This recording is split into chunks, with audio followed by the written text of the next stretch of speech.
And we'll do Do a I quick still have all recap. my skull tokens? I didn't use any of your skull tokens. That's a new Okay. feature, so I wasn't going to utilize those.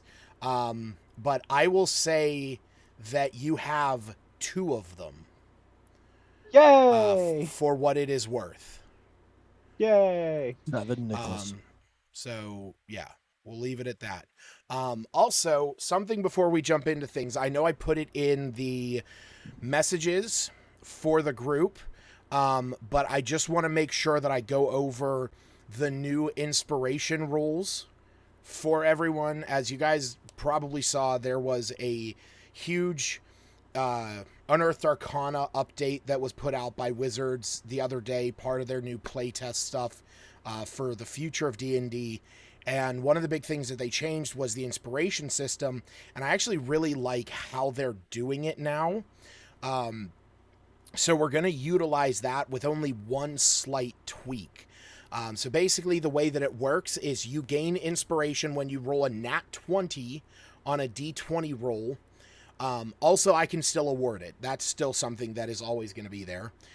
You can only ever have inspiration once. You either have it or you don't.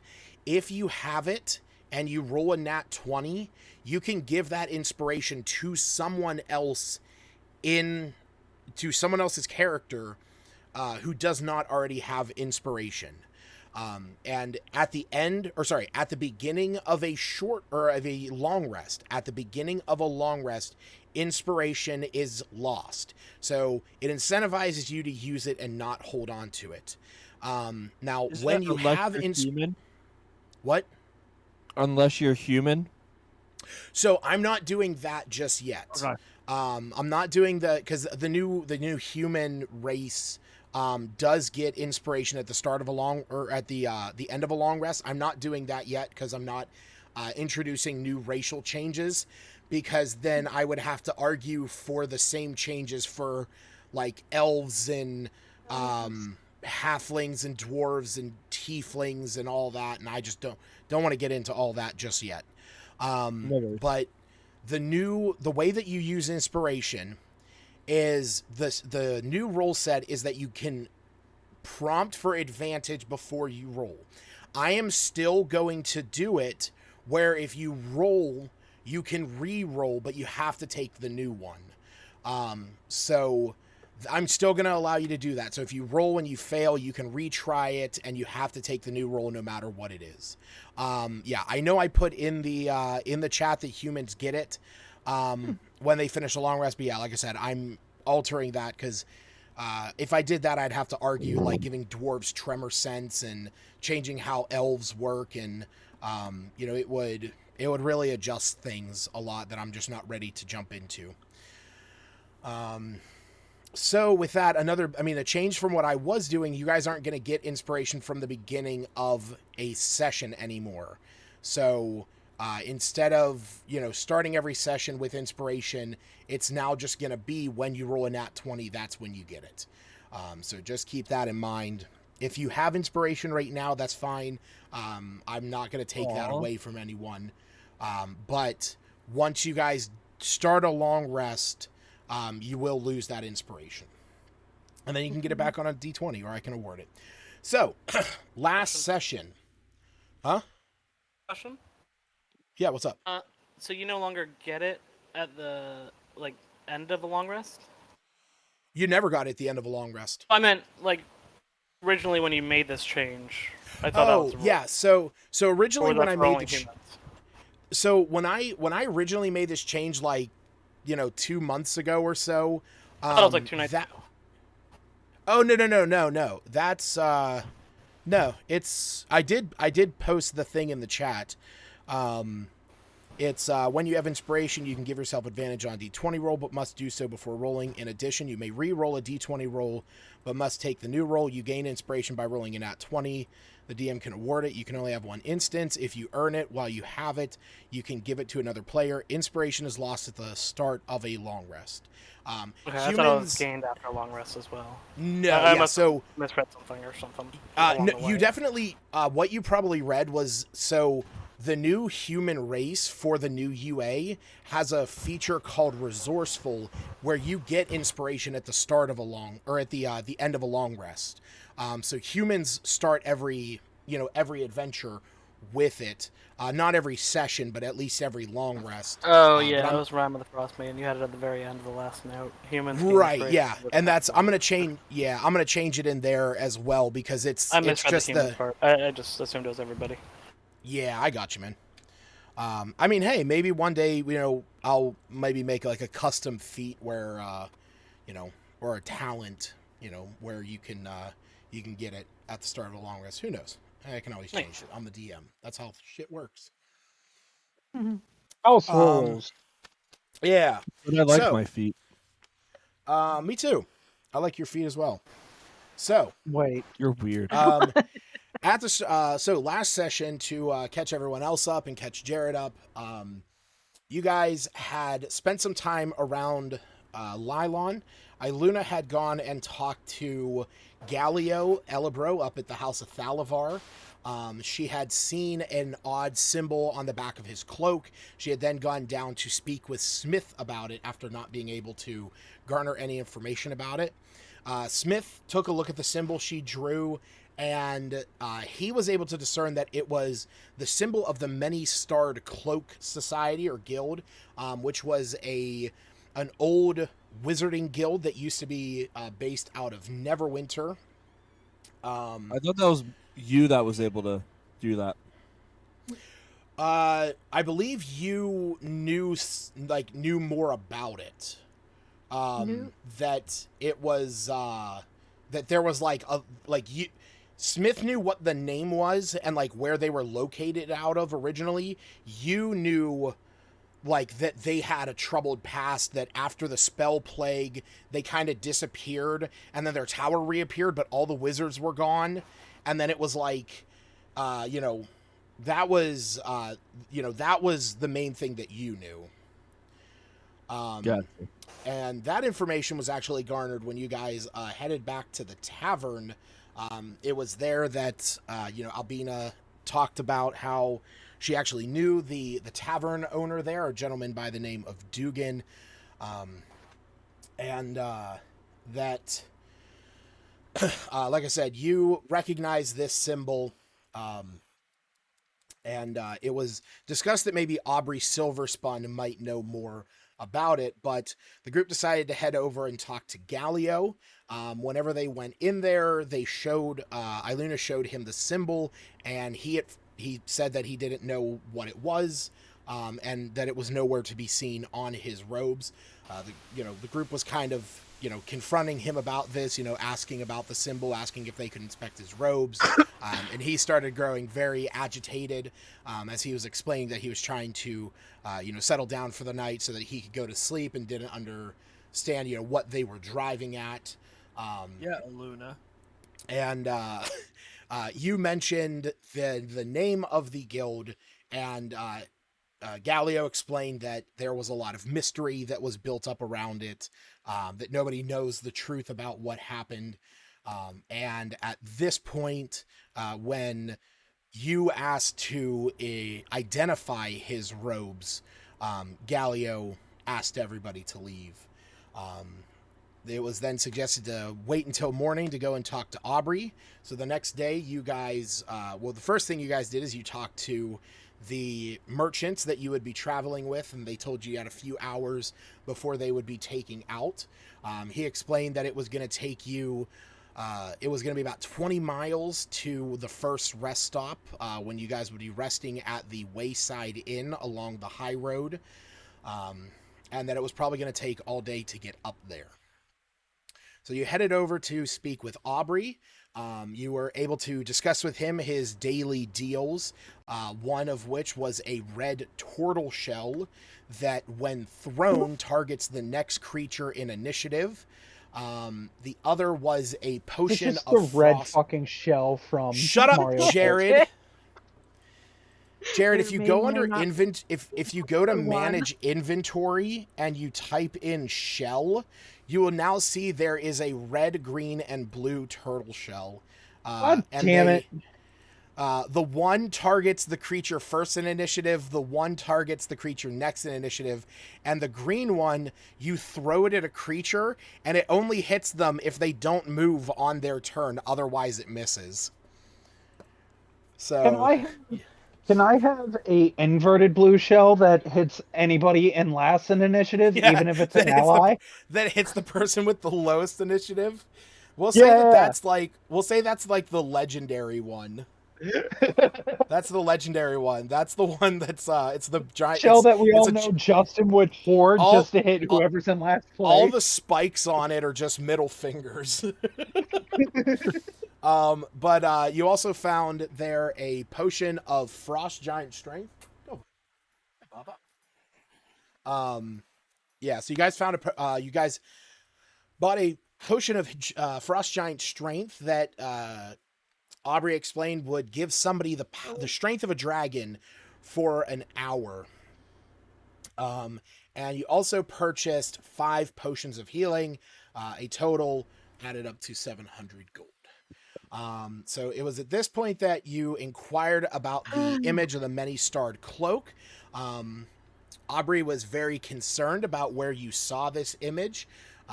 And you rolled some deception checks, and Iluna agreed with those, saying that she had seen them in a dream. Now, Aubrey, they asked about, what this was, and Aubrey kind of explained a little bit about, what the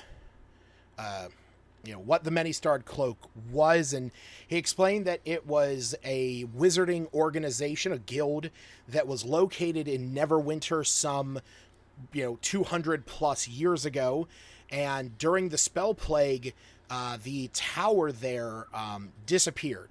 The tower then reappeared 6 months later in a different location, and all of the wizards were missing from it. It was also whenever they were still present in Neverwinter, they held back the influence of the Arcane Brotherhood. They believed that the Arcane Brotherhood, was not in the right mindset when it came to their arcane teachings. And so they wanted to keep that influence out of Neverwinter. When they disappeared during the spell plague, the Arcane Brotherhood was also facing their own issues, but they supplanted their own influence into Neverwinter. When the tower came back and all the wizards were gone, the tower was eventually destroyed. But Aubrey explains that some decades after that, 4 members claiming to be the surviving members of the many-starred cloak reappeared under the guise of the cloaked ascendancy, and that they did not view Lord Protector Daggalt Neverember as the legitimate successor to the Lord Protector who was there when they were still around, a gentleman by the name of Nasher Alagondar. And they actually tried to take back the city by performing very grotesque arcane rituals. But this was thwarted by an adventuring group, and they were aided in this by the Arcane Brotherhood as well as the forces of Neverwinter as a whole collective, being that it took place in Neverwinter, and the Arcane Brotherhood does have holds in Neverwinter now. Unfortunately, most of this was, there was a lot of mystery tied around this. A lot of this information was kind of lost to time. But Aubrey then explained that at least if you go around showing this symbol or inquiring about this symbol on a regular basis, you might draw the unwanted attention of certain particular groups, mainly the Arcane Brotherhood, as the Arcane Brotherhood very much still looks down upon the many-starred cloak because they were at odds. And it was also explained that the Arcane Brotherhood also has its issues with the Lord's Alliance, as well as especially the Order of the Gauntlet, mostly the opposite way around. The Order of the Gauntlet believes in eradicating all evil from the world, and the Arcane Brotherhood doesn't really care what their wizards do, so they just kind of let them be. And there was there was this back and forth between the Lord's Lines and the Arcane Brotherhood, but there is always some friction. So at this point, Aubrey explained that it was best that you did not flash that symbol around or ask too many people about that symbol. Is like I said, you could draw too much attention from it. And at that point, I believe Albina burnt it, or Iluna burnt it. Somebody burnt it. Yeah, I burnt it. I was like, when did I do that? Yeah, I was like, I saw Albina. Like, I'm like, wait, did she burn it? And then I thought like Cephas, and then no, that's right. Iluna used it would make Druid sense. Craft. Yeah. So it was at this point Iluna also asked about her potion. She mentioned her potion to Aubrey. Aubrey actually identified it and kind of explained a little bit about what Iluna's potion that she made did, where in an excellent condition, it gives you the effects of a long rest in an hour, and in good condition, it gives you the effects of a long rest in 4 hours. Actually had given her a base offer of 2,000 gold for the potion. She did not take it, but at that point, the group headed back to the merchants, and you started your way up to the Wayside Inn. Did I get a sample of that? Yeah. I can't remember. No, I think she was talking about it when she was... So far, no one has ever drank one of them. No sample. I didn't know how much she made. I made them in-game 10 or so days ago, and I was planning on be like, hey guys, I made this potion. So many things happened. All so fast, so now everyone's aware of what the potion is. What potion? It is Iluna's Potion of Rest. At least that's just what I've called it. Like I said, okay, I was just wondering, and we haven't rested, I think, right? We haven't done anything not at this point, no. So what happened was you guys got on the road with the merchants, and you started making your way north towards the Wayside Inn. Albina, Iggy, and Iggy were on one cart. Me and you were on the other. Cephas was riding his bone horse, and Smith and Iluna were actually riding the flying carpet. So you guys were making with excellent speed. It was also Iluna cast her Druid Craft to tell what the weather was going to be, and it was almost glitching, jumping between normal weather, not that cloudy or anything like that, to storms, and kind of like a back and forth thing. But along the road, you guys eventually came across the scene that you see before you, where there was a tree laid across the road. As your horses came to stop, Cephas had pulled up with his bone horse. It was at that point that those of you perceptive in the group heard some rustling from the bushes as black dragon cultists emerged from the bushes to ambush the party. Combat ensued. Find perceptive in the party. But after the combat, we didn't do anything, right? No. No. We the combat ended, and then we were done with the session, because our last session went over 5 hours. 5 hours, yeah. It was over at 11 o'clock at night. So definitely don't plan on doing that again. Before we take off, I just want to know, if I throw another tooth into that swamp, can I have my crocodile kind of tag along with us, or would it die? Can that travel with us, or is that only for combat? So the thing is, and one of the things that I wanted to make sure that you knew with that, the teeth that you have with you, I know you do have a bunch of alligator teeth. You have to spend time with either string or wire or something like that, wrapping those to the necklace that Hassan gave you, in order to keep using them that way. I think I only have 5 total that I did, but I used 6 total, but then I used 2, so I have 4 more. Right. So I just want to know, if I wanted, could I throw those into that swampy terrain? Yeah, you could. Yeah. No, so yeah, it becomes a Blah, blah, blah, blah. Yeah, it just becomes swamp-like difficult terrain. So eventually it would probably just, eventually dry out and, return to normal. But during that time, it is considered swamp-like difficult terrain. So you could do that.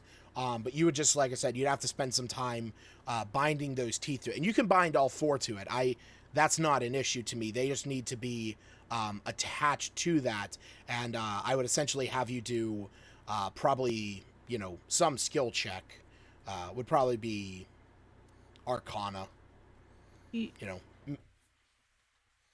Oh, okay. I thought you said last session I could have bound 6 total or 5 total, but I had 1. You allowed her to bind 5 attached to the. You said while we were traveling. The hours in the wagon. I just wanted to know if I could have some crocodiles travel. Okay, yeah. If I already said that, then yeah, that's fine. Because that's how she ended up with 2 to use. 2 used, and that's then right. Yeah. 4 more. Sorry, yeah, I did. I just wanted to make sure, but I didn't want it to be like a familiar that like goes away after. So, you know what I mean? So you could, but keep in mind the alligator does disappear after a minute. Oh, that's what I was trying to figure out. Okay, no, I won't do that. Yeah. So, yeah, but yeah, so like I said, I'll be right back. you guys were onset by the cultists. You were able to fend them off. The last one doing a bit of a number on the group as he threw down essentially a smoke grenade, obscuring himself, and then shot out a giant acid ball. But in the end, one cultist did run off to the east. He ran out into the forest and out of your sight. And that's where we're going to pick up. So combat had just ended, and the cultist that you guys that ran away has run off to what is to the top of the map that you are looking at. Did I send a crocodile after it, guys? I don't think they're after a minute, it just disappears. I don't know if they're fast enough. Generally is he further than 120 feet? So he was much like you guys have the option to. He was using his sprint. Well, he was using his sprint, where he used his entire action bonus action to triple his movement distance. He's essentially just like taking off into a dead sprint into the forest. Wait a minute. How did I not know about this sprint? If he wasn't further than 120 feet, I can take the shot with the crossbow and not get disadvantage because of crossbow expert. Oh yeah. Well, he is at this point in total cover. Just because he's that far into there. Yeah, Hannah, I'm not sure, but I will, just so you have it, I will link out my sheet for the house rules, and it's definitely in there. Yeah, no, I feel like I'm missing out on certain things. We're not, just because I just don't know them. I'm sorry. Sprint does not often benefit you in combat. Again, it's moving. Well, if I have my spirit guardians out. Well, again, so here's the thing: the movement must be made in a straight line, and it always provokes opportunity attacks, which are made with advantage. So you could move in a straight line, and as you're moving past everybody, there's going to be battering the shit out of you. What happens? So will my spirit guardians. That's true. That's true. It would be a what are we cooking? Battle. Nothing. Do what? Oh, all I heard was batter, so I didn't know what. Oh, no, batter as in to beat, not batter as in cooking batter. You sloven sloth. Turn into a cookie. Yeah. Hannah, I recently looked at his No, I feel like I saw the sprint in there, and I was like, oh, huh. Yeah, again, it's more. I don't remember that being there. It's meant more for getting in or out of combat without like more effectively. That was why it was there. Like when we fight a dragon, I think I just run away. Mm-hmm.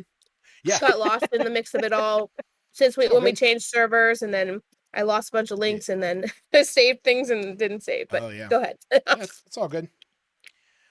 So, but yeah, so like I said, he is out of sight, and he is beyond the reach of 120 feet. So these dead cultists, how Uh-huh. are their robes? Black, Like just no, I mean like scaly. are they seem intact still? Most of them, some of them are definitely like cut in half. So those ones do not have intact robes. A lot of them are also burnt and scorched, considering you guys were shooting at them and everything. So I would say at most, they're all tattered, for what it's worth. Okay. Quick consensus. Do we want to try and track and find this guy so they possibly doesn't tell The cultist everything wants about us us? dead. They'll come and find us, and it'll be easy to kill him if he comes to us. Yeah, they'll know more about us now, though. Yeah, and we can find out more about them. As he twirls one of the skull coins in his fingers. What would you like to know? We get one question. Oh my. Where the fuck is he? Look at Lucas looking horror. The spirit. Did he When reach as their an action, you can destroy one of your soul trinkets, no matter where it's located. When you do so, you can ask the spirit associated with the trinket one question. The spirit appears to you and answers in a language it knew in life. It's under no obligation to be truthful, and it answers as concisely as possible, eager to be free. The spirit knows only what it knew in life as determined by the DM. Look at Lucas following along. No obligation to be truthful, and it answers as Correct. concisely as possible. Correct. However, the interesting part of it is I can hold that spirit. It's not saying it just answers and disappears. Nor does it say No, it that I have does. to. No, it does. You are destroying it. When you destroy I'm it, its destroying the spirit is soul free. trinket, yes. But I can hold that spirit there to get information out of him, and then he's free. It does have to answer your question. That is true. Yes. It doesn't have to tell Never the asked a truth. question. Just keep destroy the soul trinket and just keep him floating around forever. I'm probably gonna put a limit on that at least. Well, I figured that. I will say you have 10 minutes to at least ask him a question. Can I torture him? Ow. But he's an incorporeal spirit. No. We want to try and go after this guy. Septis wants to go after him. Iluna wants to question him and sort of stick to the alliance she agreed to capture. He kind of shrugs his shoulders and goes, well, we could chase after him and leave these poor vulnerable merchants by themselves. Already considered. You see, as you say that, the one who is up in the front, this is Reginald Hawks. He says, now, our agreement was travel to Phandalin with your protection. Should you leave us for any amount of time outside of the travel to Phandalin, we would be under no guidelines or we would be held to no obligation to continue the contract, and we would be free to traverse to wherever we need. Contracts. You hear the one in the back go, yes, or did your little girl back in the town not tell you about that particular guideline and policy? As he says that, Mabe pulls the crossbow out and aims it at his head and goes, guess you never heard that I could capture your spirit too. He kind of ducks down, and you see Reginald, he perks up a bit, and he says, "Excuse me, don't you be threatening my men. We are in this in good faith. And you sit here and you pull weapons." Crossbow over to Reginald and said, "After we had to argue with you to get you to do this. Sir, I will give you I'm aware of the agreement. We're all aware of the agreement. I will give you this moment to lower your weapon from my direction. As per the agreement that we signed upon, it is based off of your protection of us. Should you aim that weapon at us, you have now turned yourselves as the threat, and you cannot surely defend yourself from yourself, thus nullifying the contract." That's not 100% accurate. I could be aiming at the bee that's about to sting you on the neck. You can't see that bee. You just saw these cultists. You think they're the only ones. No, I don't think they're the only ones. Hostage. I don't know. I know the troubles. I know bandits. I know thugs. But the reality is that those who were contractually obligated to protect us should not be turning their weapons on us. We have so far held up our end of the bargain. Yes. Getting rid of the cultists. What do you Cultists can't get you if you're dead. That seems like protection to me. I'm yelling at everybody. Intimidation. Just shut the hell up. I'm not having you roll intimidation. You can tell everyone to shut up. Be loud. No, all me was doing was telling Reginald, shut the fuck up, because we know the agreement. Everybody. Me made the fucking agreement. Everyone, like the ground kind of rumbles as you hear you from the back tell everyone to shut the hell up.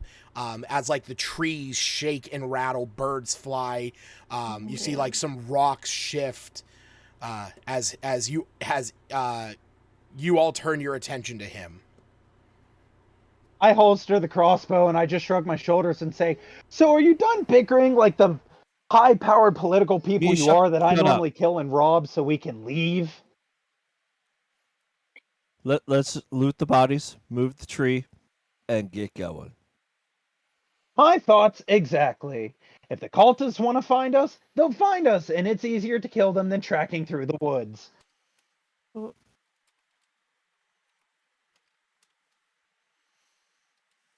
You see Reginald, he looks around and says, "Well, I am fine with that." I think we should go find him because he's just gonna have more information about us. He goes ahead and extinguishes the soul trinket and summons the spirit. So you crush, or you see the soul trinket fades away, and as it does, you see this, the spirit of this cultist now in front of you. Now, before I send you on to the patron of the good old ferryman, who's probably going to devour your soul because you guys have been sacrificing goats and he hates paperwork, the question I have for you guys is, why did you target us? Were you specifically targeting us, or was it just anybody going by?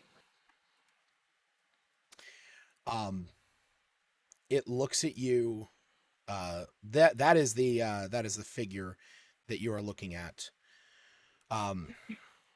He looks at you,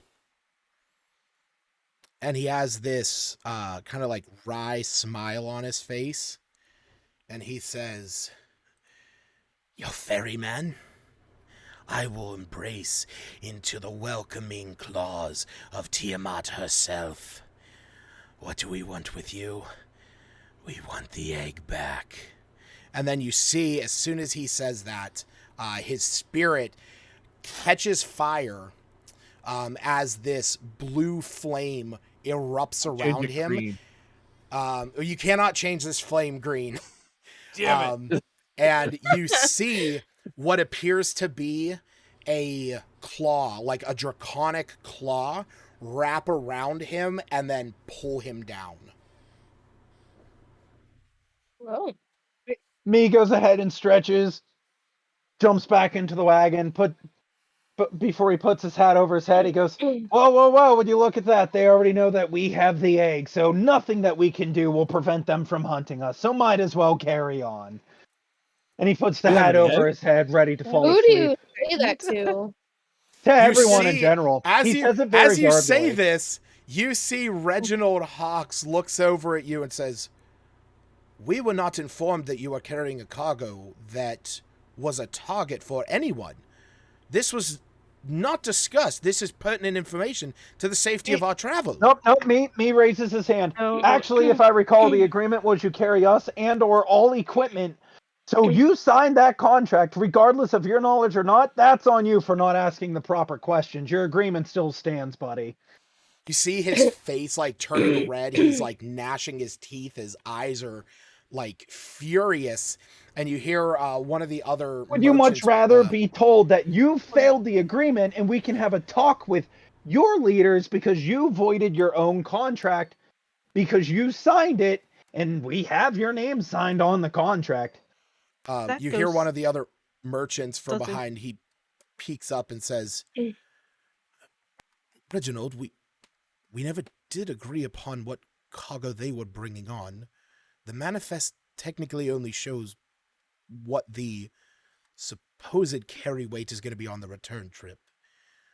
Me then goes That's ahead on and you."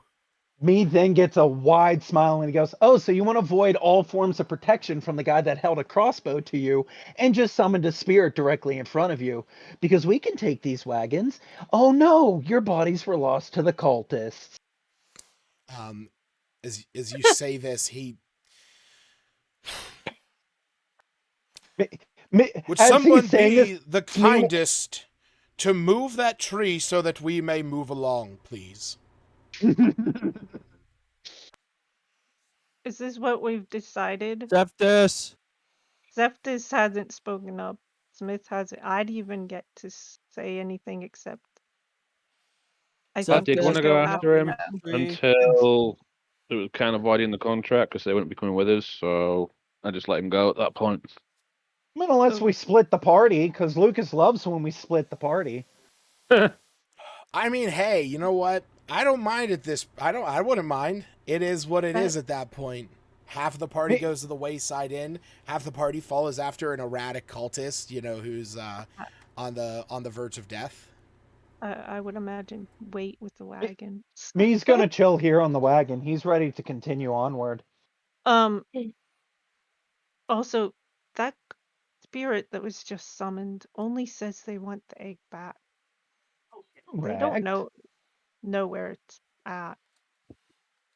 It didn't suggest one way or the other. They know where it's at. But it's fully aware that this group is tied to the egg, and previous metagame knowledge, previous statement of Lucas saying every time that egg comes out of the bag, it lights a fucking beacon. It doesn't. It was The note that me had for the group very much said it does. No, it said it lit a beacon one time. As far as I understand, it was one time. The letter did say when that happened that it did light the beacon. When the egg was pulled out of the sack. Well, no, it said, with the severe power they possess, I feel they are likely the ones to have killed the scouting group who signaled the beacon. Yeah, and then the egg was last signaled around the region of the Sword Mountains near the town of Phandalin. All the scouts were killed, but the beacon was triggered. When we first encountered this cultist, we were about to fight them or destroy them or something, and a sonic type thing happened that we all felt. Mm-hmm. And that, as far as I'm aware, is the beacon. Like they signaled something. Well, regardless, they know we have ties to the egg, and they're going to keep hunting us for information about the egg, whether they know we have it or not. They don't. Are we going to move this tree or just keep bickering? Because The spirit legitimately said, "We want the egg Option back, B. and that's why we're hunting you." Yeah, I'm cool staying in a group. I don't want to separate. Smith, how do you feel? He just wants to get the job done. His mic is muted. There he is. Oh, he muted it. I kind of, yeah. Together. I kind of get lost when we do all these sidetrack things. I can't even figure out what we're We doing either once we split the start going party and off half and go chase after a cultist. Well, yeah. that's Currently, what I don't want to do because I end up getting like sidetracked from like what the actual quest is, and then I'm like, wait, what are we doing? I don't think there's any catch on them. Let's say we just continue on with what we were doing. The way me views it is, if they want this group dead after the spirit just said that, then the cultists are just going to come to us regardless.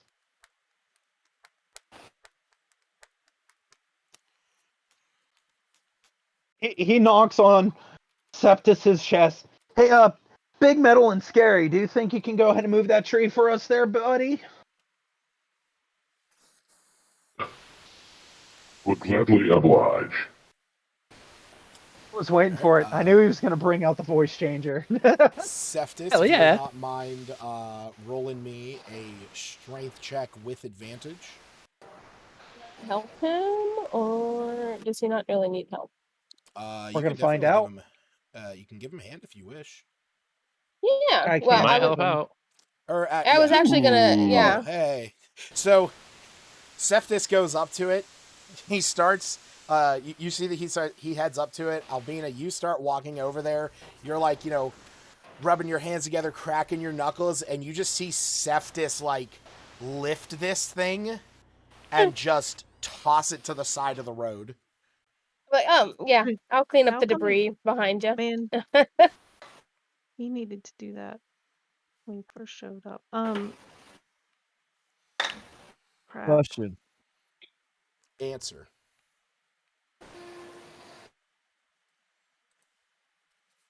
Yes. So, how heavy is that tree? Considerably. Why? Are you taking it with us? Except just like flex after moving it. He's in his biceps. How do you see the biceps of a robot? I don't know. They just like come out like a little hatch. Curiosity. Little hatch opens up and it's just two balloons that fill up with air. I mean, yeah, I don't know how much a tree normally weighs. You decided Septis moved it. Yeah. I mean, it just I'm gonna depends. say, Yeah, there's so many. I'm gonna say that whatever this is, I mean, Seftis does have a push drag carry of 570 pounds. So he rolled a nat 20 on a strength check. So I'm figuring he threw his his arcane Warforged gears into overdrive. You just see this like volcanic steam just billowing off of him as he just Can we check these cultists' robes for any notes or information? And Yeah, is there anything left behind? Do we want to bring one or two with us as potential disguises in the future? I do want to loot the bodies as we're walking by to see. I if was they just have gonna say anything I of want interest. to see if they have anything useful for Albina. Yeah, that's just next some. Because Iluna sees them as potential disguise options if we wanted to infiltrate or hide or whatever. Is it perception we would need to throw? No, what you need to do is whoever wants to try and loot these bodies, you need to roll survival checks. Okay.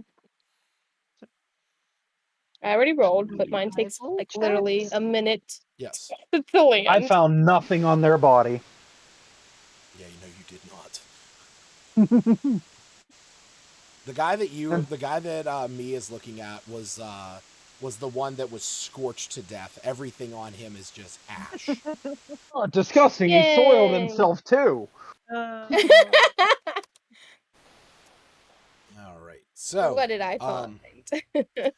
all right. So on the bodies that the three of you are looking at, Albina, Iluna, and Seftis, you are able to find they each have their set of tattered leather armor, their robes that they are wearing. But each one of them also has a tattered dagger, and they also have a what is mostly it is a damaged spell casting focus, and you see that it looks to be a black dragon claw. And now, I mean, I want to say it is a dragon claw that is black, not that it is specifically the claw of a black dragon. Yeah. And I'm gonna say Albina, the one that you are looking at, you do find a note on this one. Ooh. I'm gonna take it. I'm gonna keep the claw as well. All right. And where's me? I'm gonna call him over and ask him to look at it. Claw or the note? The note. I'm gonna keep the claw in my pocket. Okay. I like the dagger as well. She's keeping it as a keepsake. He goes to look at the note. What's it have on it? Me's looking at it. It has stuff written on it, but it is in a language that you do not know. All right. He then goes over and calls you over to read it. Because I don't know if I would know. I typically don't know too much language wise. Well, you should know. I feel like these guys have more traveling experience. They might know something. You and Iluna know Draconic. Oh, okay. You can also just read any language, I believe. Oh, he does. Oh. Speaking of, Aaron's dead. Did he die? That's a... Oh, Aaron's dead. not even here. What the fuck? Oh.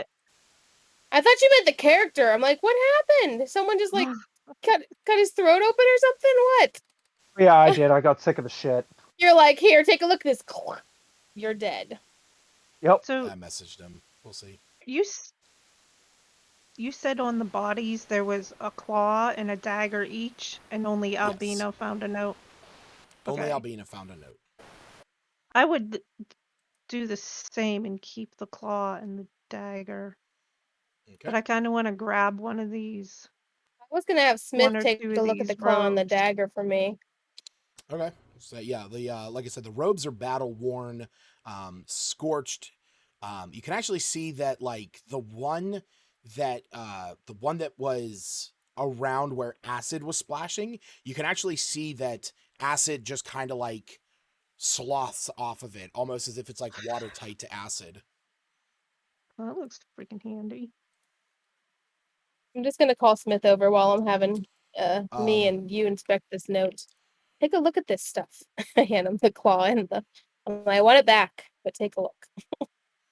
I will say, as far as Albina is concerned, as a cleric, you do recognize this as this would be like their holy symbol, essentially.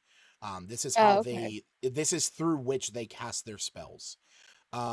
So I'm gonna say maybe during this, Iluna heads over and also looks at the note so that we can get a move on, because I don't know where Aaron is because he's not responding to my messages. Yeah, no, that's fine. I just assumed those two might know more than Albina.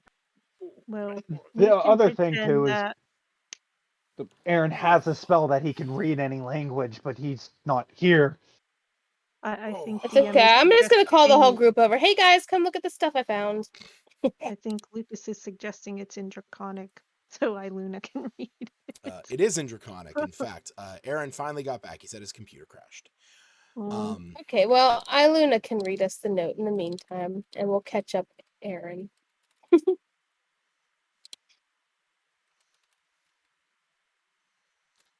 1 second.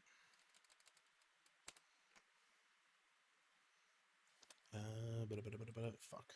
I just want to know if Smith could detect any kind of magic on these daggers, or but I realize it's just a symbol, the claw. Right. I just want to make sure it's not gonna like do something to me if I keep it on me, you know. Oh, I mean, it wouldn't. You know that it wouldn't do anything like that. Okay.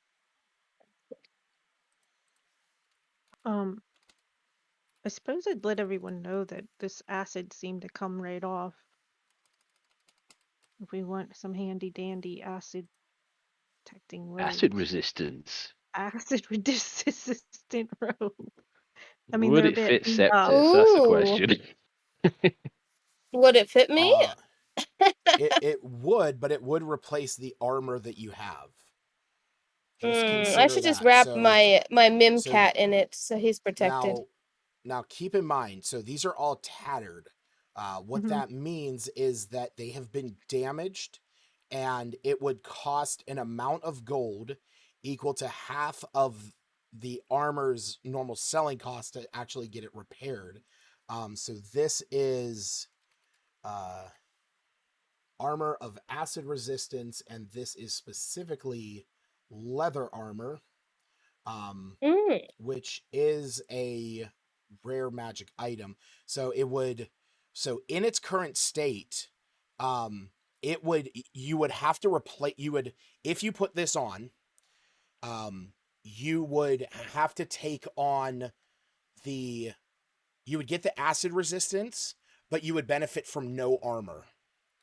Gotcha. So if you are already wearing armor, such as in Albina's case, wearing the mithril chainmail, you would have to take that off to put this on. And if you do that, your AC goes from 19 to 14.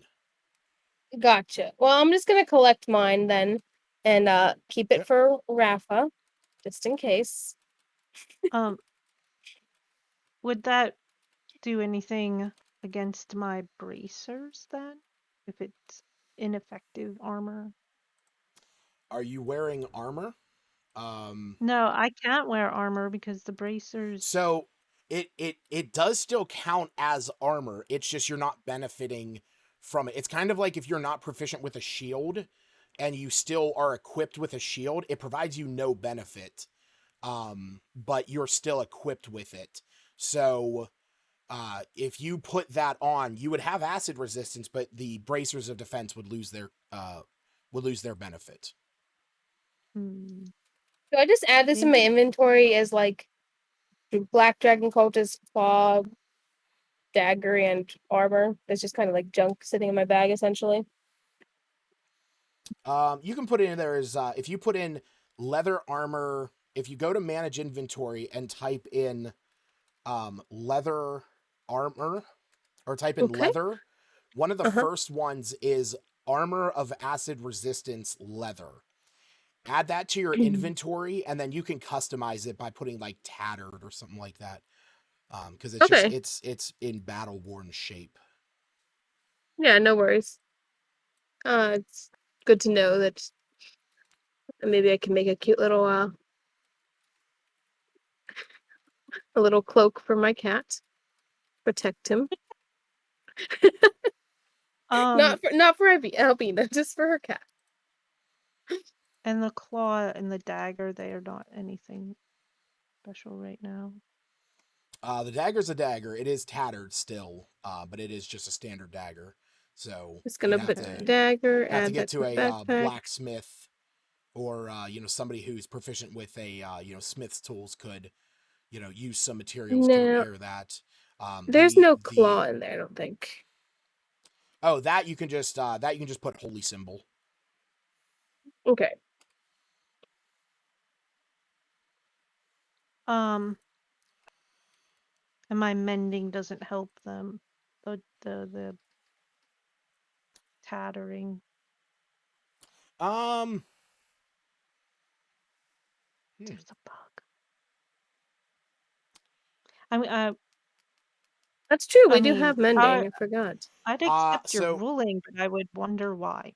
I would say the dagger. I would say the daggers you would be able to. It's because those are more like cracked and worn. You could mend those back together. But the magic armor would not be. You could because I actually believe that is a the spell can physically repair a magic item or construct, but it can't restore magic to such an object. So yes, if I just put tatter on there, that's more than enough to know that I'm not using it. And okay. Yeah, because you're not going to have it equipped anyway. Yeah, I'm not equipping it. Yeah. The note that you see here, Iluna, in Draconic, it says, "Eyes out, Tabaxi, 2 elves, Warforged, Goblin, 2 humans. They have the egg. Ullaron Mortis will be sending his forces to reclaim it to aid." Same name. You know what? Let's burn this after everyone's read it.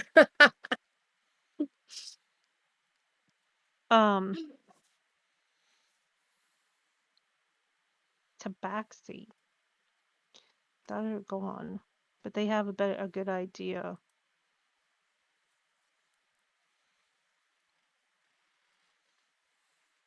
Yeah, I would definitely read it to everyone and say they seem to have a decent idea of who we are. We're missing a Tabaxi. The rest of, I mean, I guess they decide Albina, she's a Ganassi, but would look human. In my head, her skin's like red. They didn't specify a fire skin. Ganassi though, so that's good. I mean, yeah, that's kind of the thing about, Ganassi is that their skin can look, reddish or more pink or orange. And their hair is also going to be, in a lot of cases, like a fiery red. But the beauty salon it is. Yeah, but that's the thing. Dye my hair black. It's kind of the same thing as like an Azamar. An Azamar would not innately come across as an Azamar. They would just come across as a really fucking handsome human.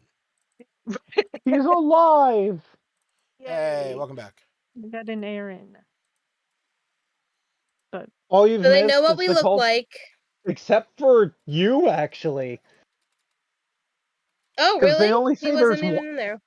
They say there's only 1 goblin in the group. No, that's but Iggy. 2 human. Yeah. Oh, that's a good point. They don't know. So, Aaron, we're free.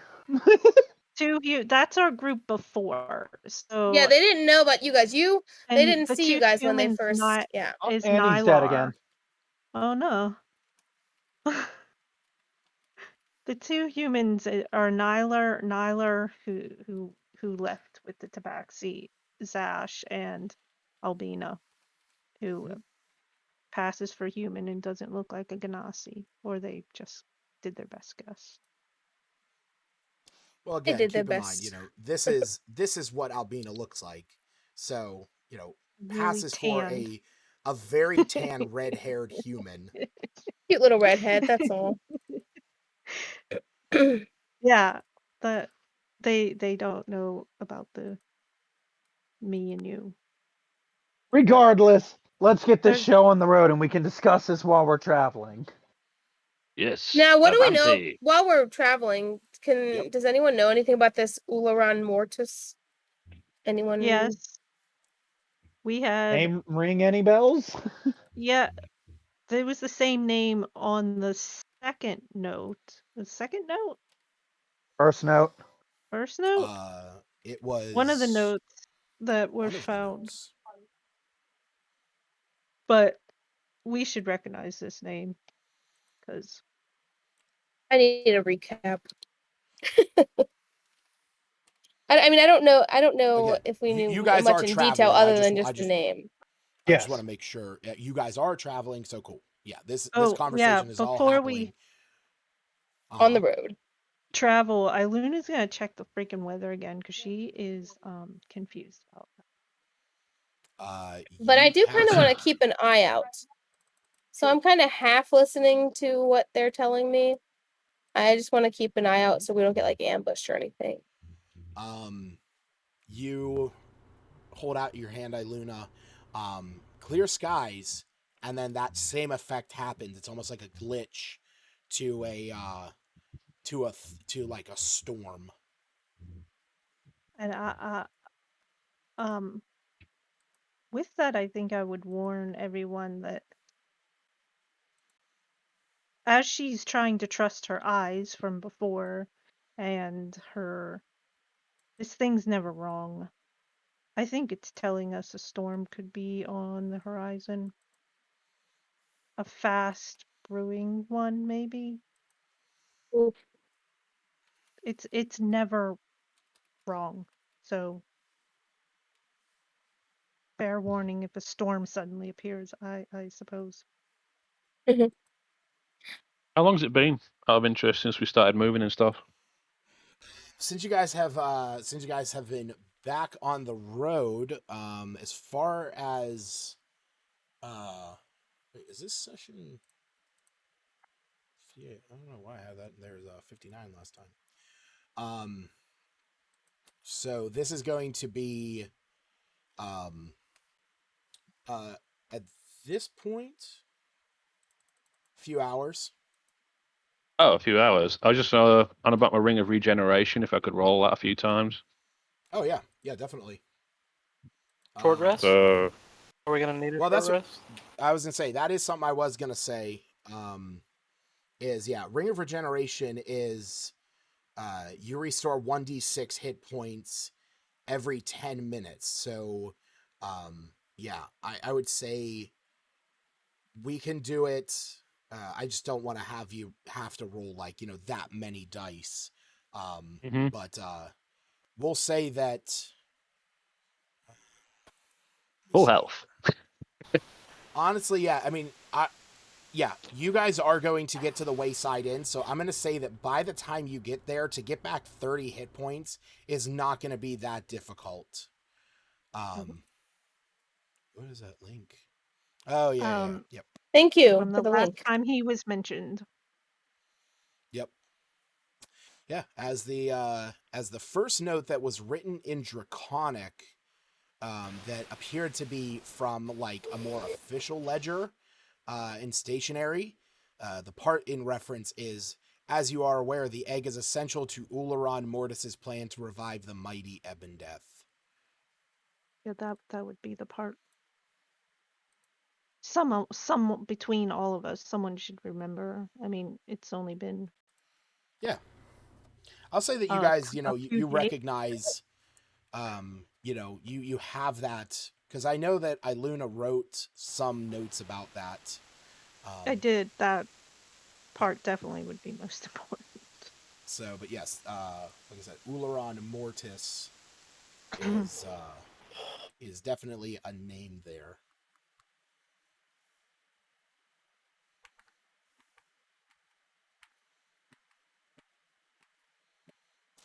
All right, so you guys continue on.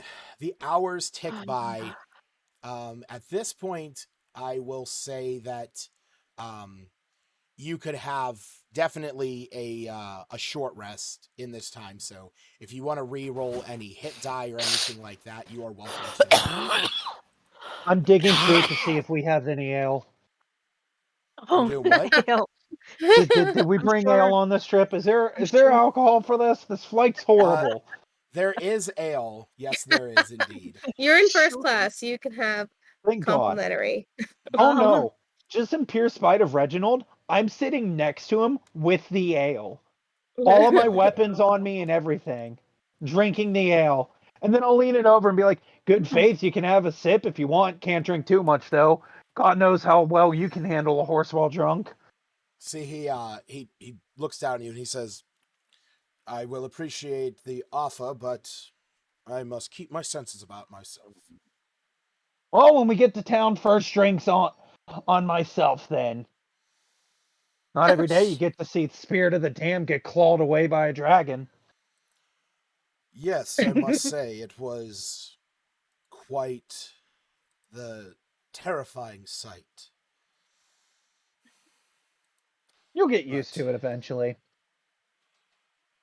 I do not wish to get used to it. I wish for our journey together to be quick, swift, and Quick. Before he finishes the sentence, he notices that before he finishes it, he hears snoring. The drink's empty, the hat's over his head. He's already snoring.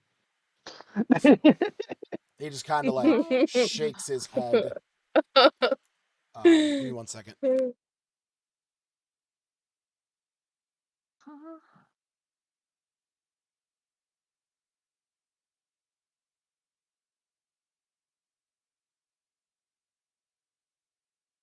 Why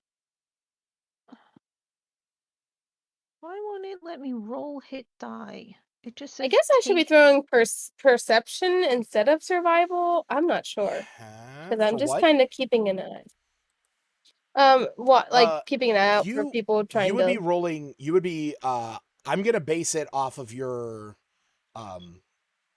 passive, but I will, if I needed you to actually roll, because you are actively doing it. I would have had you do it. One, I'm trying to roll hit. I thought when I hit short rest. Yes. Okay, I didn't roll the little click thing. It didn't click. So you're supposed to click the 1d10 plus 2 first, then hit short rest? Because I thought hitting short rest rolled them, but they didn't roll them. Nope, you click short rest on your main character sheet, then you click however many dice you want to use, then you click the big button that says, XD whatever plus whatever. That rolls the dice, and then you click take short rest. Okay, I did it in the wrong order, and now it won't let me retake whatever. Can I just manually roll? Yeah, just manually roll them. It's fine. Hey Lucas, is there a way to get any hit points back for the horse? We've only got like one, I think, at the moment. Yeah, no, your horse has some hit points. Or he has hit die. He has 2d10 plus 2. So you can roll both of those. So you can roll 2d10 and add 4. And then plus 4. Oh, 8. Nice. So I got all mine back then. Nice. I rolled. What are you guys rolling? Hit die for they're hit rest. die. Because you guys are getting a short rest, which means that you can roll your hit dice and get back some hit points. Where are the hit dice? So click short rest on your character sheet, and you're going to see that it says cleric hit die 1d8 plus 4. So you can click those check boxes, and it'll give you a roll ability, and then you can click that to roll it. The thing is when you use hit die, you do not get those back until you finish a long rest. Oh, I have 9. Yeah, well, I'd have to switch off with Iggy to let him keep an eye. It's equal to your level, so. But yeah, if you want to roll those, you can. Okay, I'll take a nap. What was this? I keep hearing weird noises. I'm pretty sure it's nothing to do with. It's probably my pump. Oh. I get alerts like constantly, little beeps and stuff. I feel like I've never heard them before, but anyhow, usually I'm on mute. Sorry. No, that's fine. As long as it's more like not understanding what I'm hearing, not the actual noise. During this short rest, Luna's going to ask if anyone had any thoughts on what might cause unexpected storm, because the weather around us, I presume, looks fine. Yeah, no, weather right now looks pretty great. Me responds with a snore. He's sleeping.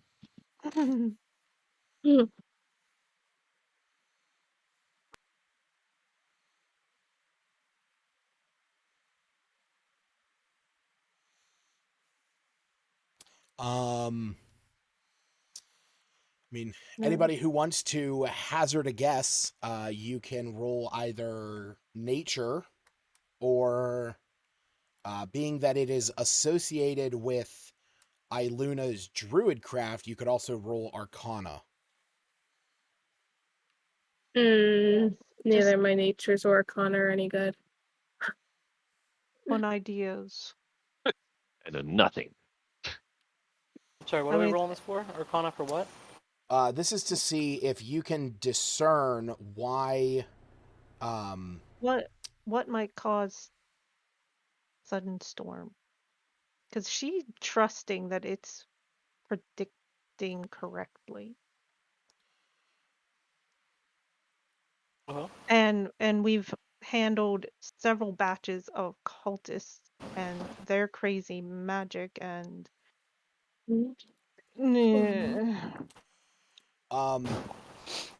So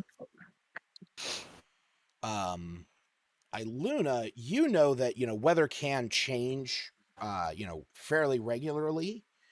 But the thing is that the idea of like weather can change, but you know that your druid craft ability, your spell, would let you know the accurate weather for the next 24 hours. It's something that you have used a number of times, and it's never been wrong to this degree. But Smith and you, the two of you kind of take this moment and, you think both to yourself, while there's not that many spells that do it, it could be that her spell is getting some arcane interference if somebody is doing something magical to create a storm. Storm. As in, and the two of you even both think to yourself, there's not that many spells out there that can control the weather, but there is one literally called control weather. Now you can't discern whether or not that is what is causing this, but as far as the two of you know, that's really the only kind of spell that would do something like that. Did we experience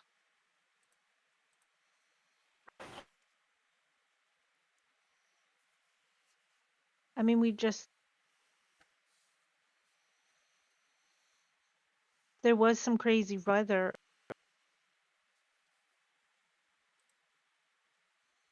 Oh. Well, that's a shame. Okay. That was weird. Was not expecting Discord to suddenly crash on me.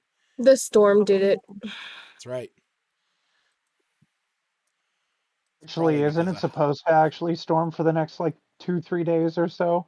Forever. According to my druid craft called a Samsung Galaxy, it is currently storming outside of my house. There you go. Lucas, camera. Yes. If you want. Yeah, I think it matters. There you go. But you're hosting this Twitch stream. How are they supposed to know who's going on? They'll know. They know who They'll I know. am. Yep. They know. No, the last thing I said is there was some crazy weather over Lylon. There was. There was, in fact. It was just so happened to be when the cult of Talos was storming Lylon.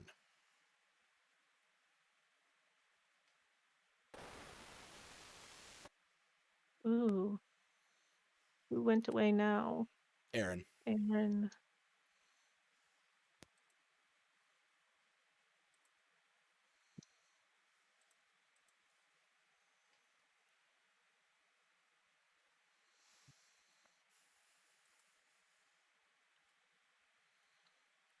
All right. So, with that, the hours tick by. You guys travel at a good pace, and it's as the sun has started to creep below the horizon, you hear Reginald up front give a small shout back. He says, well, there goes the signpost for it. We'll be arriving at the wayside in a few moments. Prepare to disembark. And as you guys start to make your way up to this place, you've gone along the high road. Other travelers, going up and down this road is fairly common. So you guys have kind of passed a few folks here and there. But eventually you come to the site of a slightly oddly shaped building sitting at a juncture of the Tribor Trail and the high road.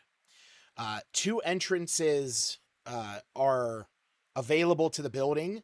There is a small one on a northern corner, and a larger one suitable for beasts of burden and wagons to go through. As you set into this place, you pull up to these two double doors. Give me just one moment to pull this up. New mapping. I actually did save this. There it is. See it in the chat. Like I said, it's a all right. It's like I said, it's a slightly oddly shaped building. You guys pull into where these double doors are. The drivers, the merchants, disembark, and they look at all of you and they say, Reginald says, "Well, if you want to head in, we are going to set the horses into the stable. I guess we don't need to put the." He looks over at you, Seftis, and he says, "Do you know if these things will need to eat or drink for the night?"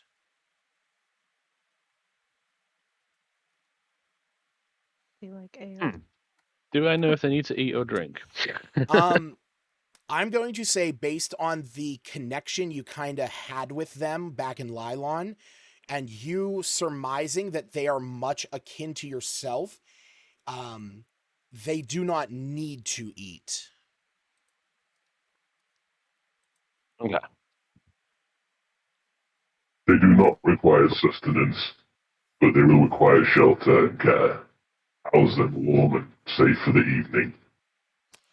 You see, they nod and they say, "Okay, well, then we will still pay for the the shelter, but luckily we don't have to pay for the food or water then, which will be well, it's not that much, every copper counts, they say." And so he gestures over to a door and says, "You'll want to head on in there. That is where the main affair is, and we will see you inside in just a moment once we get everything settled." So you guys head over to a door and you walk inside. As you do, you see that there is a few benches walking into a small hallway. You can start to hear the sounds of folk in here talking and chattering, kind of enjoying the night. You can even hear the sound of a band playing over in the corner. And let me pull up the map here. Yep.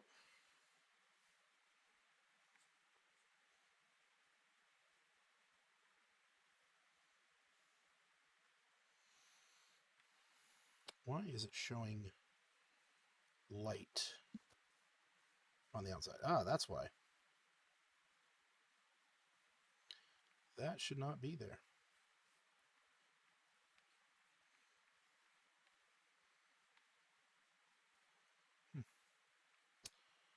some reason I feel like there's another light source somewhere, but I can't pinpoint it. Oh well. But yeah, so you guys head into this place. As you do, you can see that there are a number of folks around. They appear to be in good spirits. You can see that there is a woman sitting up against the one counter.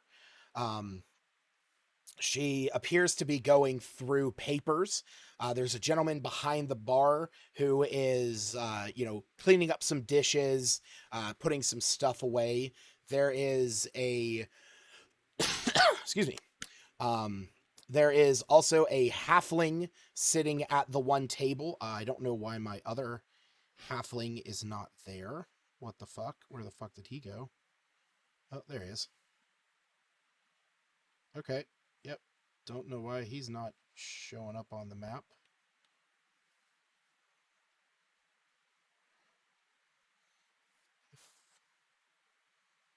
All right.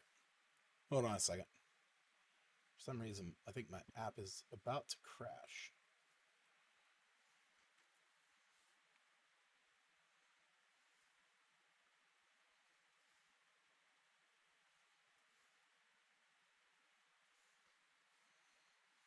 Oh.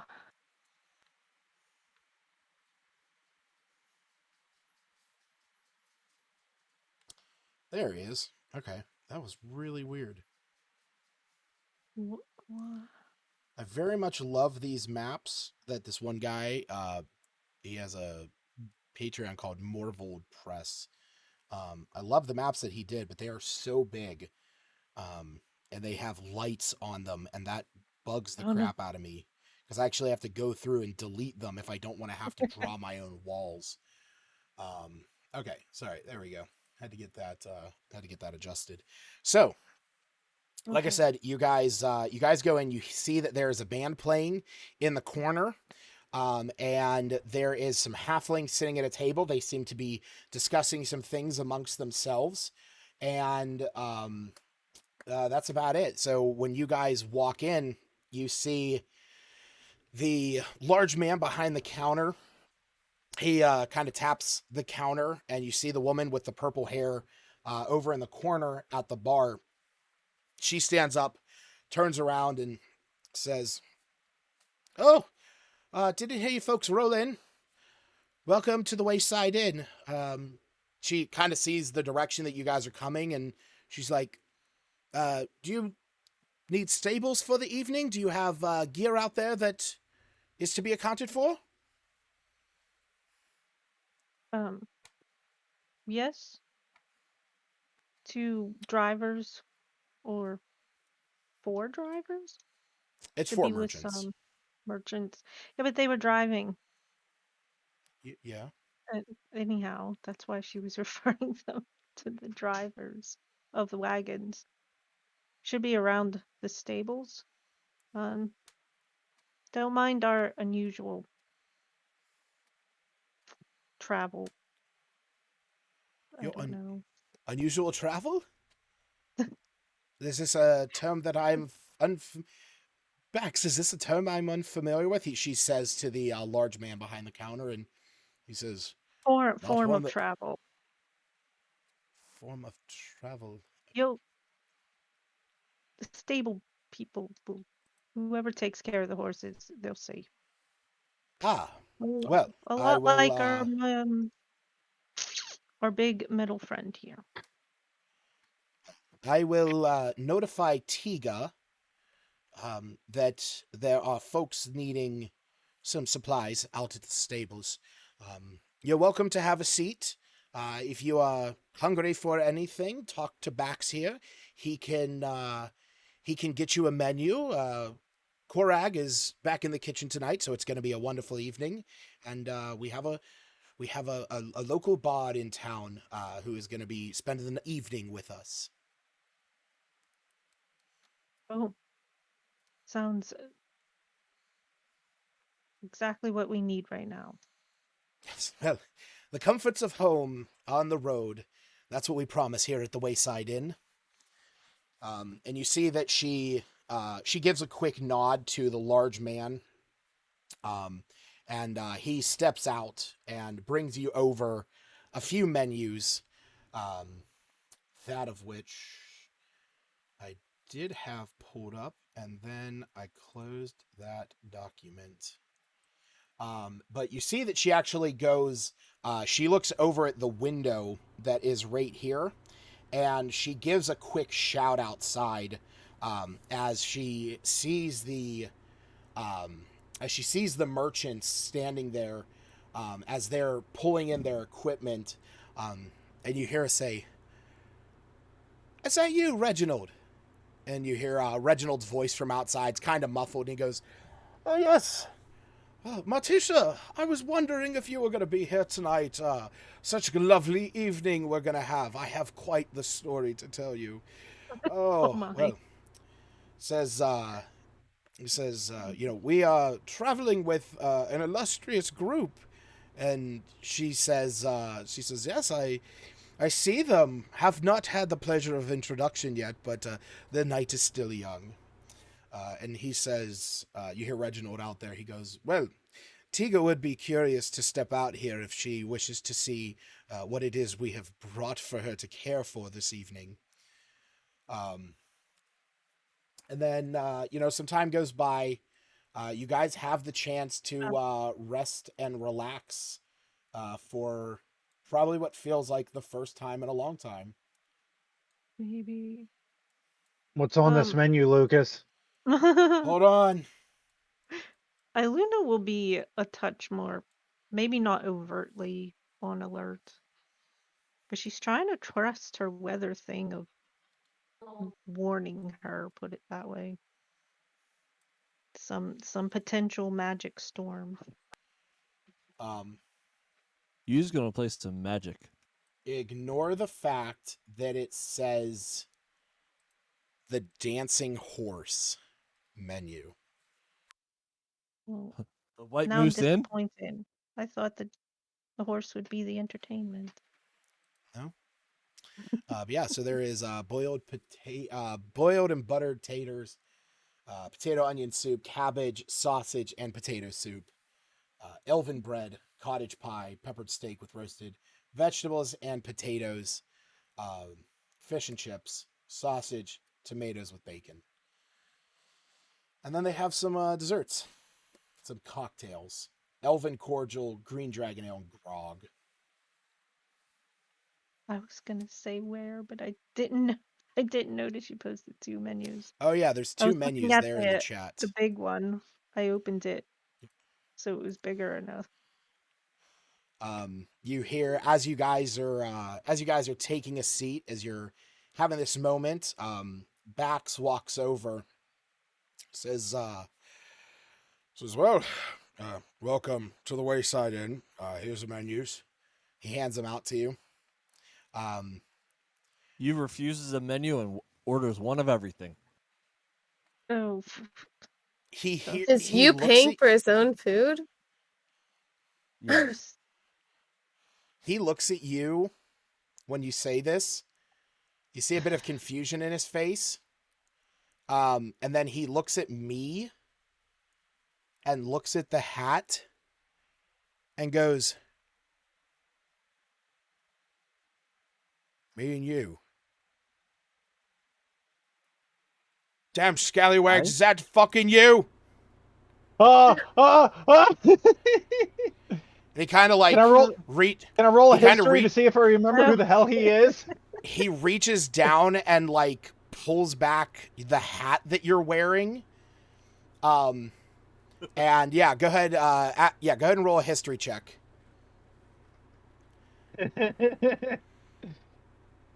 That's a 3. Iluna would probably... You remind me who he is. 14. That these people, these 2, just notorious, more notorious, or regardless, me kind of reaches up and grabs the hat and goes, "Hey, hands off the hat." He looks down at you. You recognize this man is seemingly this man's face is familiar, but it is far more aged than the last time you've seen this man. And in fact, the name that was used was very familiar whenever the woman whose name was Marticia said that he would be with you, and you recognize this man. This is an old privateer named Bax. And the reason why he was called Bax was because everyone who he ever went up against ended up on their backs. He looks at the two of you, and he says, "Well, I'll be damned. It's been some time since I've seen the likes of you." And he pushes the hat. You take the hat out of his hand, you put it back on, and he like looks over to the doors, and he's like, "Well, where the fuck are they, huh? Where's I and we and all them?" Me kind of puts his head down and goes, "Well, the cultists kind of got a hold of us. This is all that's left." Dead. Yep. Cultists? Which cultists? The black cultists sunk our ship, killed the captain. We're all that's left. Dragon. Black cultists? The dragon. You see there's like a moment, and he has this like look of confusion on his face. "Oh, I heard about them. Stories from down south.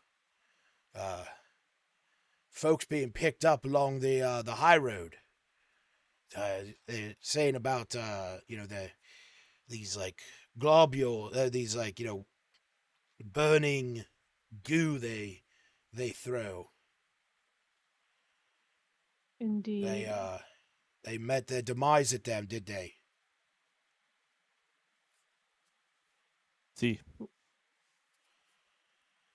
I have an out of game question. This guy talking is just another patron. No, he is the one who is he was the bartender. The bartender. I was just kind of. I should be appropriate as I have a map that I could be using. Yeah, it is this guy. He's like a larger, older kind of man. Carry on. I was just. And he kind of looks at the two of you, and he says it's a damn shame what's going on with them. They show up out of nowhere, and it's been one thing after another. Our business is suffering from them. We can imagine.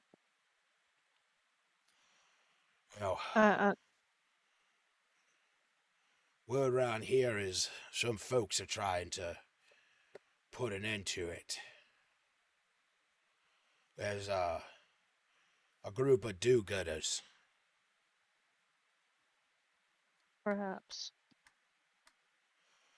Yeah. Well, I know I'm trying to go after the black cultists for obvious reasons.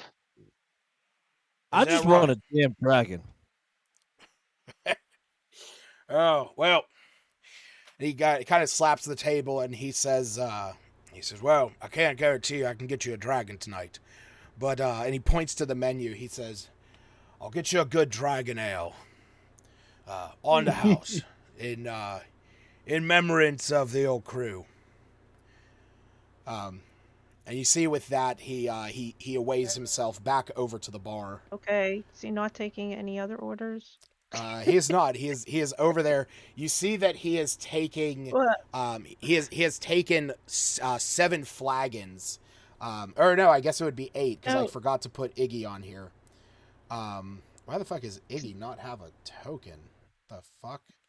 And I really want to try the elven stuff to see if they're like from home specifically. Do you want to like call after him and yes, if he seemed to walk away before he is as you call out, he turns around, says, "What's that?"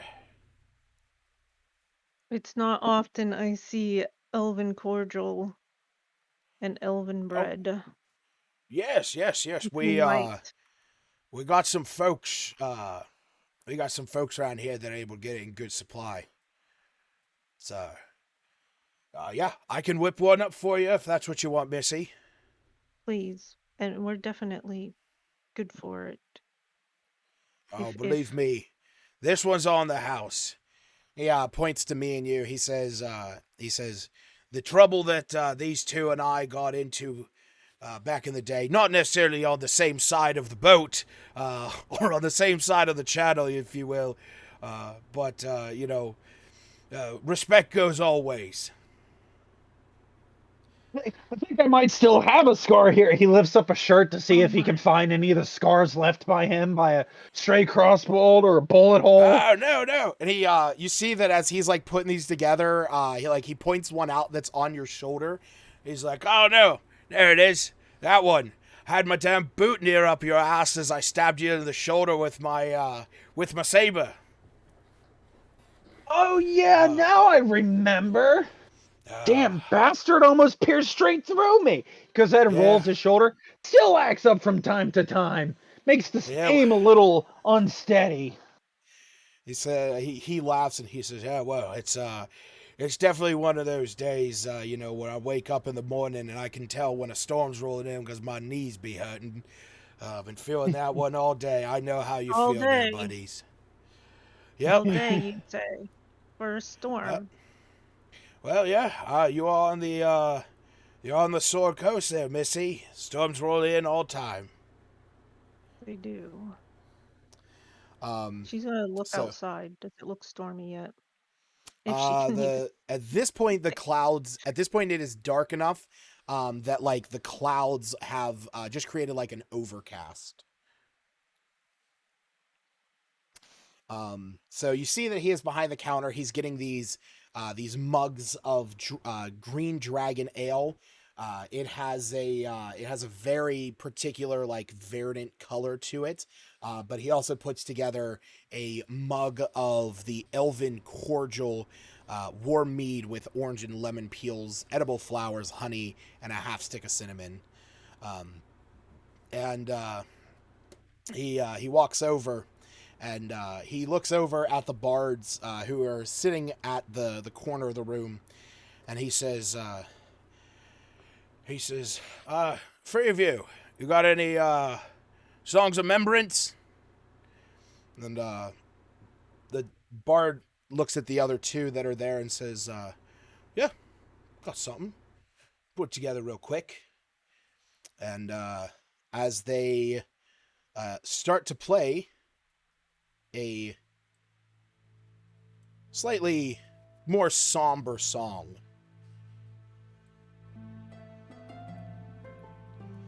and I'm gonna ask him how much longer for the food. Yeah, he ordered the whole menu. And he says, "Oh well, that will be that's gonna take a while if you're ordering the whole menu." He says, "Why don't you folks go ahead and write down what you want?" He pulls out a slip of paper, and he says, "Let me know, and I'll take that back to Korag." I write on the paper, one of everything, all in capital letters. Wait, wait, what do you write? One of everything. Okay.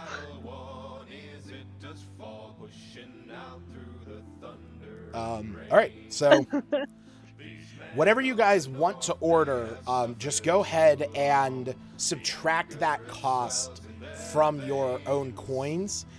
For Aaron, that's going to be 9, 13, 18 silver pieces, so 1.8 gold.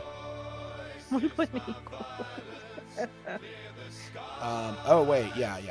No, wait, it's more than that. It's 18 plus 8, so 26 silver. Yeah, like I said, just go ahead and subtract the cost of whatever meal you guys want. What's that? I'm just gonna put 30 silver and use the rest of it for tip. Sure thing. All right, so while this is going on, you see that the merchants eventually come in. They are followed by...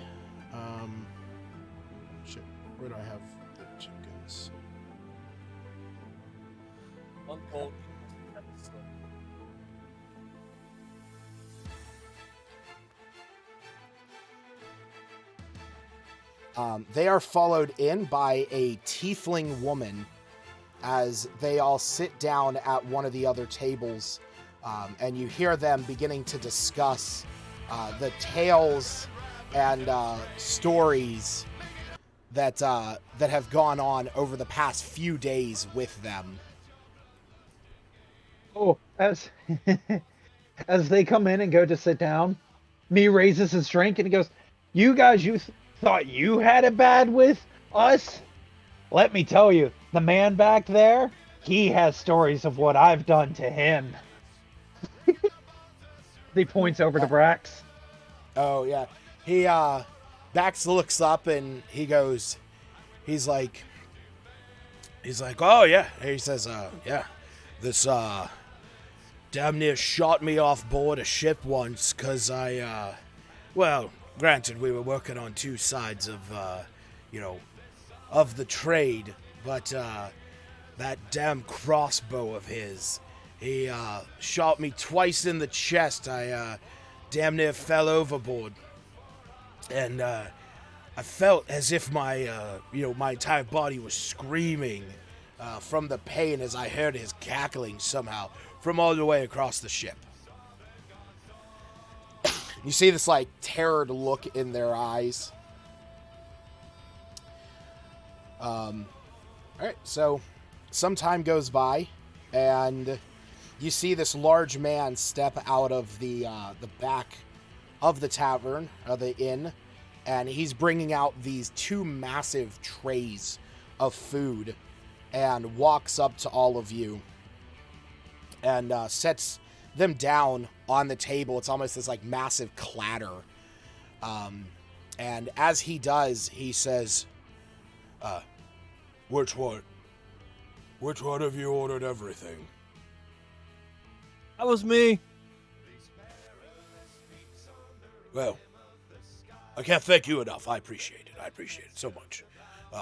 My culinary skills, I hope, are improving. Please let me know any kind of improvements I can do. If any of you feel that my food is not up to taste, please let me know. Indeed. Wow, Lucas just made a character based off of my insecurities of cooking. Thanks, Lucas. And you see with that, he sheepishly yet, almost as if a lumbering giant just walking back into the kitchen. And that's just use order. No. He has brought out everybody's. Everything. Yes. Bina's gonna take the complimentary beverage that they brought for us. Yeah. And she's gonna look over at you and be like, "Can I try some of those?" She's gonna just. What all did you order? Where did I miss? I didn't even look at the menu. Let me see. He ordered potato and onion soup, cabbage, sausage, and potato soup, elven bread, cottage pie, which is basically just mincemeat pie, peppered steak and roasted vegetables with potatoes, fish and chips, and sausage and tomatoes with bacon. He basically ordered everything that a British person would love, I feel. They did. That all sounds really good. Now I'm getting hungry. I was like back when I saw this menu, I was like, this is the British menu. It's for your husband. This menu. Fish and chips. What was that, Steve? I was getting hungry. I'm not gonna lie. Yeah. For the first time ever, Septis wants to taste. Yeah. Suddenly. Oh. You know what? I think I'm gonna get the peppered steak and roast veggies and potatoes. I was like trying to catch up from the message I was reading, and then I realized this clicker just clicked to like go to actual updated messages. While me's just no table etiquette, digging into the steak, like just picking it up with the fork and just biting it off and everything else. Mouthful of food, and he's washing it down with that ale. He goes, "Hey, bro." He washes it down. We should have a sparring and see how these old bones still treat us. Oh, I don't think there's going to be anything that you could do. to get me out on the battlefield, at least not in this condition. And he like kind of twists, and you hear like multiple creaky bones.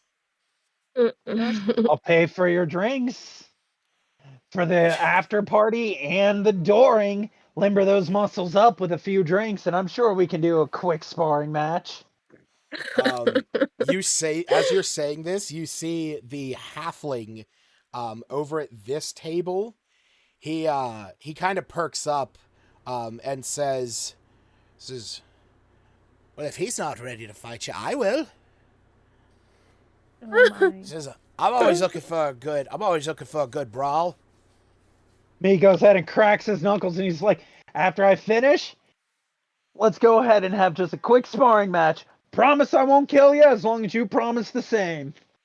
You hear the woman in the back, the woman who is now back sitting at her table of the papers at the bar. She turns around, she says, I don't care what the two of you do. Whatever it is, it takes place outside, out in the fields. I'm not having none of this around here. We'll do it outside in the fields, but I say this could be good business for you. Have a local bard playing music with a good fight going on? Yeah, a fight club. I've heard of them. Yeah, they're not the kind of business that I want to be tracking around. No. Much as I love a minor rabble and a bit of rouse, it's great and all, but not the kind of attraction that I'm looking to do. Hospitality and hearth is what we provide here at the Wayside. Very good. And listen to the lady. You see the halfling walks up, and he goes up to you, me, and he says, Milo Underground. He says, Milo Underground, whenever you're ready, meet me outside. I spit into my hand. It still has some steak and potatoes in the spit that was caught in between the teeth. I extend my hand and I go, name's me. I'd prefer not to say my last name. He laughs and he says, well, no guarantee the name I gave you was my real one. Well, my name goes far, but not to all the right places. Wait, that's y'all's real names? Oh, his real name, as far as you know, it's me, Archibald. That's his real last name. Hey, you signed a contract. Yeah. Did our server state their name? Bax. No, B-A-K. Yeah, B-A-K. Sorry, B-A-C-K-E-S. Bax. Okay, that's the bartender. The person who brought out the food, then the chef. Oh, that was Korag. Because Iluna just wanted to pay compliments to both of them about her elven food, because she would have had the elven bread and some potato soup or whatever was on there, but and kind yeah, kind of wander away from the table in this rowdiness. Are we going outside to watch them, guys? Definitely not. Why not? Me's willing to have people place bets. I'm sure. I'll hold the money. I wish you all the best.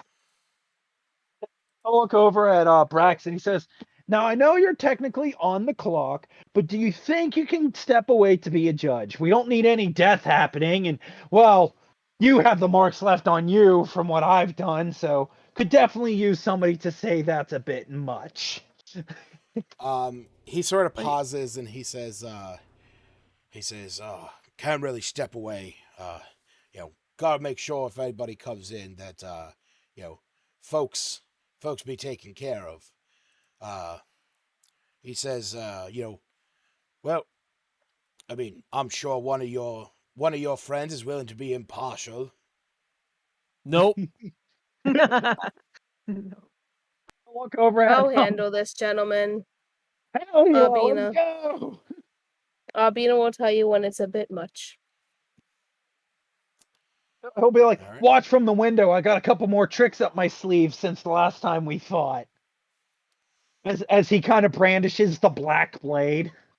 Yeah. He nods and he says, well, that I can do.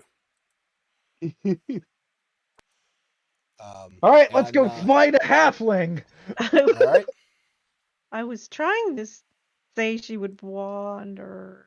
Is there near the tape? Are these windows? I presume they're windows. Yes, they are. Oh, I mean, So not what you're standing in front of, but right here, yes. What are these things? Lights? Pictures.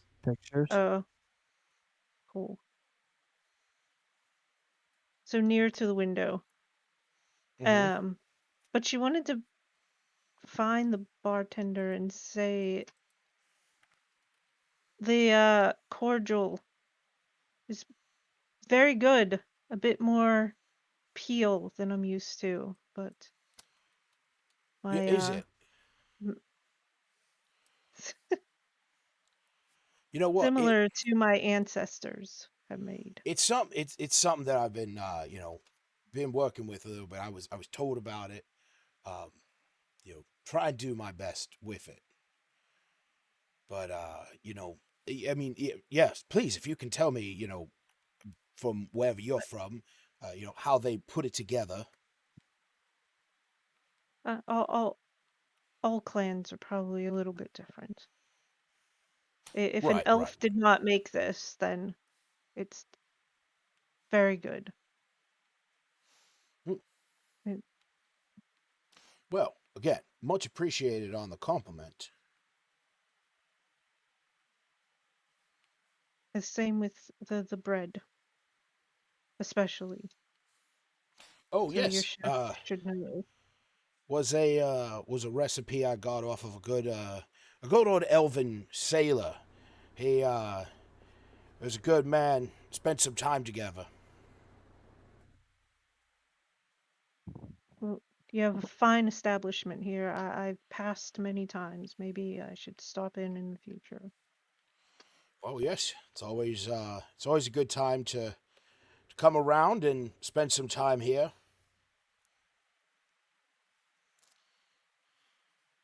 What the fuck is pulling up on my computer in so many different windows? Jesus Christ. Wasn't me. With that, so while Iluna is talking with Bax at the bar, who is heading outside to watch me fight this random halfling? Me. I ask Iggy to go with me. You want to help me say when's too much? He nods and he says, "Yeah, I got you covered there. Funny enough, I don't think I ever brought it up. My old clan, we was we lived our life of pacifism. Now that changed, boy, oh boy. Moment that dragon, lit up my family, put an end to that lifestyle. Yeah, lit up. Way to kill the mood, Iggy. God. All right, Smith and Septis, what are the two of you doing? Septis is going to sit at the bar and ask for a flagon of their strongest alcohol. Oh no! All right, sick. He Bax fills up this thing with basically what's just ethyl. It's essentially just gasoline. And what is Smith doing? Guess we'll go outside, make sure he doesn't get into any trouble. Okay. Oh no. So, I need only to make two of us in here. Everyone else from initiative. Lucas needs to quickly make a character that's broken to kill me. No, I'm not going to make a character that's broken to kill you. I just have to remove everyone from initiative because essentially this is going to be a fight between me and Milo. So those are the only two that I need to add to initiative. So Jared, go ahead and roll initiative. Boy. Is this 19. viewable out one of the windows? Is this viewable? Yes. In fact, it is. You can You could watch it from right there. Septis will do that too. Oh. We'll start chanting Milo. Wait a minute. Yeah, you got two folks from the now the thing that I want to remind you is that while the map cannot properly show this, it is dark out. So granted, I have night vision, that's okay. Yes, I believe everyone here has at least 60 feet dark vision. They do. So I have 120. Yeah, that's what I said, at least. But yeah, so you guys head outside, and Milo, he heads over into this field, and he cracks his knuckles a bit, and he says, all right, well, any particular rules that you want to uphold? Probably the basic ground rules, since we aren't exactly fighting for each other's lives. So non-lethal, can't go ahead and make sure that we can't fight any future fights. Right. And if enough is enough, don't be afraid to call it out. This is all in good fun, and at the end of it, let's just say we'll say the loser owes the other one a drink. Well, that's quite all right with me, but my question is, do you want to put anything on it? I hold up 5 gold pieces. Nothing more? You drive a hard bargain. You know what? Just because I like you, we'll do 8 gold pieces, and we'll settle for 2 drinks. All right. Well, if that's all you're willing to put on the line, I'm willing to meet you with that. Well, he cracks his knuckles, and he holds his hand out to shake yours. I shake his. Okay. And then he steps back. He looks down at the rest of the party, who is standing just off to the side, and he says, well, does somebody want to ring us in?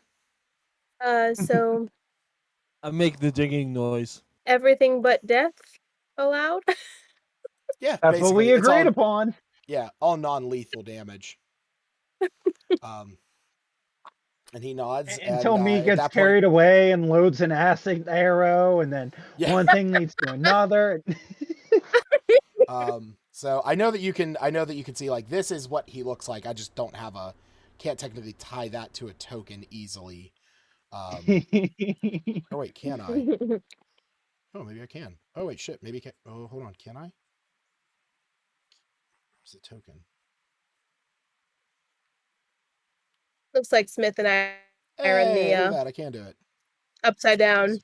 Yes. Oh yeah, reload your character. Reload your map. I was gonna ask that. I can rotate you guys. I was trying to figure that out for myself. I was like, I want Luna to turn around. That is a thing that I can do to you guys. So, anyhow, I don't do it often, but I can spin you around. Right before the ding, I go ahead and put my hand up. Also, don't touch the hat. He nods. There's been times I wondered about turning us around when we're facing weird ways, but it didn't. I didn't think it was possible. All right, so as this starts up, he is gonna go first as he has top initiative. Are you hiding your rolls again, Lucas? No, I'm just not doing anything yet. I'm trying to get the maps set up, because on my side it's all messed up. Yeah, no, all my rolls are on public. All right. So you see that as he stands there, he grabs 2 daggers from his side and then quickly shifts his hands, and you see that he disappears. Oh my gosh. It's your turn.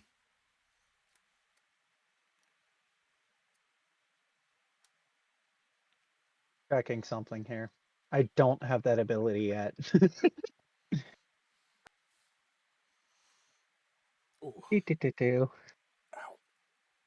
Just come back inside and forfeit. Just casually walk in, steal gold in pocket, and just be like, "Yep, we're done. I won." This is what I need to check here. I go ahead and chuckle, drawing my blade and my sword as my entire form takes a ghostly aura. Okay. What are you using? What are you doing? I'm using my ghost step tattoo. Ooh. Okay. So you have gained resistance to bludgeoning, piercing, and slashing from non-magical. Can't be grappled or restrained. You can move through creatures' space. Okay. Coolio. And yep, I think that's what I will do, because I can't use that to float, but I do gain some sort of ability that'll allow me to float here soon, but not quite yet. But that's what I do. All right. So you stand there and you kind of have this moment of, you take this ghostly form, and then all of a sudden you hear a sound come from behind you as he reappears and goes to stab at you with his daggers.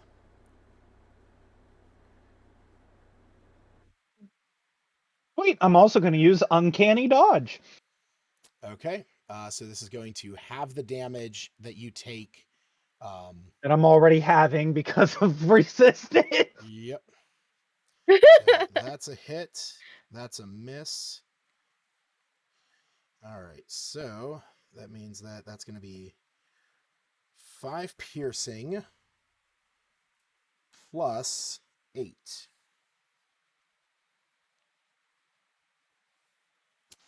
So that's with the 13. Half? That's 13 total. So you use your uncanny dodge. Well, actually, wait a second. No, you would not be able to use that. Oh, you're right. I can't. But you want to know what I can use to half it anyways? Shadowfell Tattoo.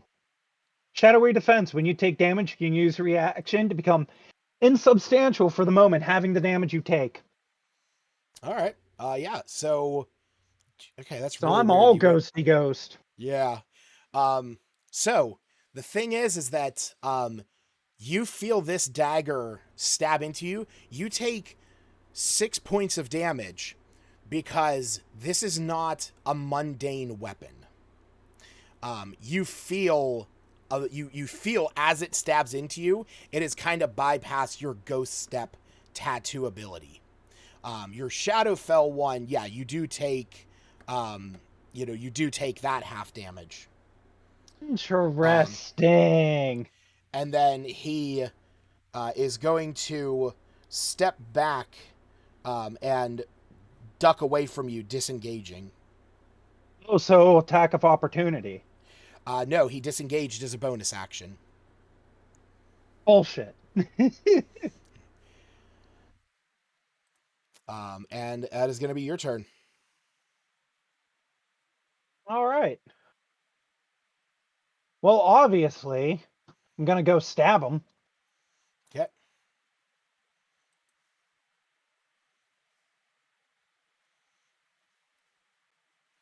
That's a 15 to hit. That doesn't matter because I still get to use my crossbow.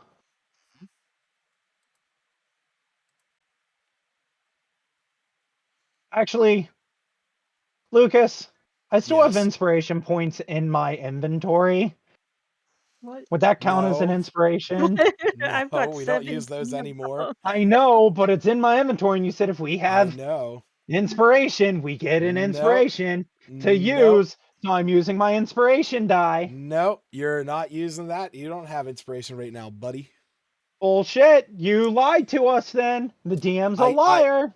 The DM is a liar. I will never say that I'm a truthful person. All right, you heard it here first. I have lied more times than I have ever told the truth. Said if we had inspiration, You're always lying inspiration. That's a lie.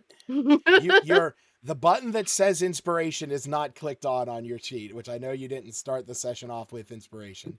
So unfortunately, you do not. You still do have your bonus action though. Yep. So are you attacking him again with your crossbow? Yes.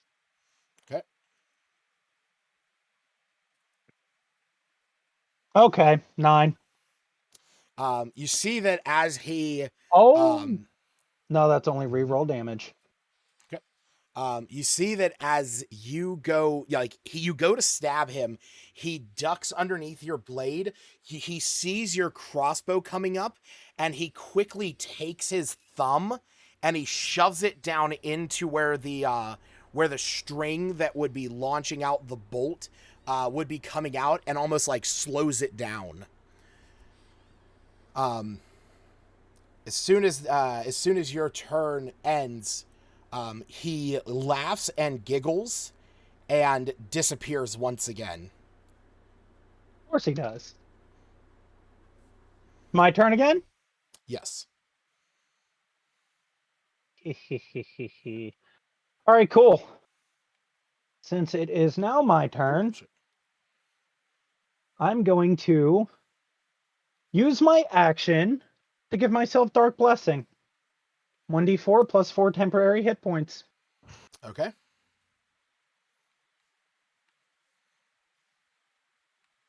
That's 6. And then, with my bullshittery of rogue abilities, I'm going to go into the tree. Because as a bonus action, I can use any of my stuff of dash, disengage, or hide. So are you hiding?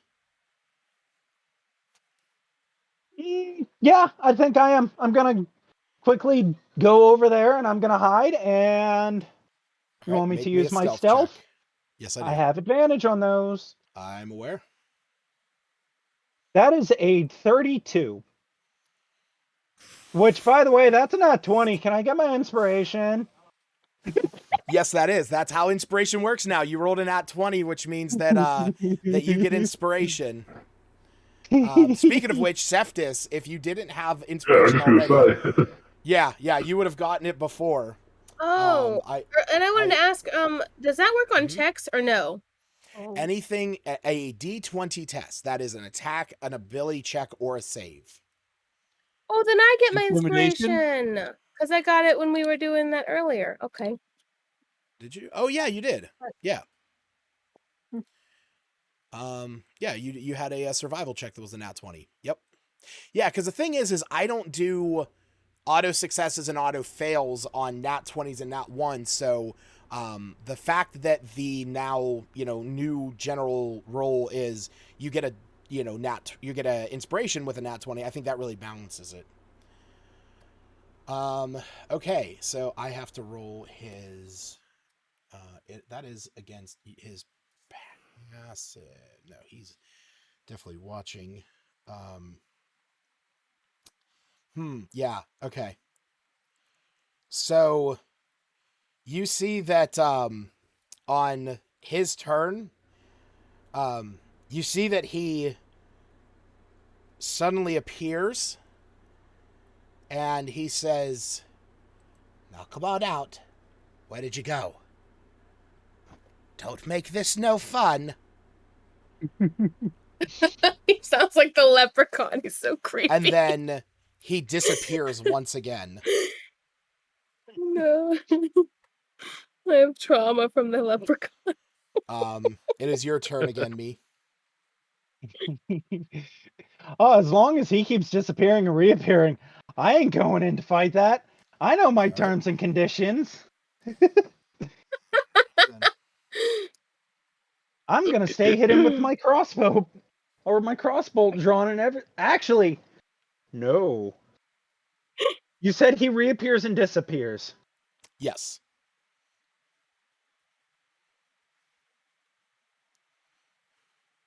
Okay. Here's a question.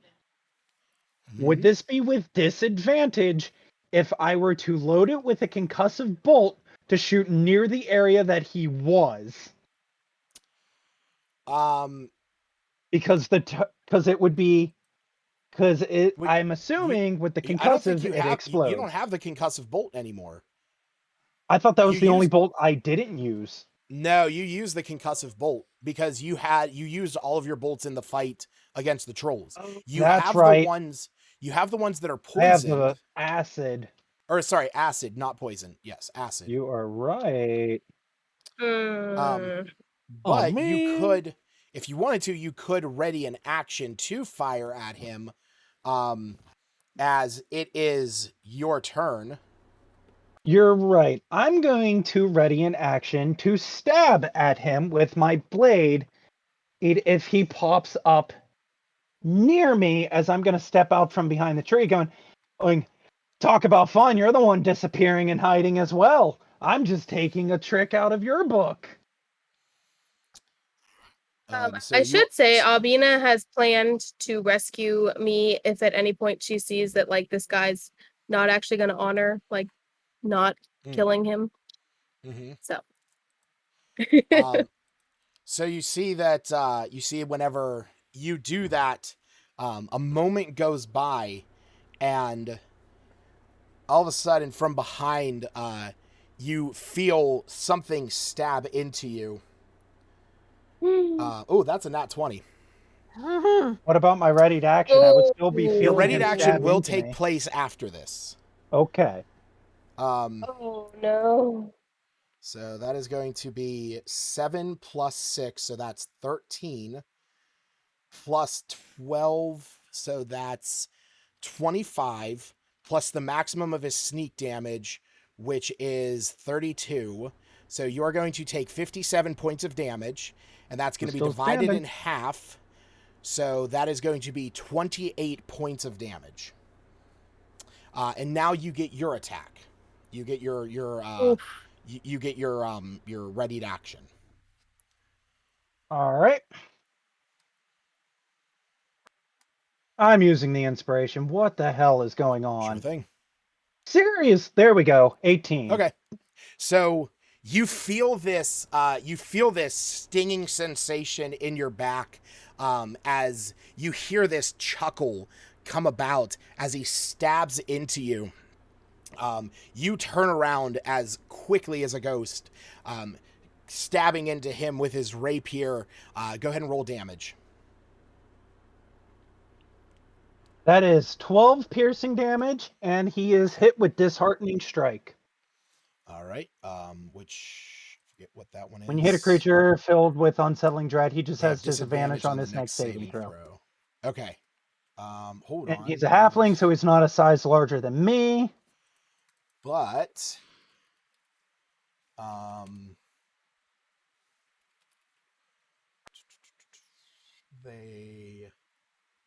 okay. So that is when you hit a creature, the creature ignores it if it's immune. Okay, no, he's not immune to frightened. He has advantage on frightened. All right, yeah. You stab into him as you know, he kind of like reels back and then tries to stab at you again with his other dagger. Now, since I readied the attack action and I took that attack action. Correct. That is your reaction. Reaction? Okay. That's what I wanted to know. Yep. Yeah, because when the trigger occurs, you either take your reaction right after it occurs or ignore the trigger. Gotcha. So with that, you're going to take 2 points of damage because you still have your ghostly abilities. And then you hear him chuckle and laugh once again as he... sorry, I didn't even have him on the map. Sorry. He chuckles and laughs once again as he disappears. Okay, so now it's my turn. Yes. Cool. I'm going to... Let's see here. I gotta look at this real fast because I keep forgetting what the fuck it does.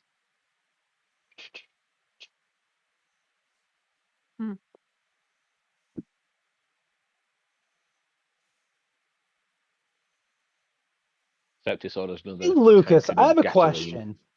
Yep. Nah, it doesn't matter. I get advantage anyways. Never mind. Cool. I'm gonna do what I did last time. I'm gonna hide.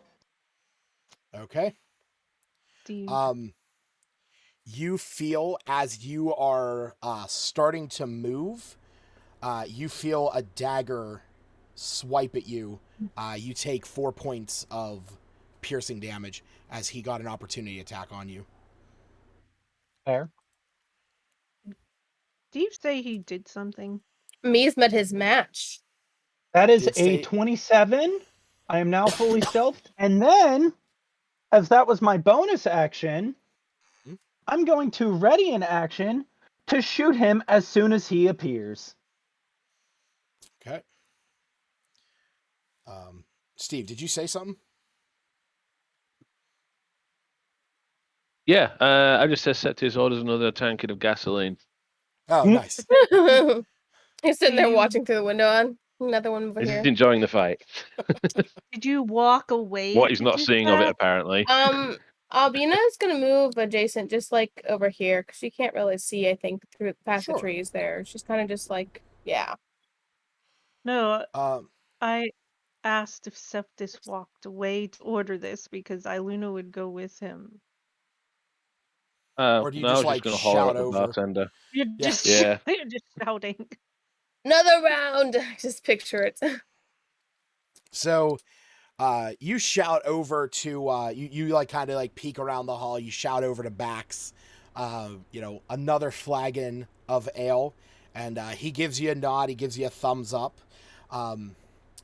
When you head back over, or whenever you look back out the window, Septis, something catches your eye. Actually, something catches your ear.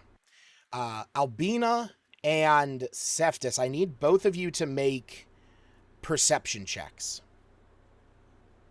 Okay.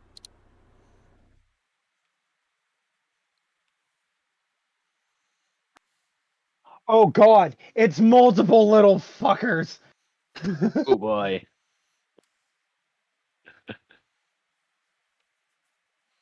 Man, that gasoline's taking its toll, apparently. I was just wondering if this is something to, I don't know. I've been thinking, what was that guy that me threatened? What was his name? The one where you told him to shut up, pretty much. That was Reginald. Yeah.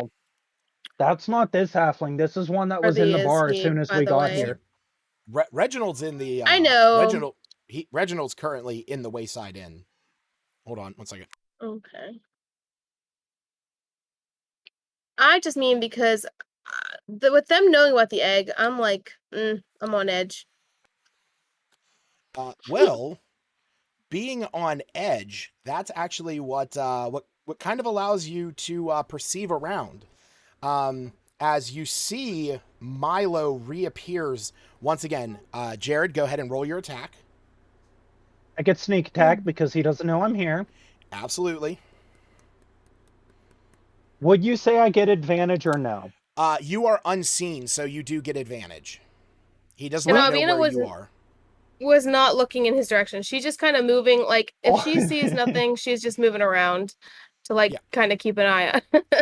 Also, I totally load it with one of the 6 Black Dragon acid bolts. Okay.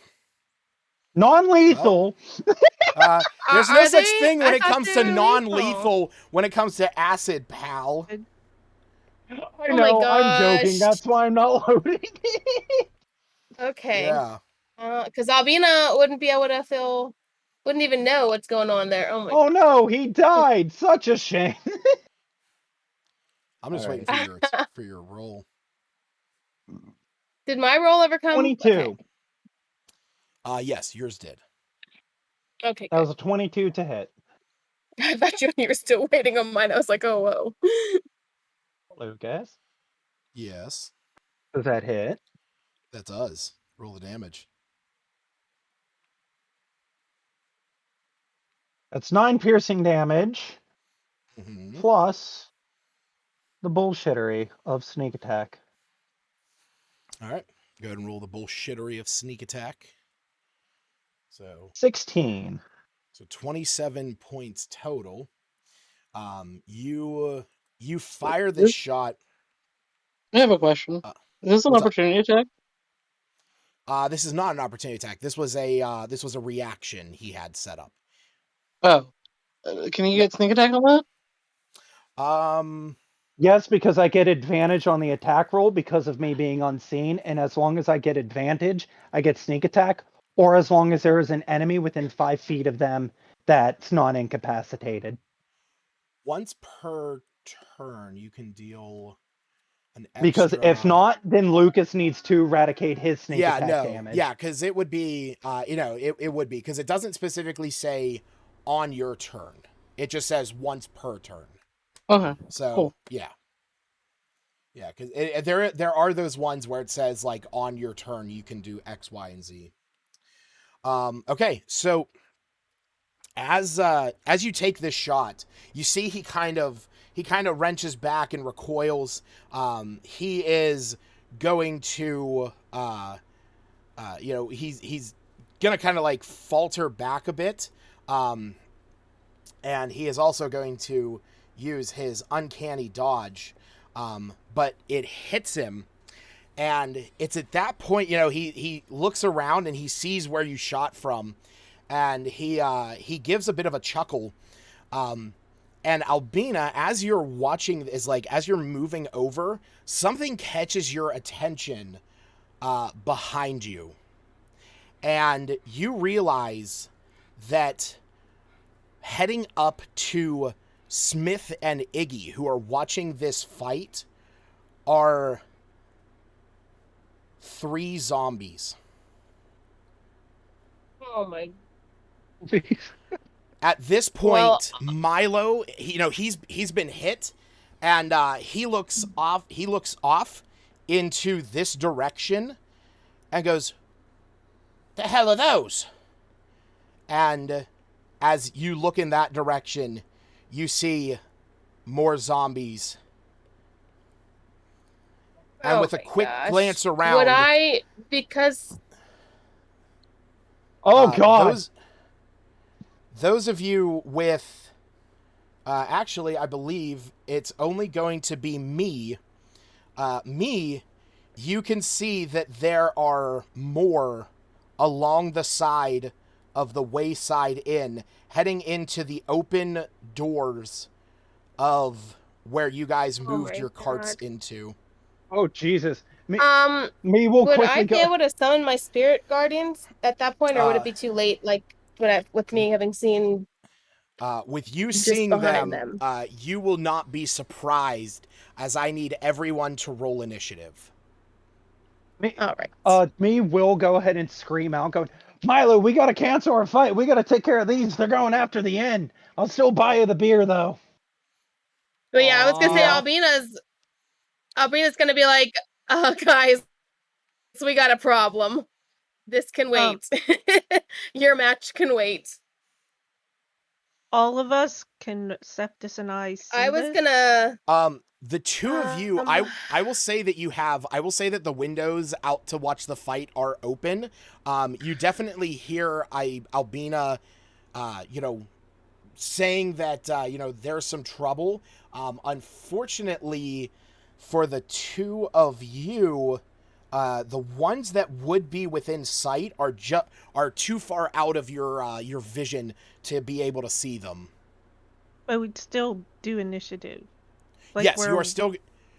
So basically, the only one who noticed was Albina. So it means that whenever you guys are added to initiative, this is essentially going to start a new surprise round.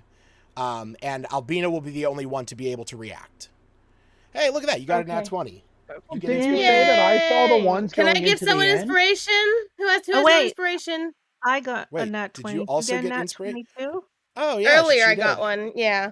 Yes, you can. I want to give Smith, do you have inspiration? Oh, okay. I Luna, take it. I thought you had it. I'm sorry. No. Iluna rolled a nat 20 as well. Oh, okay. And she Smith, already do you had have inspiration? Does anyone need it? Who needs There's it? We got two two free going. inspirations. Yeah, I think Going, the gone. only one who needs it is you.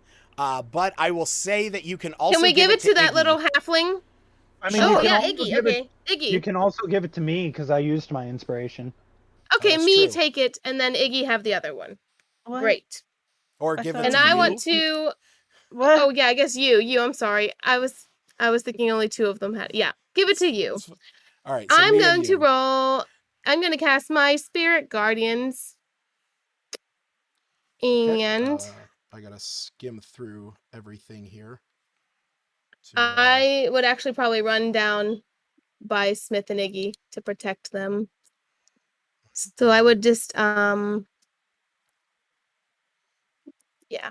Let me move my person.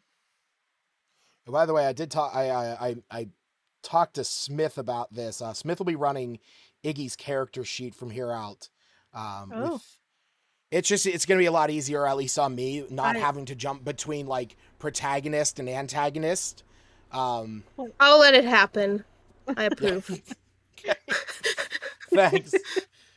That's my goblin boyfriend. Leave him be. No, I'm just kidding. All right. So you are moving up to this space in front of Smith, and you are casting your spirit guardians. Yes. Okay.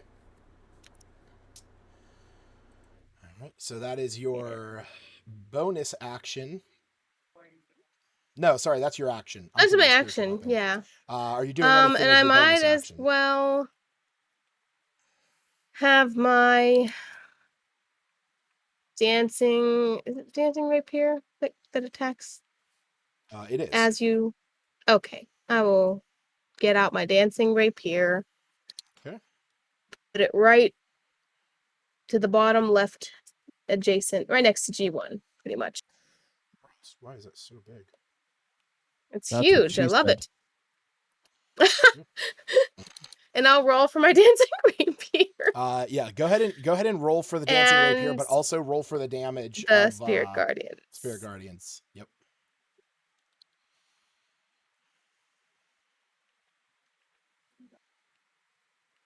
It won't let me roll while I'm waiting for the other one, so I'm just gonna give it a second. That's fine. That's a 21 to hit. So yeah, roll the damage for Spirit Guardians. I rolled as a 3rd level. I didn't upgrade up or anything like that. It's going. So yeah. So when they land, that'll be all I'm doing. So you can move to the next person. All right. Well, I guess you really yeah. Well, the next person is not here at the moment. Oh, there she is. Iluna, top of the order. I'm always listening. Yeah, I guess I can't quite see these zombies that I'm aware of yet. You might probably hear something going on at this point. So from where you were standing, you watched Albina run down beside where Smith is, and you see that familiar aura of her spirit guardians flick open. So there's definitely a sense of urgency. I guess I'd run out the door. And see what in the world she's running around with her guardians for. Hey! What? What did I do? Why? I don't know. Hannah, make sure you roll the damage for your dancing rapier. Okay, it's checked for... I can't grab her. Whatever, I want to stand at the door. Like here, or... I can grab her again. Yeah, right at the edge of the door and just see what I'll roll it, thanks. It won't let me stand in the doorway. There's a little lag. I don't know what's... well, you are standing currently on a square, so... Oh. There. That's good enough. Shoot one of these. Okay. Well, she's got those two in the Guardian, so G3 since... I definitely forgot to put anime on the map. It's okay. There was a lot you were handling. You also had a bunch of...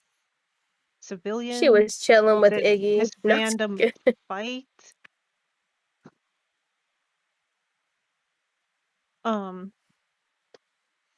Shoot arrow.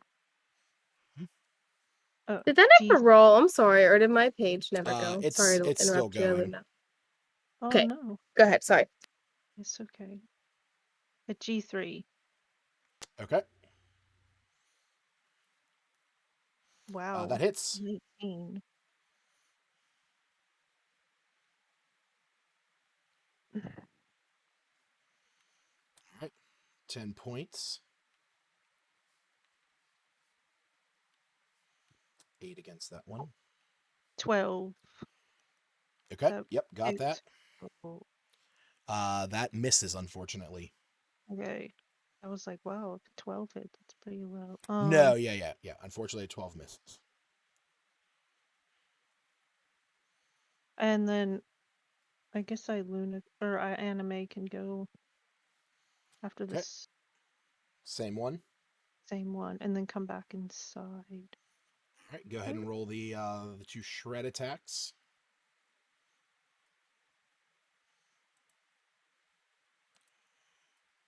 Shred.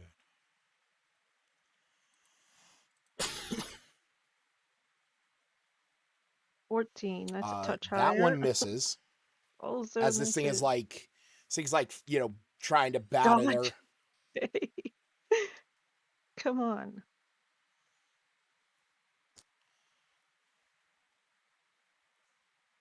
Oh, fortunately, that also misses. Anime, get your shit together. You see that as Anime flies out, it's she swoops in, tries to smack down at this thing, but it's like batting wildly up at your bird, and it jumps back. I'm probably gonna shout zombies and get cover to the people inside. Okay. When you shout that, you hear a bit of commotion, as you hear like the stomping of feet over to one side of the building. But I'm gonna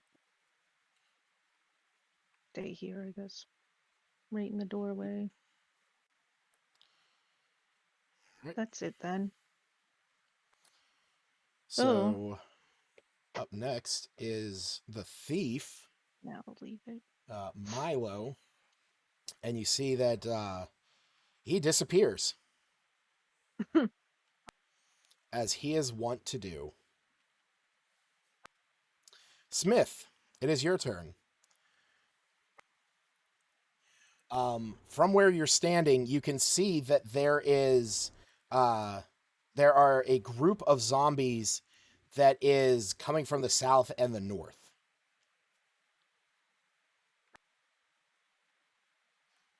And Albina's already done some damage with her spirit guardians on the one, it looks like, or it sounds like. Yeah, she has the one. The one has taken some spirit guardian damage and also some damage from the rapier. This thing pretty sturdy from the looks of it. You can see that it is still not been stayed. It's advanced. It is still moving ever so threateningly towards her.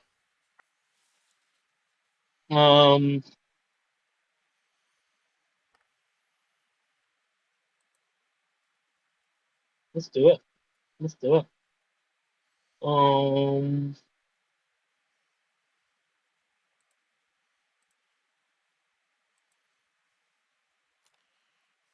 Can you give me a little circle to the left of G2? A couple squares to the left of G2. Yeah, fireball. what side? That would be a fireball. That's 20 foot. Yeah. Okay. I'm gonna start with that. Yeah, that All sounds. Yeah, that sounds about right. Seems about right. Okay. Yeah. Go ahead and roll the damage for fireball.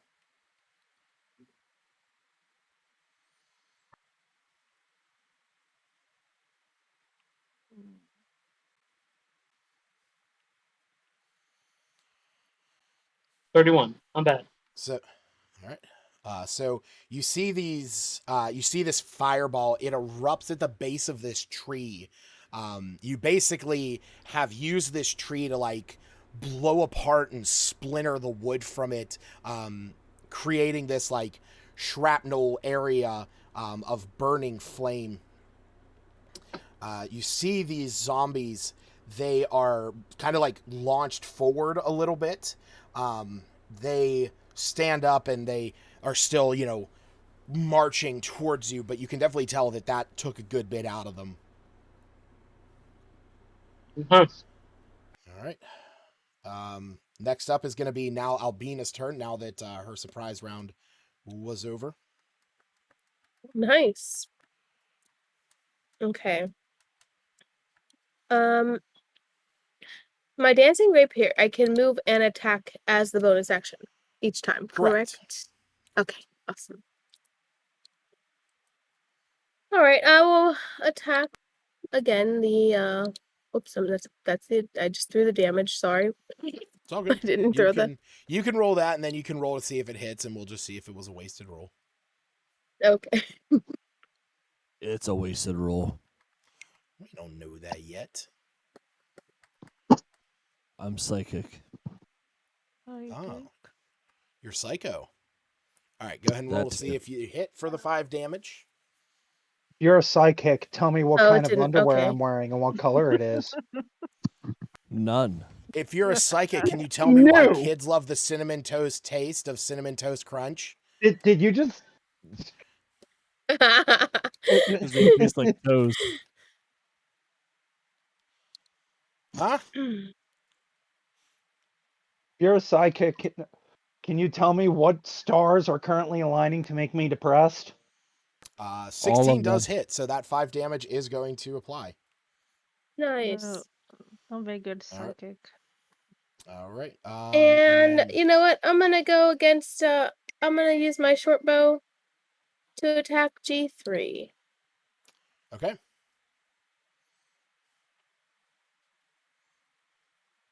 Can you tell me more about these zombies? Are they just regular zombies? Do they have a purpose? Are they just going for each and every one of them I can get close to? Michael Jackson style.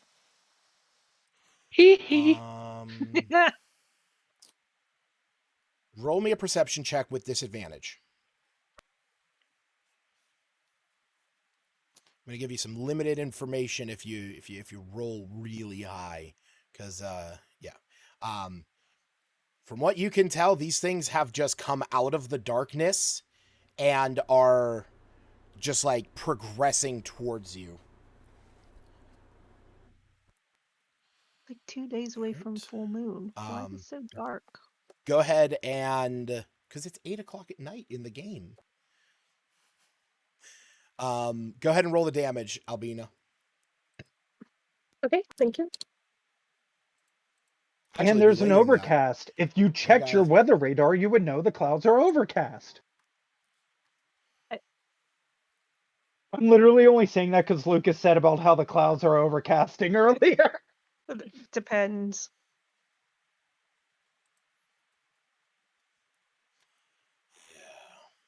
I'm just being preoccupied by the full moon in game. It's like 2 days away. It's another Luna thing. Not me specifically. 7 damage. Coolio. All right. Cephas, you see this commotion going on out there. You see Albina is out there. She has cast this. Iluna's gone out, yelled in zombies. Before you do anything, roll me a perception check. Okay. Get good. Yeah, get good, Steve. Get good.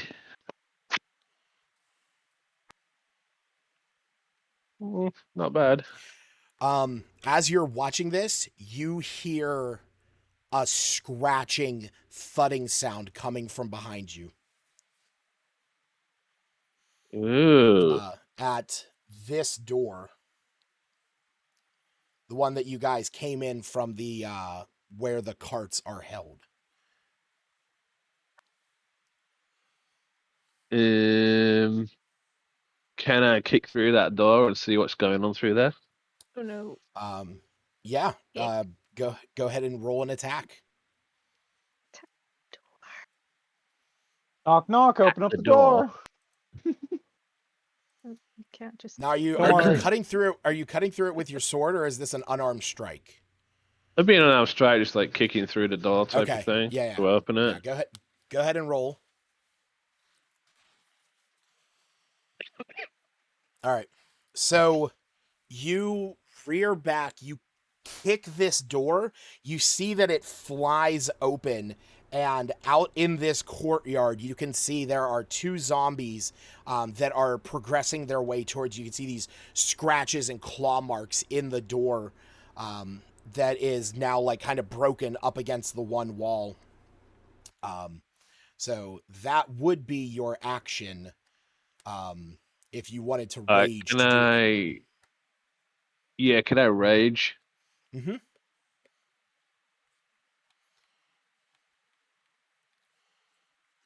I keep tapping the wrong spots on the damn map. Yap it. If I was to use my built-up alcohol as a flamethrower, would that be an action too? Improvised weapon. Interesting. An improvised weapon. You did just drink. I guess that'd still be an action though. I did. I got like 2 tankards filling me. 2 flagons. Just picturing Bender from Futurama belching, and it's just flames coming out. This is burping in action. That's great. Because it's trying to figure out how to do this. Yeah. No. Hold on. You gave him this awesome ability 2 weeks ago. It's already ready. I did. Shit. I'm trying to think. What is it? It is going to be based on. Yeah. No, I love this idea. For every flagon you drank, you can cast the Burning Hand spell. So I will say that there is a maximum capacity within your orifice, like within your holding container. But essentially it's going to be a 15-foot cone. And I am going to say that it is going to be cast at its lowest level, but that's still going to be 3d6 fire damage. So you will have that effect on your next turn. Okay.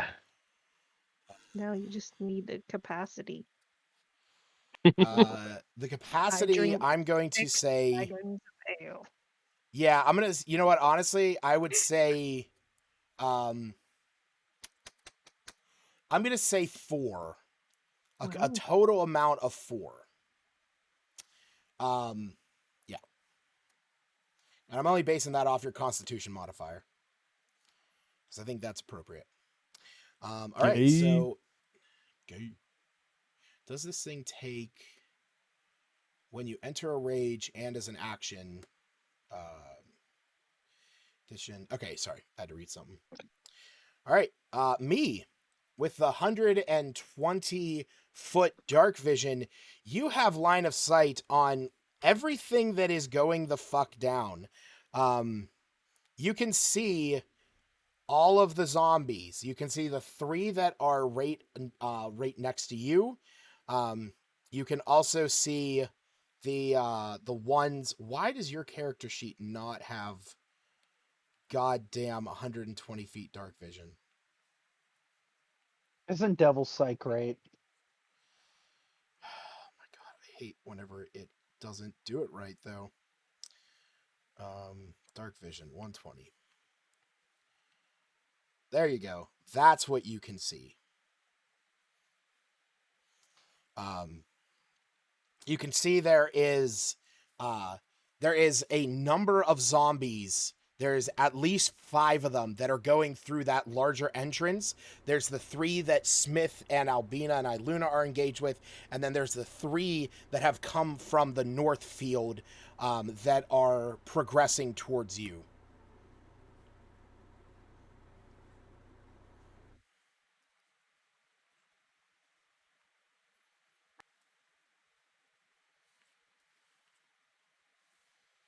What you doing, buddy? Is Aaron even here? No, it's you. It's Jared. Me. Oh, I thought that because you were saying you, and I assumed it was Aaron. Sorry. Jesus Christ, wasn't your names are the talking to worst. you. He was talking to me.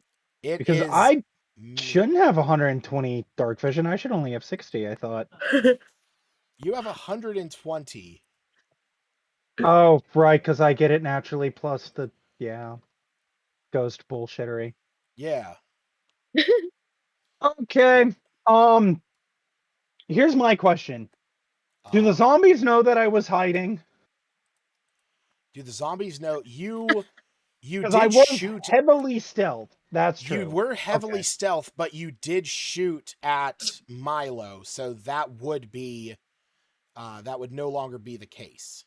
You gave up your position. Right. Then I'm gonna go ahead and say, Milo, wherever you are, our duel needs to end now, and we need to get these zombies out of here to save the patrons of the bar.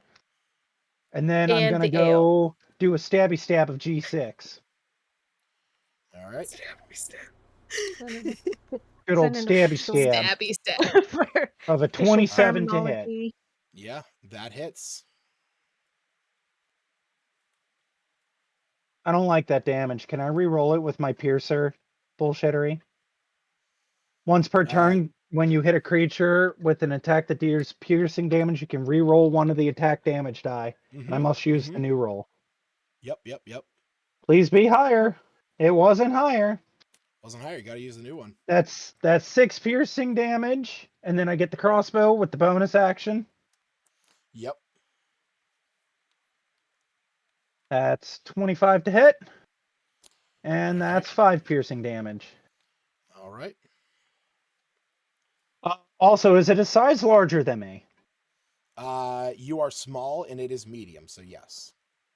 Well, it takes 9 extra damage because Fury the small. So you want things to be bigger than you? Yes. Nice. Yeah, generally speaking, it is to me's benefit to fight bigger things. Yes. All right, so I'm not coming up against you ever. Do me a favor, Albina. Roll me that Spirit Guardian damage. I certainly will.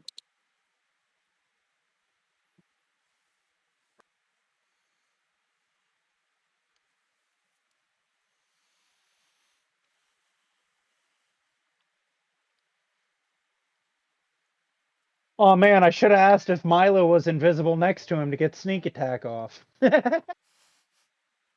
Fortunately, he was not. All right, 12. They're going. Yeah. There it goes, yeah. All right. So you see that this thing is moving towards you through this swarm of these spirit guardians, these warrior figures that flit around you, as it comes up and tries to attack you. That's a 21 to hit, so that's gonna hit, and that's a 14, so that's gonna miss. So you are going to take 8. You're going to take 8 bludgeoning damage and 9 necrotic. So a total of 17. Me? Yes. Oh, okay. You heard him. You take the damage. Oh, you. God damn it. This fucking names. Right. I approve. Me. That's a miss, and that's a miss. Your incorporeal figure is allowing you to move around the attacks of these zombies. Cephas, down here, this one charges at you. I don't have you in a spot where you're on a thing, so I'm going to move you there. So he is going to take his hits at you. Lucas, we screwed that up. Why? Go step tattoo ends on my next turn. Oh, unless we're just using it, unless we're just using it for flavor context right now, since the zombie still missed. I will say that that zombie still missed. Yeah, because I just checked it and I'm like, no, that's at the end of my next turn. We screwed that up. No, that's fine. Yeah, then you just don't have that. It's the ability that I get like a minute of it, not the tattoo. Okay. Yeah, we combine the tattoo with the ability. Yeah, as a bonus action. Okay, cool. Yep. All right, Cephtus, 2 attacks coming your way as this zombie charges at you. You are going to take 13 points of damage for the first attack and 15 for the second. So that's a total of 28, and you have rage. So these are going to be... Oh, shit, wait. Hold on. Okay, I gotta do the math. You're going to take 7. Okay, you're going to take 21 points of damage because you're going to get resistance from the bludgeoning, but the necrotic is still going to affect you. Okay. Right. Which one is this? That is this one. Up. This one is going to move up and attack Albina again. Well, this one's attacking Albina for the first time. That's a 21 to hit, and that's a 20 to hit. I know both of those hit Albina. Albina, you are going to take 14, and you're also going to take 21 points of damage. All right, guys, it was nice saving you while I could. I'm gonna step out. Do they take spirit guardian damage too? It is. I actually, forget which ones yes. I have. G1 definitely took it. So go ahead and roll that damage again. Okay. Because he is going to take that damage. Good call, Smith. And against me, up in the top, one of those is going to hit. So me, you are going to take 5 and 8. Me, you're going to take 13 points of damage. Can I use Uncanny Action to half it? You can. You would take 6 at that point. Woohoo! All right, Smith. It's Iggy's turn. All right. Oh, I'm sorry to interrupt. I had one question because here it says that they take necrotic damage if they're evil. So does it matter if it's radiant or necrotic? That is you.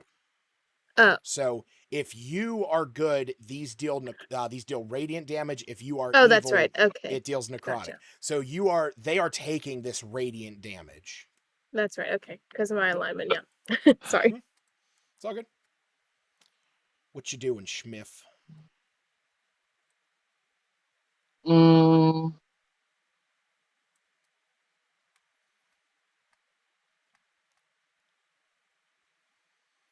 Sorry. I was gonna do a fireball, or a frostball or whatever it's called, but then they moved. So now I'm gonna do let's do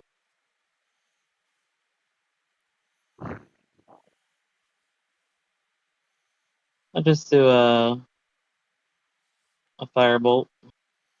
Okay. Or ice bolt. Yeah, ice bolt. Yeah, So go ahead and roll d20 plus 7. And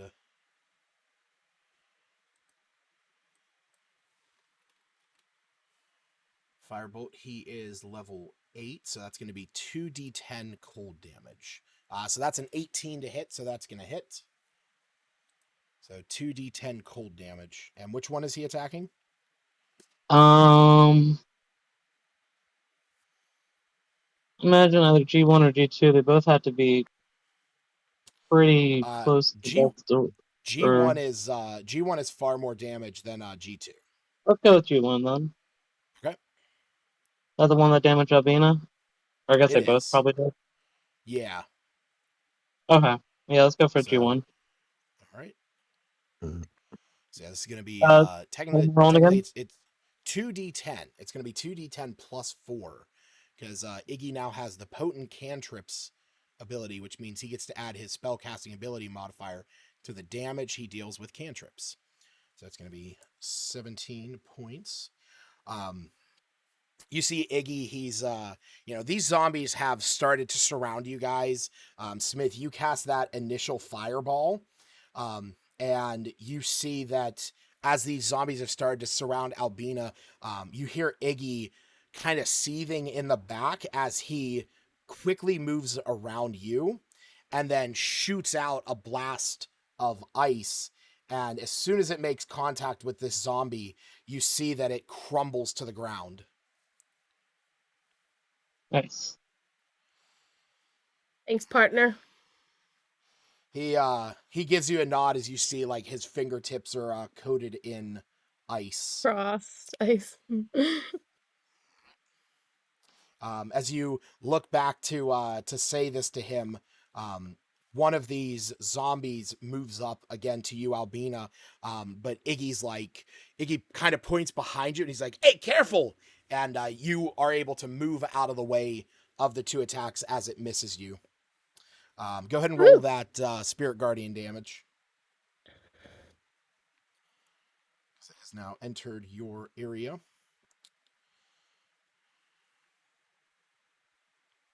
Nice.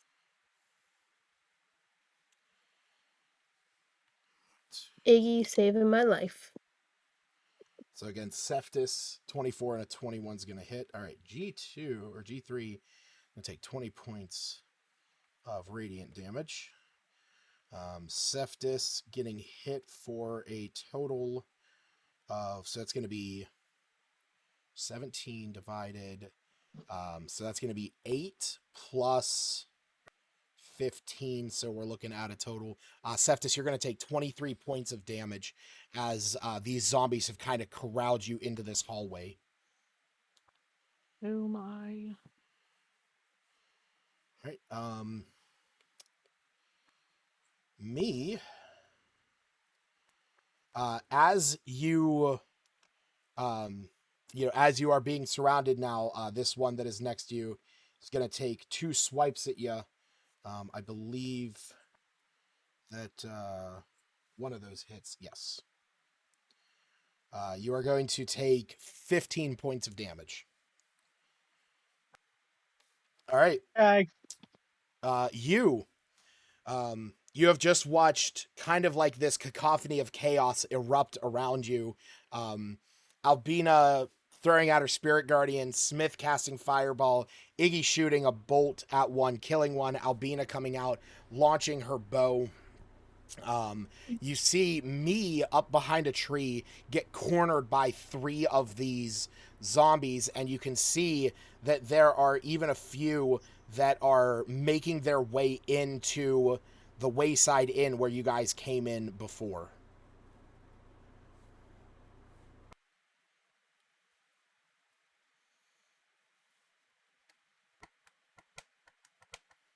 You there, Aaron?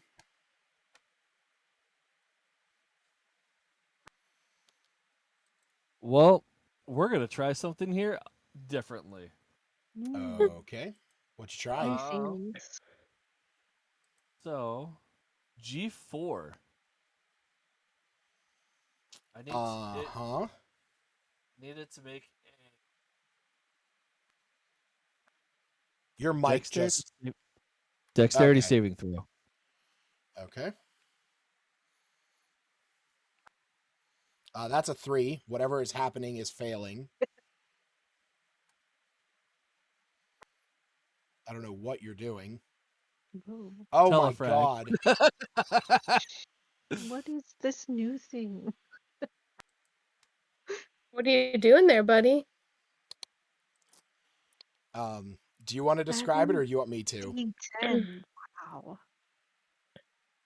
So, I'll let you describe it. All right. Lucas. So, you guys watch as what just happened? I had to move him. I had to move him out of the way. Okay. So, hold on. Well, it's my page. It just stopped loading. That's what happened. Sorry. Okay.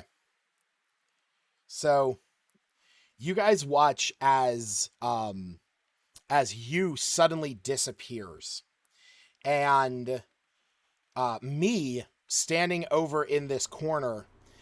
He's surrounded by these zombies. The rest of you just watch you disappear, and then all of a sudden, one of the zombies by me, its form starts to like violently shift and expand as you see a massive chunk is blown out of its side as you falls out of this thing. Aaron, you're gonna take 17 points of force damage, as he was not reduced to 0 hit points. Oh no. Okay. You. Yeah. So telefrag. What the heck? Choose a creature within 120 feet. You teleport directly into that creature's space and explosively displace its body. The creature must make a dex save with advantage if it's a size smaller than you, taking 7d10 force damage on a failed save, half as much on a success. Creatures larger than you roll with disadvantage and take 10d10 force damage. If the damage reduces the creature to 0 hit points, its body violently explodes and you appear in its space. Otherwise, you're shunted to the nearest occupied space and take 3d10 force damage. So he just teleported inside somebody. The craziness of undeath will do insane things. All right. Let's let that not happen to Albina. Let me know when you're low on health again.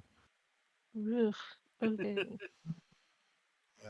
Terrifyingly grotesque. Is that due to his subclass or just being a warlock? No, that's just a spell. Wait, did you say that to me, Aaron? Let me know when you're low on health. Yes. Oh, thank you so much. Oh, me's absolutely low in health, but you know. All right, so we're back to the top of the order. As this chaos is unfolding, the explosion from the one that you just erupted out of, you hear this like grotesque explosion out of this thing, but at the same time you also hear this rumbling coming from above.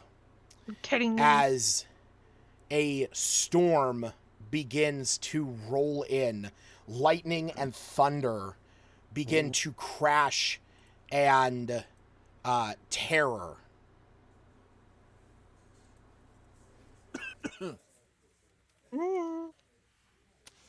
Luna, it's your turn.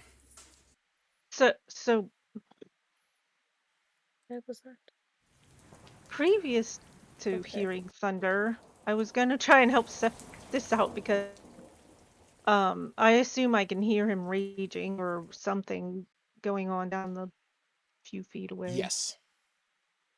I guess I'll stick with that and try to head outside as soon as possible and help Septus first.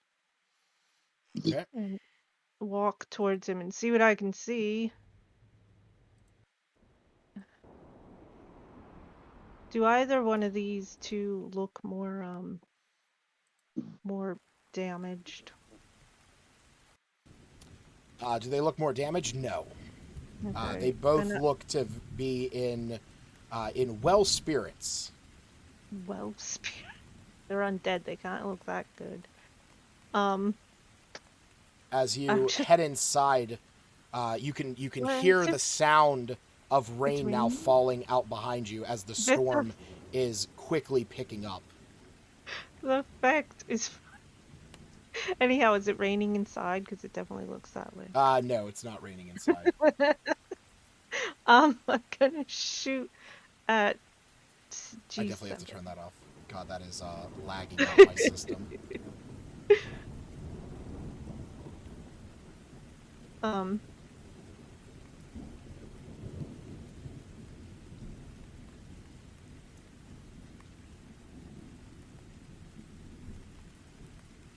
Shoot 15. Does that hit? We're going up hits. in increments. 15 does hit. You guys try the new Dream World Coke?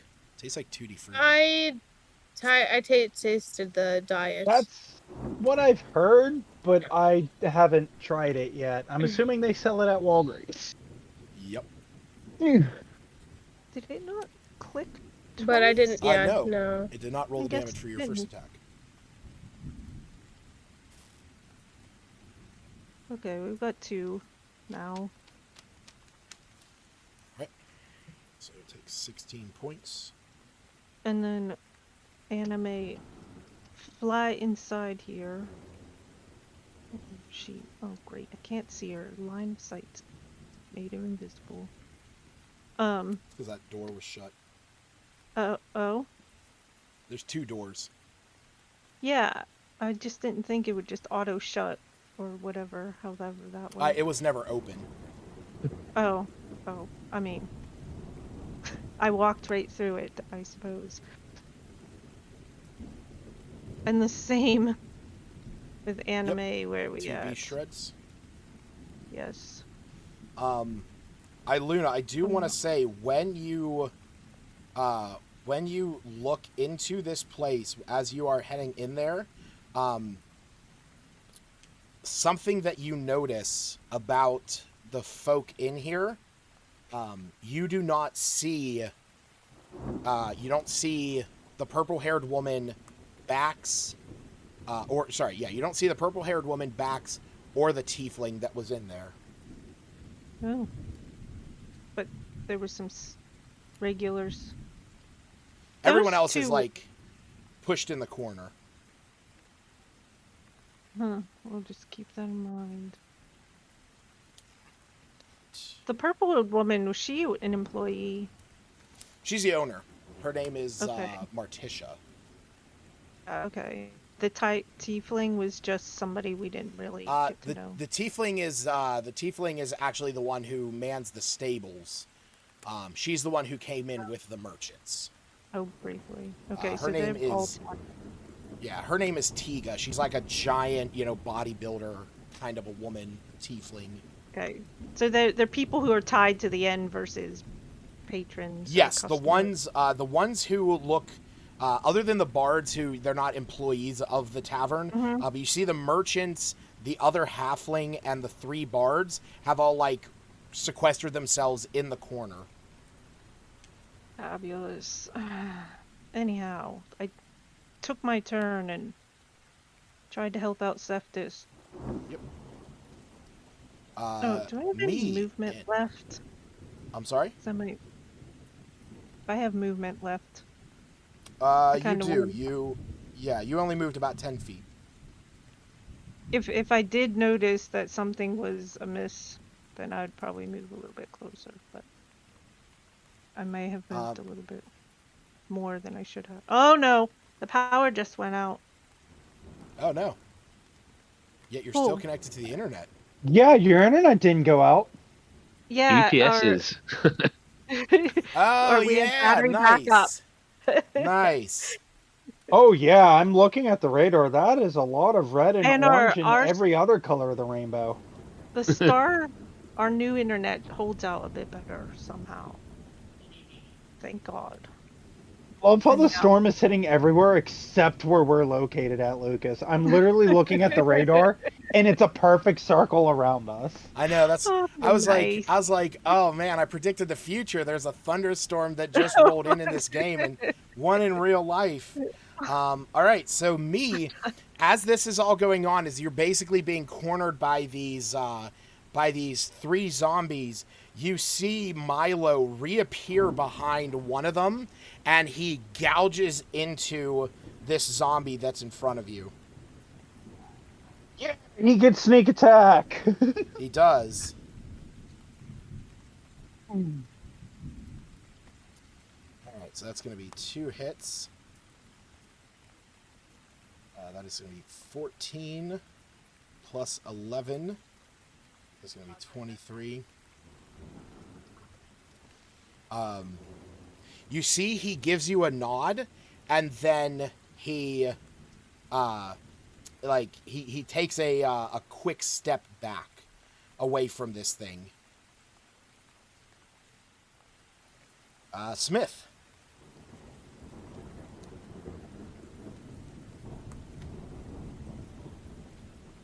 Smith, your mic is muted.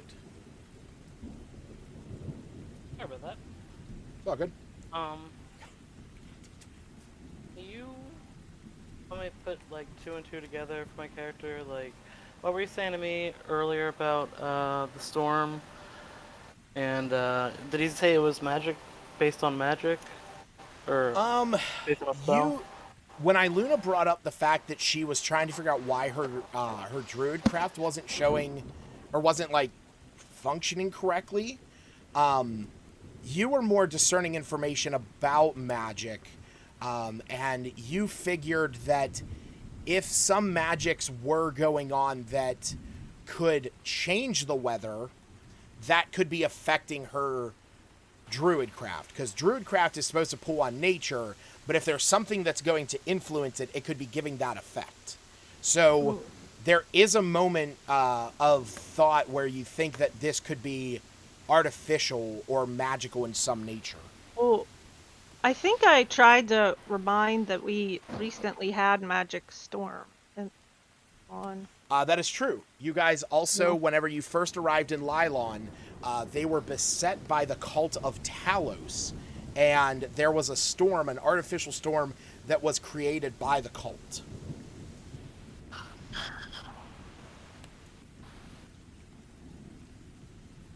Okay.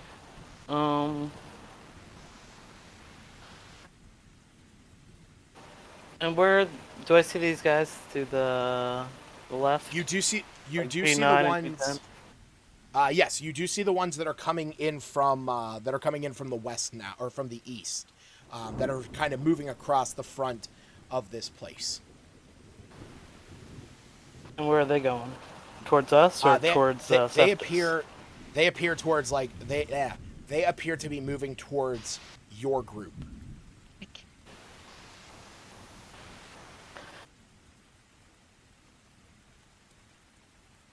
And G3 and G2 are almost dead? Those two are, one is definitely close to death. The other one is roughly halfway there.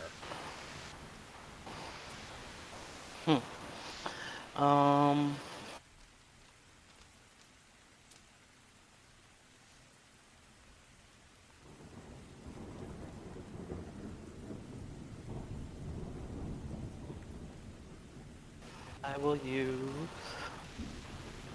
Chromatic Orb, Fire, at probably the weaker one. Okay, go ahead and roll your attack.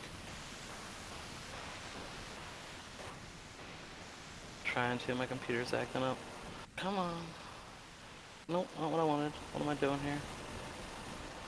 There we go. That hits. Roll damage. Oh, that's weak.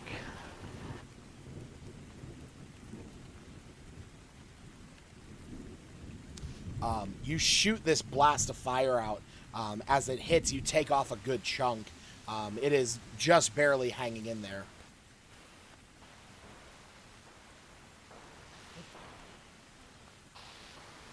I guess that's all I got. Albina. All right. I'm gonna use my dancing rapier. Okay. On G3. Yep.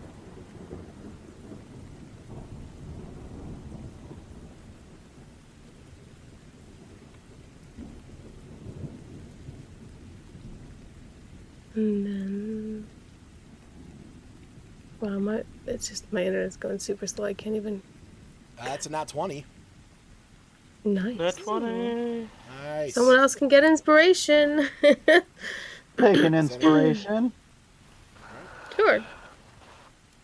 Let me go back here. Go ahead and roll the damage. Piercing damage. Yep. And then Always go with the first die. It's gonna be 1d8 plus 10. I'm going to disengage back to next to Smith. All right. So oh yeah. You can disengage as an action. Yep. That was a bonus action. Perfect. Okay. And is that everything you're doing? Wouldn't that be everything?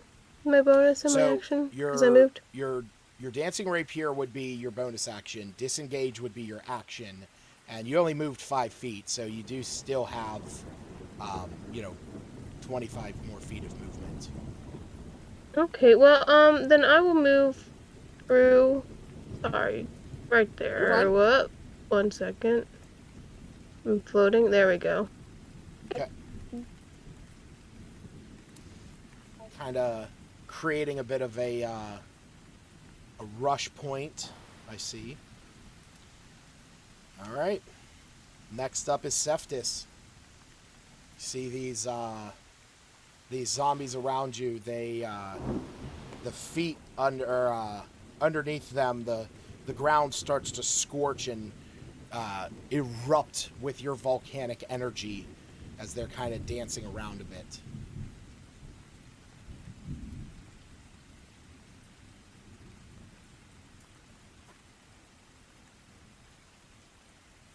Steve. Oh no, did they lose power?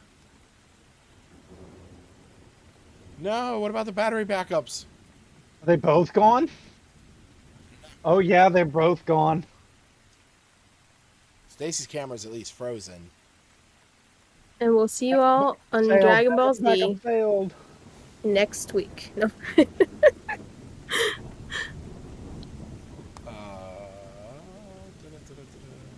You know what? This actually works out for me because I'm in the middle of a 5-star Pokemon raid, so... Oh my god. You're the worst. Hey, 2 of us in this entire group are in this 5-star raid. You're both the worst, and I know which 2 of you it is.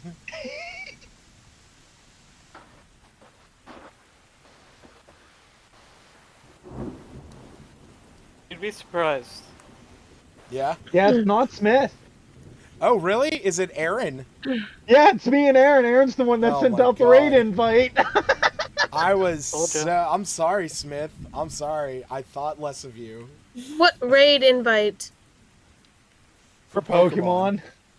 Why didn't I get an invite? Because we don't have you added. Well, we don't have you added. Well, that's just horrible. Aaron, we won. You know what? That's just rude. Rude to me and Lucas. Julia from this Discord was in the raid. Jesus. Julia Cat or whatever her name was. Yeah. Oh man. I joined from 1,174 kilometers away.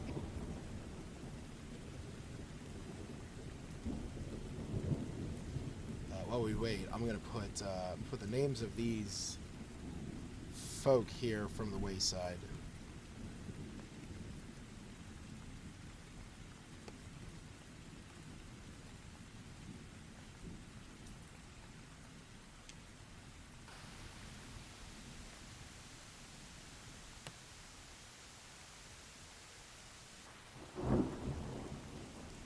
You guys, there's actually 2 raids going on nearby me. I didn't think raids happened at this hour. That's weird. It's for an event because they're doing a bunch of 5-star raids. Yeah. I don't know what any of that means. Pokemon. Shame on you, Lucas. Shame on you. You know what? Actually gives. You know what gives me so much shame? So I had to get a new speaker for my computer because the one that I had was making this crackling sound anytime I got like high amounts of volume. So the one that I had originally had this really cool red LED strip that went around it, and it matched all my other stuff because my keyboard, my mouse, even my Xbox controller and numpad all have this red stripe, and I love it.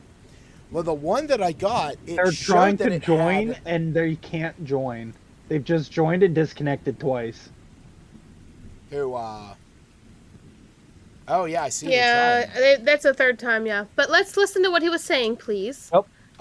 Well, so this is the new speaker, and it does have, come on. Fuck. There it goes. It has LEDs, but it's like a breathing thing where it's like goes from green to blue to red to yellow. I was like, motherfucker. Like, this is the worst. Yeah. So, just keeping it off. Yeah. It is a nice speaker. At that point, it works I have really well. mine as like a set of flames, but it's purple and red. It's the Razer, oh, what's this keyboard I got? Razer something. Ornata, I think it was. Chromata, I think it was. One of them Razer things. All right, their internet went out. They have one bar. Steve asked if it was his turn. I said yes. He has 2 zombies on either side of him. Mana. Flamethrow the guy to my right. All right. Would you like me or someone to roll?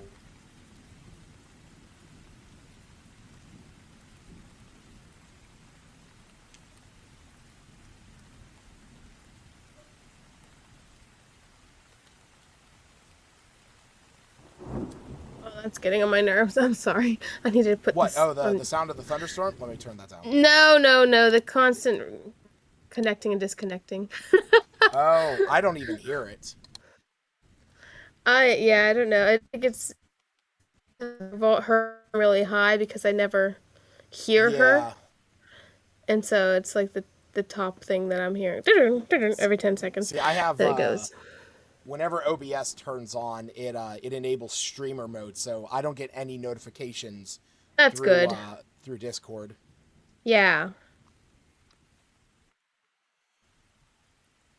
Gotta love technical difficulties. I know, right? So, in the meantime, everyone. Let's talk about when are we meeting in person, all of us except for you. What do you mean? That happened literally last week. No, I mean for our sessions. 22 to hit. Oh no. Yeah, but I wanna play Secret Hitler again. Oh, sorry, I shouldn't be saying these words. In the middle of stream. I don't know. I don't want to get you like banned or something. Yeah. Oh, Secret Hitler's the game. Yeah, we've played Secret Hitler on stream. You can say Hitler all you want. Okay. I just wasn't sure. I didn't read the fine print. I was like, oh shoot! Now his Twitch is taken down. Where do you think the clip of Lucas screaming "Justin is a goddamn Nazi" came from? I have not seen that clip. Where is this? Oh yeah, Justin has it somewhere. Oh. It was. Oh wait, no. Maybe we weren't. I don't know if we were streaming that one. You know, there was a nice place downtown. We had to have been, or else that would have been the only way he got it. No, because he's constantly he's able to play back on his computer. Oh, okay. We just all need to have a sleepover at Lucas's. I'm just but no, I take that back. And some of us. Wouldn't be my first time sleeping at Lucas's. Oh, there's Stacy.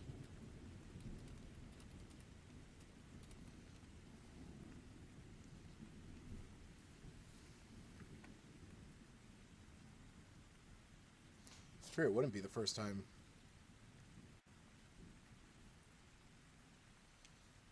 We just need to have a get together, like a board game night together, as well. All of us, and Stacy's friends.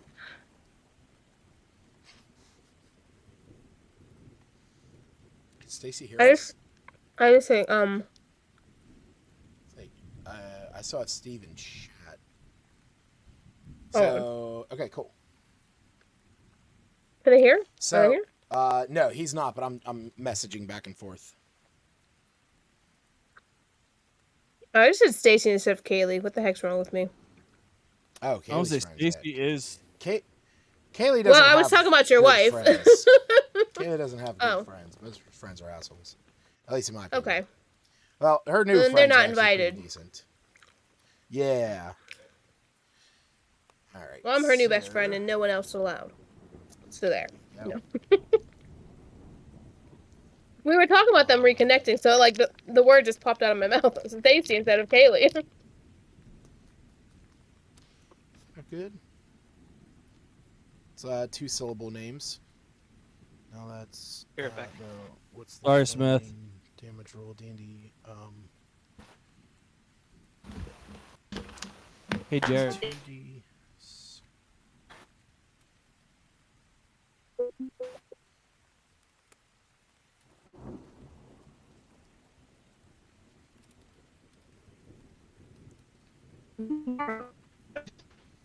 I can't hear you. It's like you're Stacy's underwater. a robot. She's a robot underwater. Was the robot.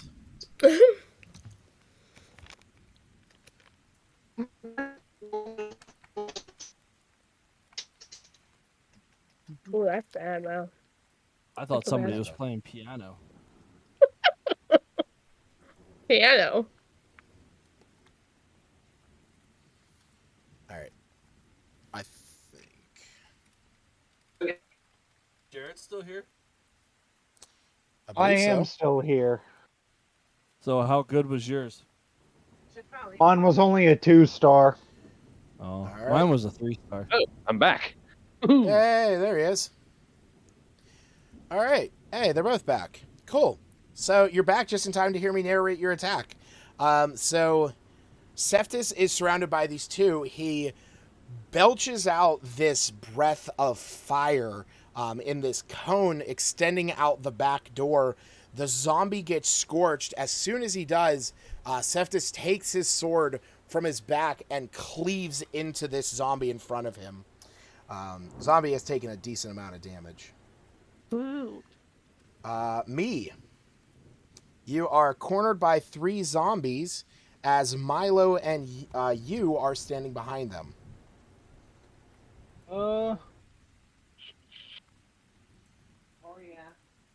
Okay, I'm gonna stab at G4, the one that exploded. Okay. Explode. He just said tremors. Why aren't you? Oh, that's why. His side blew out. Nat 20! Jesus Christ. Nat 20! So that's Hey, 2d8 plus 5. Plus sneak attack. Oh my god. Plus whales from the grave. Oh my god.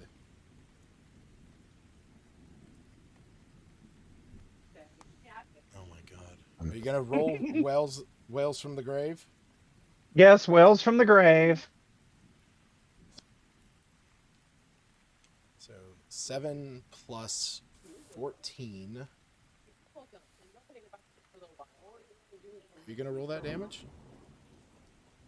Oh. Yep, give me one moment here. Thanks. Thought I clicked it and it didn't go. There we go. It's all good. 9. Alright, so wait, what we got? We got 16. Given it is necrotic, so it'll be halved because 30 zombies. Plus 16 plus 30 plus plus 18 plus 21 plus 9. You said you're attacking G4? Yes. Okay. So, yeah. You stab into this thing. As soon as you do, it is just this explosion out of it. Some of that explosive energy from used telefrag, just this thing crumbles to pieces from this stab. And then Wells of the Grave will hit G6. All right. You had like 4 Wells hours of the earlier. Grave was that. So, all right. And then No one then. I'm going to disengage and take a few step back. Okay. This one's going to pursue you. You monster. I know. That's 22 and a 25 to hit. Uncanny dodge to have that damage. So the first attack is going to be 15, so that's going to be, you're only going to take 7. And for the second attack, you are going to take 11, so you're going to take a total of 18. In case if anybody's wondering, I'm like a 2 out of 75. So, you guys watch Cephas, this one that is in front of you. He goes to slam down at you. Wait, are these? Yeah, there we go. So that's going to be 8 points of bludgeoning and 8 points. So you're going to take a total of 16. As soon as you do, there is a flash that comes from just outside of the window that you are standing next to. Those of you that are out there, this blinding light fills this massive area.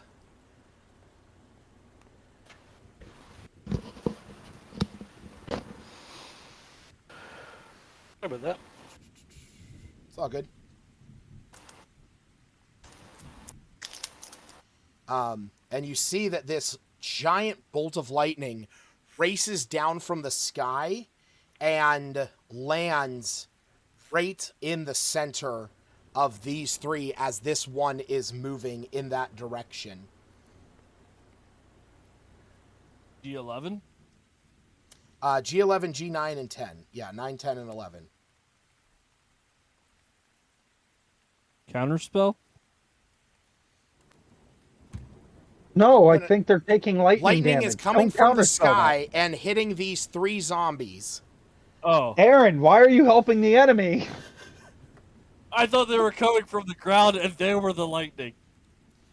Like Thor. Counterspell. Oh, gotcha. I see. I was like... Well, he counterspells anyways. He already said it, so you might as well... Yeah, it would be...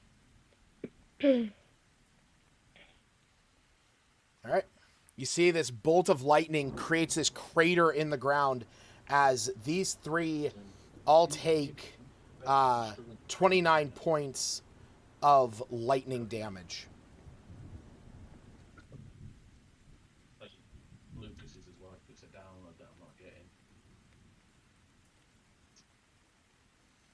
Oh, no. Sorry, not all of them. One of them does. All right, and this one, the one that is in front that was trying to move, he's kind of like stopped in his tracks as there is this like static charge built up around him. Smith, the one that is in front of you is going to come up and take some swipes at you. Albina, I need you to roll your whatchamacallit. Yes, sir. Jesus Christ. I rolled a 2 on a -2 wisdom save. Christ alive. Smith, both of those attacks are going to hit. Shield. Okay. I 18. wanted to make sure Nice. that you did, if you were doing that. Okay. So you cast that. An arcane shield appears around you as, how much damage you say, Albina? 18. All right. You cast this, you cast your shield spell, and then from around you, you actually see these spirit guardians. They take a defensive stance in front of you and then start stabbing at this zombie that was trying to attack you. Go ahead and attack for Iggy, Smith.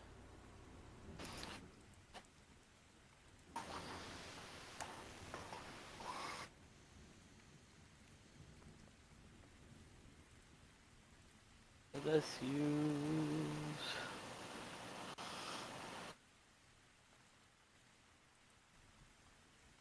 icy sphere. Okay. Flaming sphere. Yep. Let me look up what that does exactly again. Yeah, I got you. I think that's just like one target at a time, right? It is a 5-foot diameter sphere of fire, appears in a space within 60 feet. Any creature that ends its turn within 5 feet of it must make a dex save. It takes 2d6 fire damage on a failed, and he can move it as a bonus action. And he can also ram it into creatures. As an action or as a bonus action, or so he can summon it as an action, and he can move it as a bonus action. So he could ram it into someone. Okay. And which is weaker, G2 or G3? Out of those two, it's G3 is the weakest one, but they're both about the same. Let's, I guess, summon it like right behind G2, like just like right next to them both. Regardless, yeah. Irregardless. Right there. Yep. Perfect. Okay. What does that do again? And ram it into G3. All right. Go ahead and roll the damage. It's going to be 2d6 fire damage. Basically, the way it works, Aaron, is when he casts it, he creates this orb, and then he can ram it into creatures. But if a creature ends its turn within 5 feet of the sphere, it has to make the same saving throw. Iggy showing me up. All right, so you can see that as soon as this thing appears around him, this ball of ice is exuding this frost energy, and as he rams it into the one, you see that the center of it just kind of freezes solid.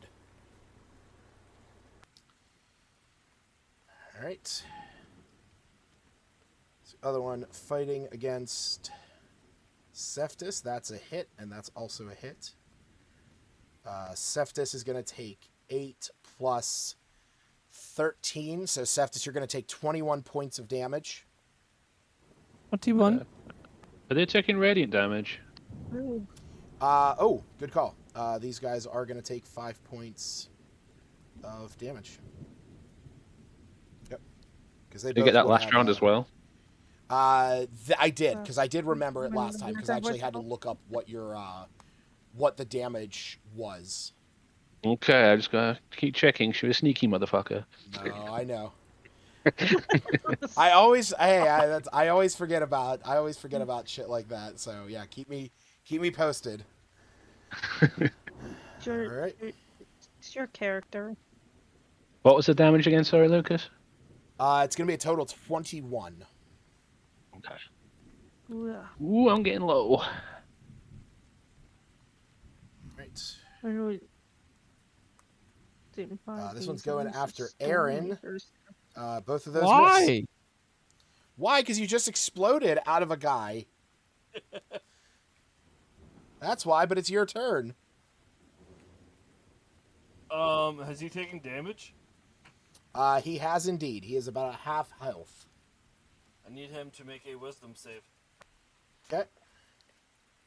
That's a 10. They're not good on wisdom saves. Well, I made him do it. I imagine Toll the Dead is in his future.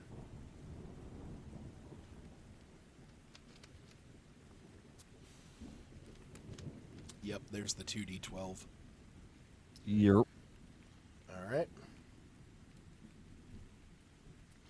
Sonorous Lament cracks into his head, but it actually doesn't do as much as you thought it might. Oh. Toll the Dead is necrotic damage after all. All right. G10 is going to try to move, but he has to make a con. Okay.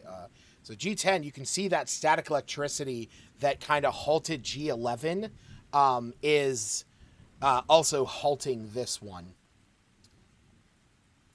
And okay, so this one is able to break free from that. Albina, roll that Spirit Guardians. They're rolling. Rolling, rolling, rolling. Rawhide. What a song to bring up. I mean, I get it, but most people don't even say rawhide. They don't? No. I thought they did. No, they they just usually go stop after the rolling, rolling part. Yeah, most people just end it rolling, rolling, rolling. Oh. I special.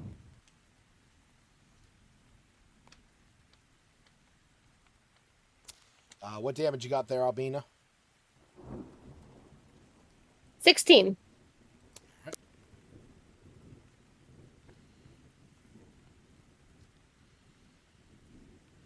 Dookie.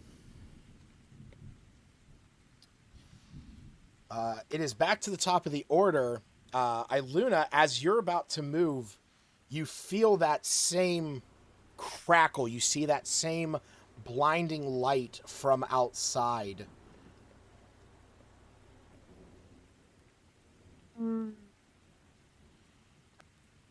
trying to decide where I'm moving to, but first, I'm gonna shoot at the same zombie who hasn't re-died yet. Alright. I clicked. Oh. I didn't know redying was a thing. Oh no, they're They already undead. died We're trying to once. kill them again. Yeah. Wow. That hits. Cephtus, as she's doing this, that bolt of lightning, that flash, it appears just outside of the window that you're at. I need you to make me a dex save.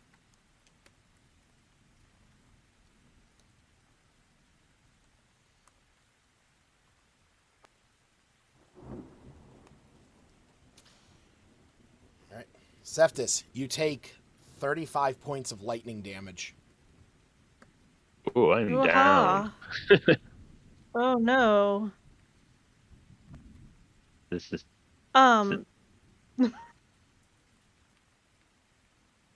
Anyhow. That's unfortunate. Wait a minute. All right, yeah. Yep. 8 and 8. All right, so this one takes 16.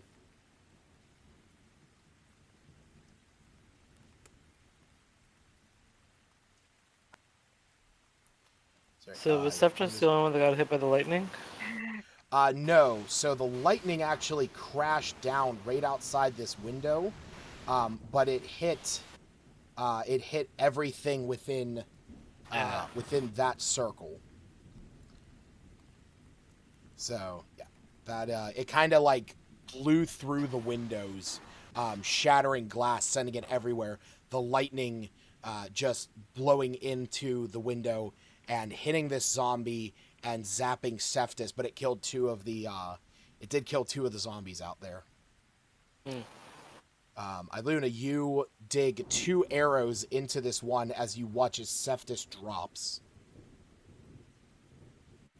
Or at least you hear a loud thud, because he's actually not within line of sight. It sounds like a Cephtus drops. And I would have probably seen some of that lightning, because you definitely saw the lightning. Something else you notice is that Cephtus's aura diminishes. Oh, that would...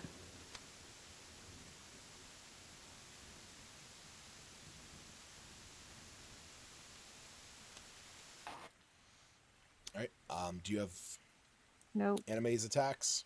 Yeah. No, if Cephtus went down, I would... What's the bonus one? Okay, rescue? Not well... Or healing word? Probably healing word. It's using the healing kit. That's an action. That's full action, correct. Plus, that would also require you being up there next to him. I know. Well, I would probably move if I saw his aura go off.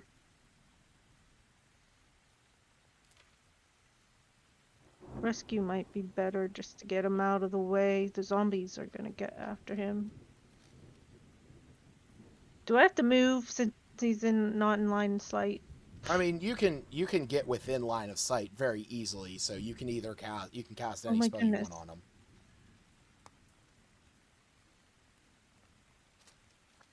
All right, so are you casting rescue or healing word? Pull him out of the way. Okay. So you pull him back, cast forth your fine, and pull the hulking behemoth back towards you. All right. I'm gonna ask Vine. I'd always put him. Assume he's willing. But I'd put him behind me. Yeah, I have him. Oh yeah, I guess I can move anime out of the way. Me the bar. He needs a drink. I can't move you that far. I mean, you can move him to like right behind you. Yeah, I had to refresh the map. He was still like hanging out with the zombies. Gotcha. All right. I was like, what do you mean he's behind me? I can still move though. Yes, you do still have movement. Yeah. I'll just move a little bit. Okay. An anime can still move. Okay, hopefully he's safe. Why do I always lose this bird? You're trying to move him around a wall. That's why I have to move him. Move her, it. All right. She just changes genders whenever. Whenever's appropriate.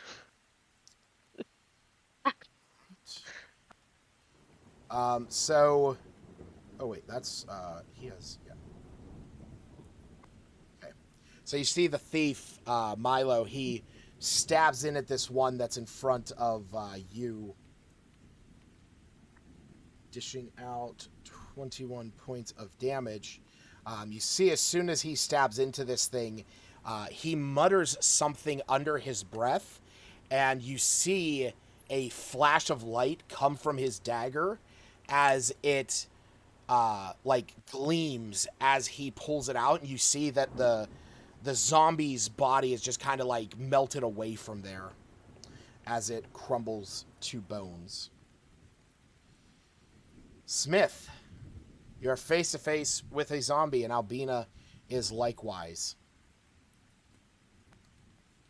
Oh. It's your turn. You got a zombie in the face. I'm just kidding. Has she taken any? She's taken a couple hits, hasn't she, Albina? Yes. I'm gonna go for the one that's attacking her. Okay.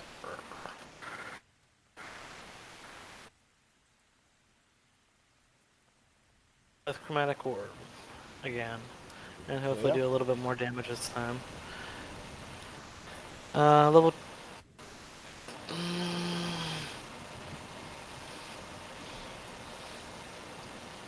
Let's do level 2. Okay. 7? Something like that. He's not a 15th level caster. The DM doesn't need to know. I feel I do. Oh, sorry. That actually, no, I got that wrong. That'd be 13th. It's twice the level minus 1. Yeah, that definitely hits. All right. So you launch out this fiery chromatic orb. As soon as it hits this zombie, it is blown apart into flaming dust.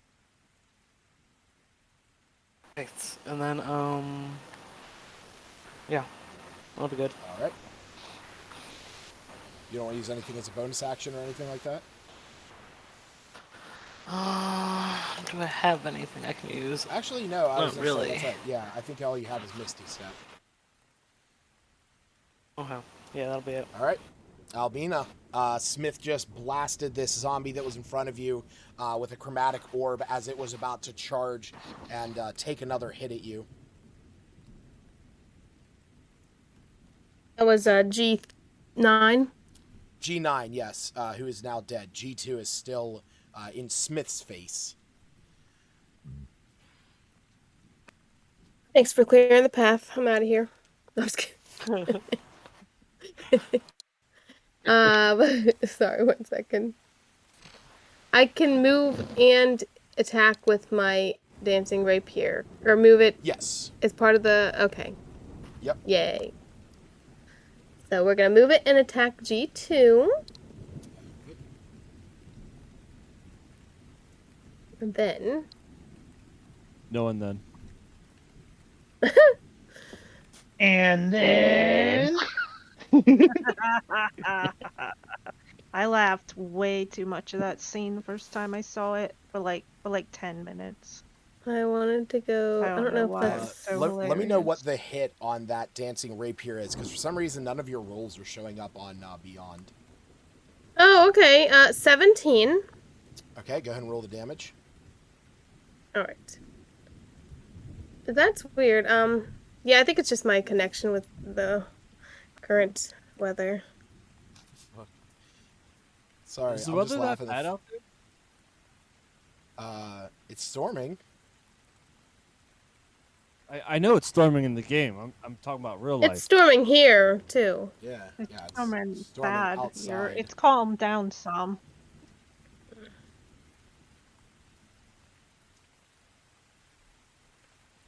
Yeah, I think. I'm clinging onto my one bar. I'm gonna go What's right that? there. Yeah, this is. And I hit was a 10 for damage. Okay. I'm gonna roll for my spirit guardians for these 2 down here. You got nothing going on around you, Lucas. I do. I'm in that giant red space. Oh wait, no, I'm not. I'm further south. Well, I guess I won't roll Yeah, the I have damage yet until you tell me. dot? Sorry. I was gonna say, Lucas, the storm is literally completely surrounding Completely us. around us. Yeah, no, it's all over in Stacy's area. Yeah, we went through some of that red stuff, I think, when the weather took it out. One of the zombies rolled a nat 20 on his wisdom save. Yay! No way. So who are you Does that mean you're gonna take away my inspiration? No, that's not how that works. Oh gosh. He's given one of us his inspiration. He's gonna take half damage on this. So what's the damage for your spirit guardians? 11. Okay. So he's gonna take 5. Sorry, Smith. Didn't mean to abandon you, but you got Iggy. And we had the dancing rapier. Maybe it was It's just like, thanks, and then runs away. Sorry about that. Maybe it was a resourceful. I was trying to get zombie. these ones over here.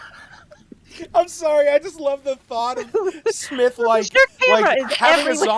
having a zombie in front of him, and there's these spirit guardians there, and he has shield, and he casts fire. He's like, I'm gonna hit this. And he looks over, sees Albina. He casts chromatic orb at that one, and she just gives him a salute and then runs away. Thanks for that. You cleared my path. That's exactly how I'm picturing it in my head. Thanks, that was in my way. I'll catch up with you guys later. You handle yourselves. That is the funniest shit ever. You're so excited. Your camera's gone like every direction. Yeah, I'm sure. Trying to follow you.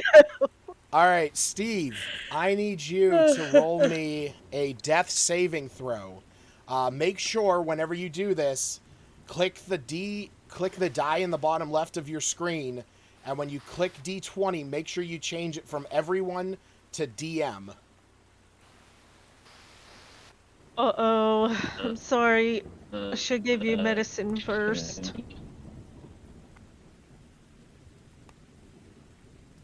Oh, you're roboting out. Well, obviously, he is the robot. Roll. Oh, I did. Okay, yep. So, just remember, anything below a 10 is a failure. Anything 10 and above is a success. So, go ahead and mark that accordingly. You got. Up next is me. Yeah. Shut up. You know what? Realizing that I only have 2 HP, I'm gonna go out in style. I'm gonna stab him. Ooh. Style. In the jugular, even though he's already a zombie. Do it.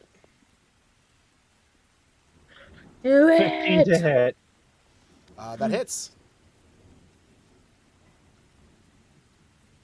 That's 13 piercing damage.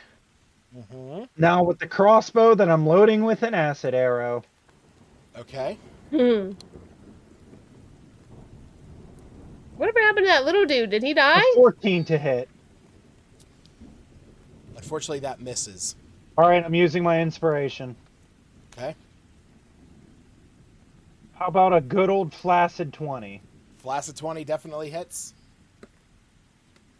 Alright, for the piercing, that's 10 piercing damage. Uh-huh. And I believe it was 3d12 acid damage. Yes, it is. 6 bolts that deal 3d12. That is 16. All right. Acid damage.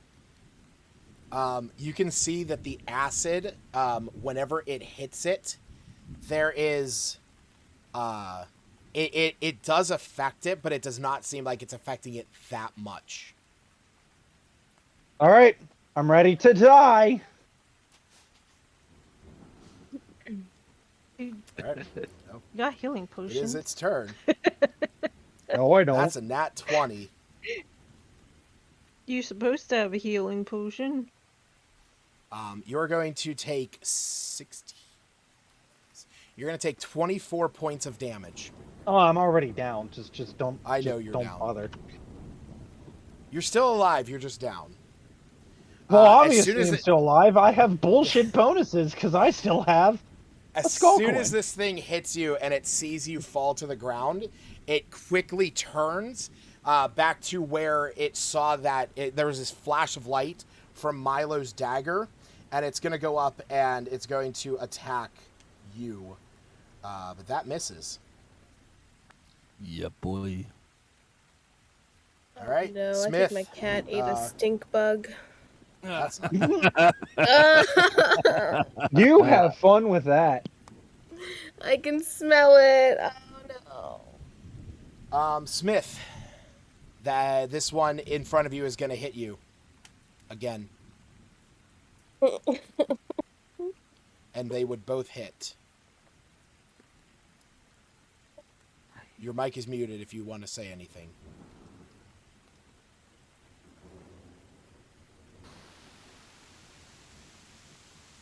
I just don't know if you want to cast shield again. Shield? Yes. Okay. Yes, please. Clear. So the one is still going to hit, because shield puts you up to a. There, actually, yeah. So the one is still going to hit. So you're going to take 8 points of bludgeoning and necrotic damage.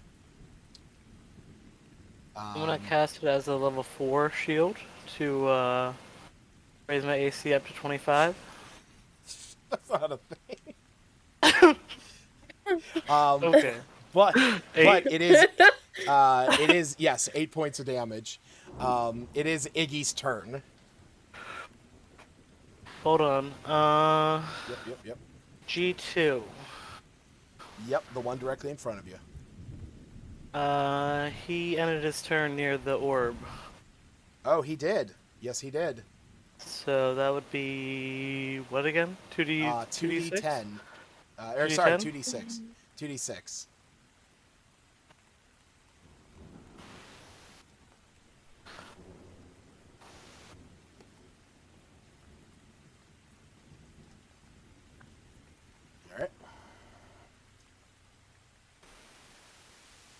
it is now right. Iggy's Still turn. standing, I'm guessing. He is, but just barely.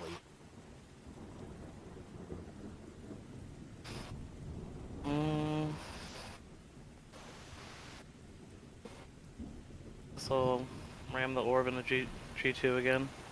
Okay.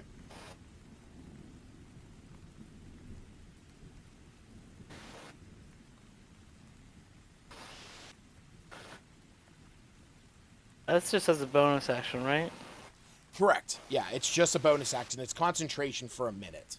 So you could cast another spell beyond that. Like you could cast, Fireball, Firewall, Firebolt. As long as it's, Firewall you couldn't, because Firewall is concentration. Yeah, you could like also cast Firebolt if you wanted.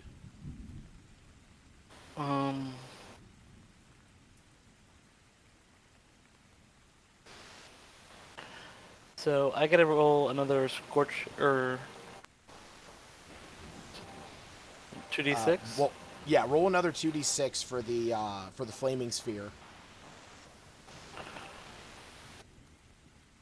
and then whatever you want to do with his action. So after the 11 is still up. After the 11, it is still up, just barely.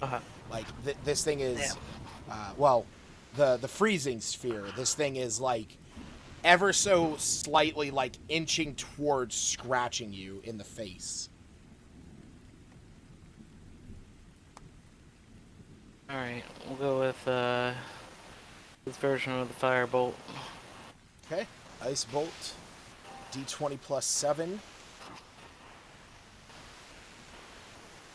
And 2d10. Oh, that's what I wanted. Plus that 4. Again.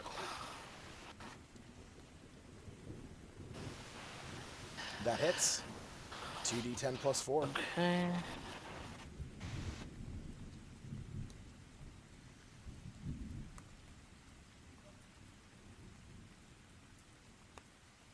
All right, with that one, this zombie turns into an icicle and crumbles before you. Holy cow.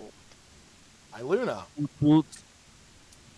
Albina first. Iluna. I need you to. Albina, I need you to roll your Spirit Guardians. Actually, Yes. What's up, Smith? I was just gonna suggest maybe moving Iggy over since he's got movement to spare. Just closer to Albina, probably. Gotcha. He kind of like pats you on the back. He's like, "Come on." Action. Yeah.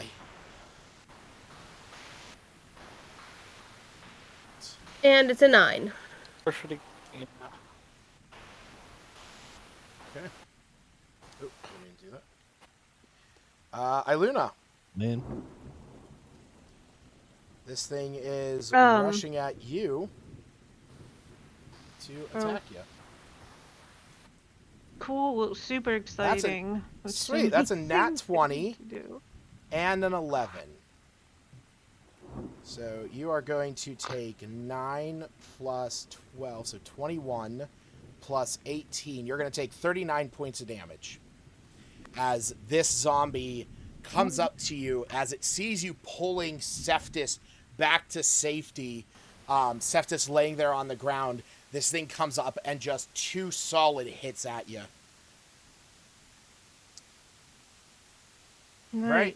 Right. You. Do you have a reaction or something? I don't have a reaction, do I? No. No. That's I just double checked. No, you don't. I have a reaction. I'm disgusted. Right.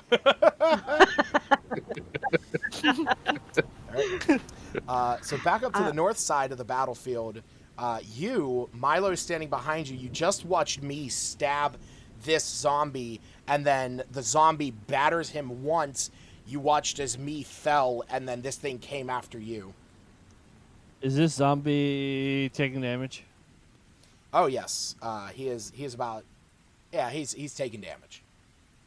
I need you to make a wisdom saving throw. Okay. That's a 0.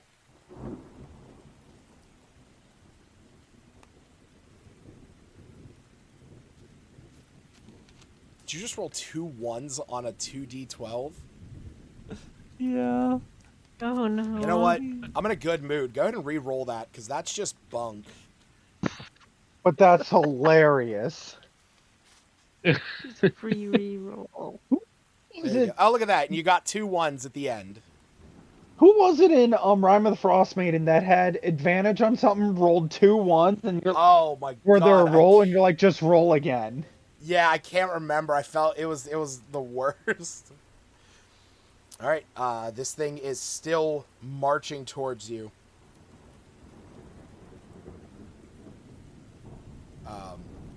Do you bonus action movement? I'm good. Okay. Back down to this one. Must make. Come on, save. Okay. Oh shit. I did get that point. I never redid that. Yeah. No. Takes Albina. damage for being inside that sphere, right? He does. Albina, I need you to roll the Spirit Guardian damage. Wrong page. Okay. Yeah, that's weird. That it doesn't. I didn't change anything. It Oh, should now just... it's showing it. Now it's showing it. Okay. Okay, good. Oh, look at the little wizard dancing at the top. I was just scrolling up to see. I just noticed it. Oh, it's just 5. Boo. You mean the wizard dancing on D&D Beyond?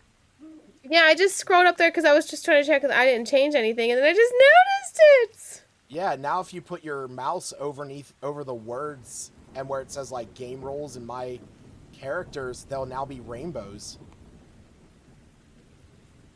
Huh? If you that click, ability, this is bullshit. It's on D&D Beyond. I can care. If you click somewhere up underneath where your name is, there's a little. You'll get an interactable object, and when you click it, it says it's party time, and then from there on, all the words at the top will now start to be rainbow, and so will the pictures when you highlight them. Really? Yeah. Yeah, that doesn't exist on my screen. I've had that for years. Mine doesn't come like that. Oh yeah, you just kind of gotta find him. What is like, mine? Oh, he's you mean like invisible. Collections, games? Yeah, I just found him. He's so adorable. I thought that was something you did. He's invisible. Like you have to like move your cursor around and find him. Albina, I need you to take 14 points of bludgeoning damage. 6 points of bludgeoning, 8 points of necrotic, as this zombie has just battered you in the face.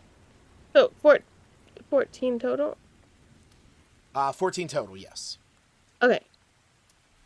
All right. Iluna, you just got your face smacked up, and this zombie is still in front of you, and you have Cephas down on the ground next to you. Okay, bonus action for healing word. Do I have to touch him? Ew. No, healing word is the one you can do from a distance. Ew, fuck you. I'm just kidding. I don't want to touch him. You could use You your guys don't live in the same house. robot. you could use your healer kit as an action, but that would be, interacting with him. But healing word is a bonus action. But bonus action healing word 1d2. Well, I'm just clicking whatever. 1d4 plus 2. Spike. 1d4. Ooh, 5 HPs. But that All right, so makes him come up, and then he can it does move now, right? Yes, he is now back. He's still prone, but he is no longer dead or dying. Oh, yeah. People Okay, fall when they go unconscious. unless Not they always. lean against the wall. Oh no, he was blown back because of a giant lightning bolt. Anyhow, I'm going to. Fuck, this guy is in my face, and if I move, he gets an opportunity. Whatever. I'm gonna attack him first. Okay. Remember, you're rolling with disadvantage because you're within 5 feet of him.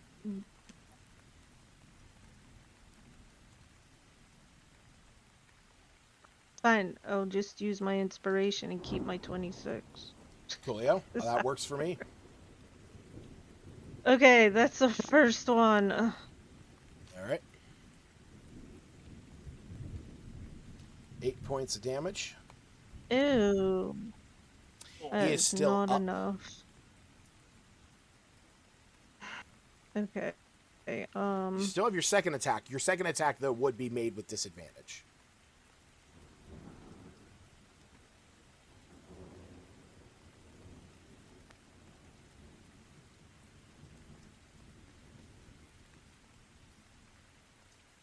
Oh, they're the same. Jesus Christ. All right, yeah. Go and roll damage.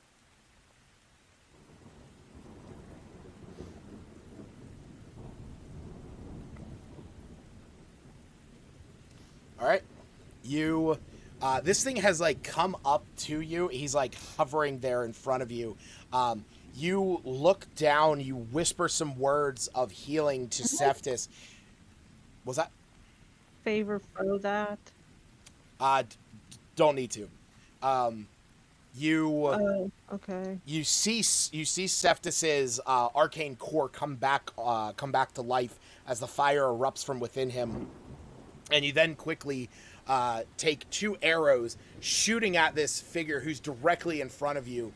They pierce into him and send him backwards onto the ground, dead. That's just really just put the stomps on his gonna... skull so it crushes underneath him. Yeah, he just like lands next to you. Just like, it wasn't even. Fuck you.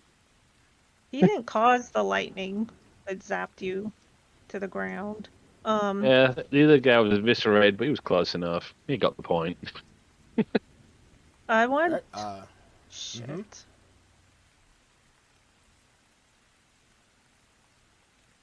Mm-hmm. I was gonna say I want to check on these people, but there's still a battle outside, so I guess. Is that Oh man. Indeedly doodly. Yeah, I was trying to find whatever's causing this storm. Motherfucking caster ritualizing something.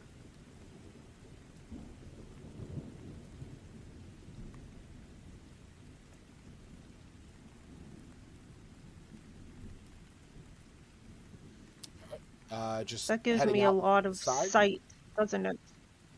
No. For the most part, yeah. I mean, it gives you a good bit. I wanted. Keep in mind that. Keep in mind these windows are in fact open.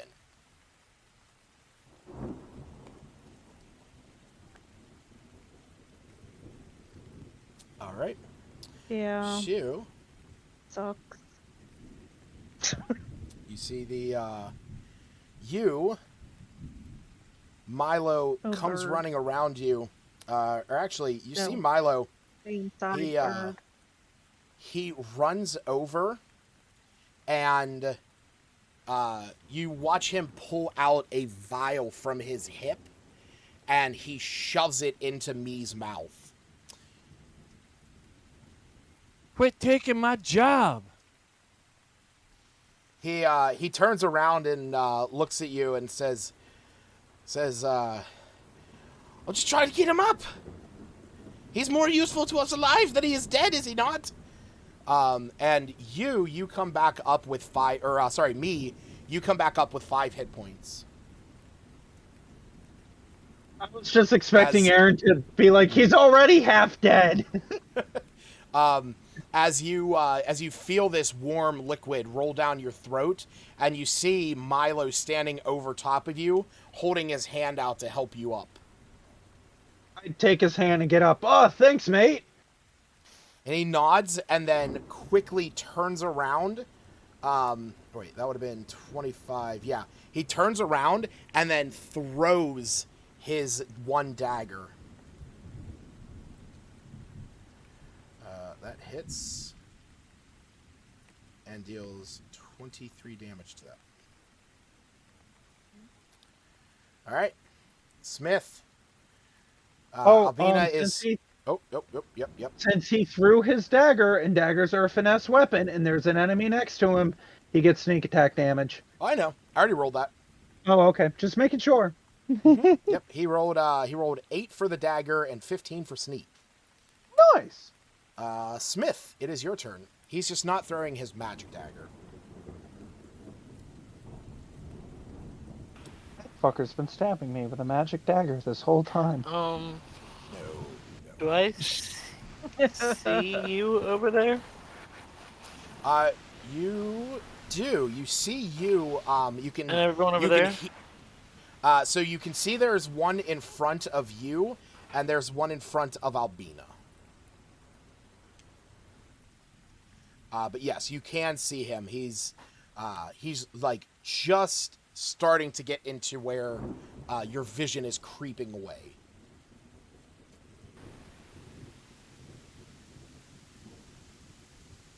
Okay. Let's go for G10.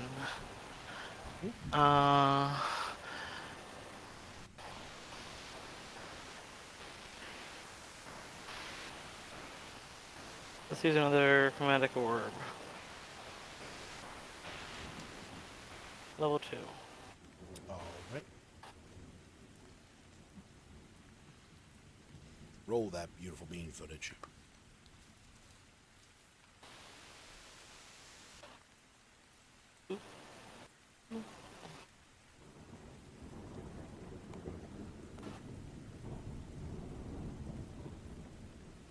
All right, that hits.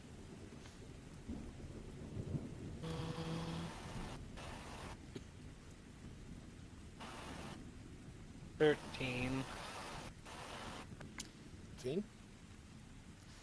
All right. You send forth this flaming chromatic orb at this zombie. You're watching as Iggy's running up. He's standing there within the aura of Albina. Albina is defending herself against this. And as soon as she dodges out of the way of one of this thing, as this thing is like trying to attack her, your chromatic orb hits it in the face, burning it to ashes. Nice. Okay. All right. I will also move up. Get closer. Okay. Albina, the zombie in front of you just went down. You can still hear me and you fighting further up to the north, but it's difficult to see what is up that direction. I guess I'll just sprint up. What was that, Smith? Should I have moved up? Probably up north, maybe, instead? Does it look like there's any more conflict going on down Albina's way? I will say that you at least see Albina heading out of the wayside inn. It appears that she's like surveying what's out there. So it does give credence Iluna, to you. right? Sorry, yeah, Iluna. Iluna's stepping out of the wayside, so it does give credence to you that you think that at least the threat in there has been stayed. So did you want to have instead headed so maybe, up north? maybe take it. Yeah, maybe. Okay. Yeah, let's do that. He was just waiting to see what I did. Thank you. Yeah. I'm gonna run. Turn. Just have me sprint all the way up. Okay. Roll your through the trees Spirit Guardian and damage. Nice. Alright. All these wisdom saves. I fucking put you guys up against things that have a -2 to wisdom. I should fucking know better at this point. Is it rolling? It is. And okay, it didn't look like it just freezes on my screen. Like I just clicked the button and that's all. Let me refresh. No, maybe not. Okay. I should download this on my iPad and see if it works any better. Cause, yeah. Because I don't have the patience for it. I'm like, you're messing up my turn.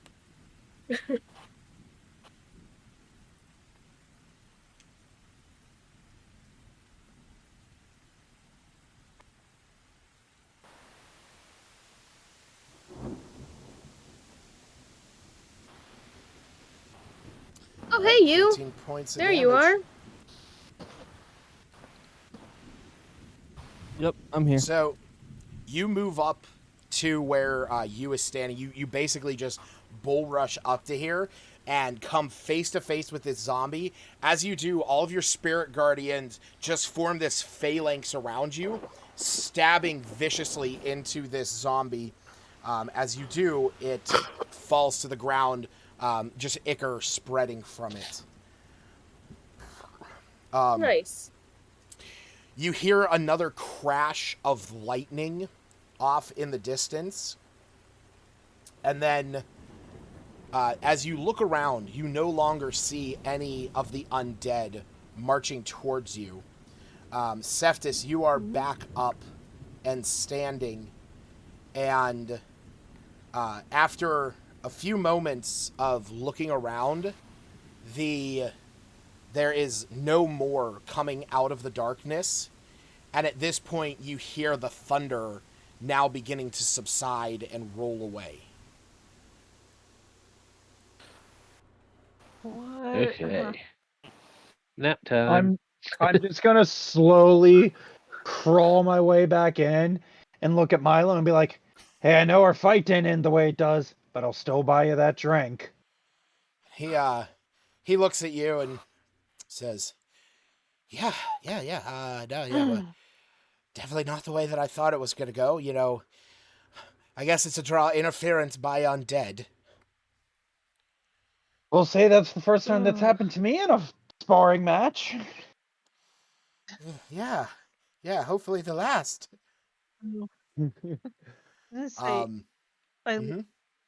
Luna would check on the people inside, huddled in their corner. Whenever you head in, where the staff went. If I observed already that they were missing. Almost upon cue of that, as you make your way in and you're asking where they went, you see the door to the back open up, and it's from there that you see Bax heading. What is going on? I think my app just crashed. Hold on. No, there it goes. No, it's all good. I'm dancing with Fable. What the fuck is going on? Face magic. You see Bax walking out, and he has you can see he has this like kind of worried look, and he says, "Is it over? Is it over?" And he says, come on out. And then from there, you see that purple-haired woman stepping out, as well as the tiefling, and you see the cook, or the chef, walking out. I'd walk up to them. Say, I'm glad to see you're all safe. All the and all your patrons out here on their own. Well, you see the woman, she looks at you and she says, "Well, darling, we figured that you, with at least the seeming reputation that you had walking in here, at least from tell of what the merchants," and you're gesturing over to the four that you guys were traveling with, the stories that they had told of your exploits, we figured that they were best handled in your care. We went to the back to make sure that nothing came in the other door.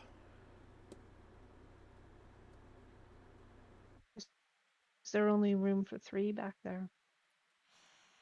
Well, there's not just room for 3, but it is a small and cramped place, and if one of those things got in, it would just be a mad rush trying to get out the door. Stampede. It was better they stay up in here. At least this room, there is enough space to move around. You understand. Sure. They were frightened. And there's Yes. only...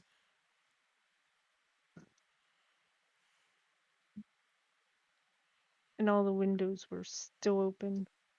They got lucky. Well, you can see out the windows. Those ones are closed.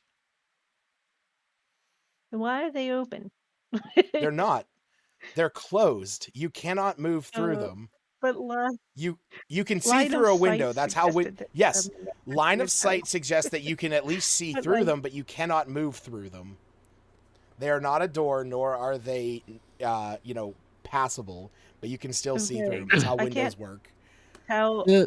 I can't tell which ones are open or shut when I was up Well, here. the ones up there have the little shutters going out. I want to misty step through the window And- just to and show the- Lucas up. Oh, the door. The door looked shut, and you Well, said I it was- can't change what the door Yeah, looks like, but I can, I understand. close the doors. Why not? Do better. I But- know. I want the Lucas, new just virtual make your tabletop. own Windows. maps. You have to make your I- own maps, I and thought the every windows time you were open a window, I can't make dynamic maps like that. No. Every Yes, you time can. we open a window, you need to pull up a brand new map with that Yeah. specific window With that open. one. Oh god, that would be the worst. That And would it be needs to be an legitimately overlay. the worst thing ever. And I will spend the entire session opening and closing random windows just to make sure you have enough maps to prove of the windows being open.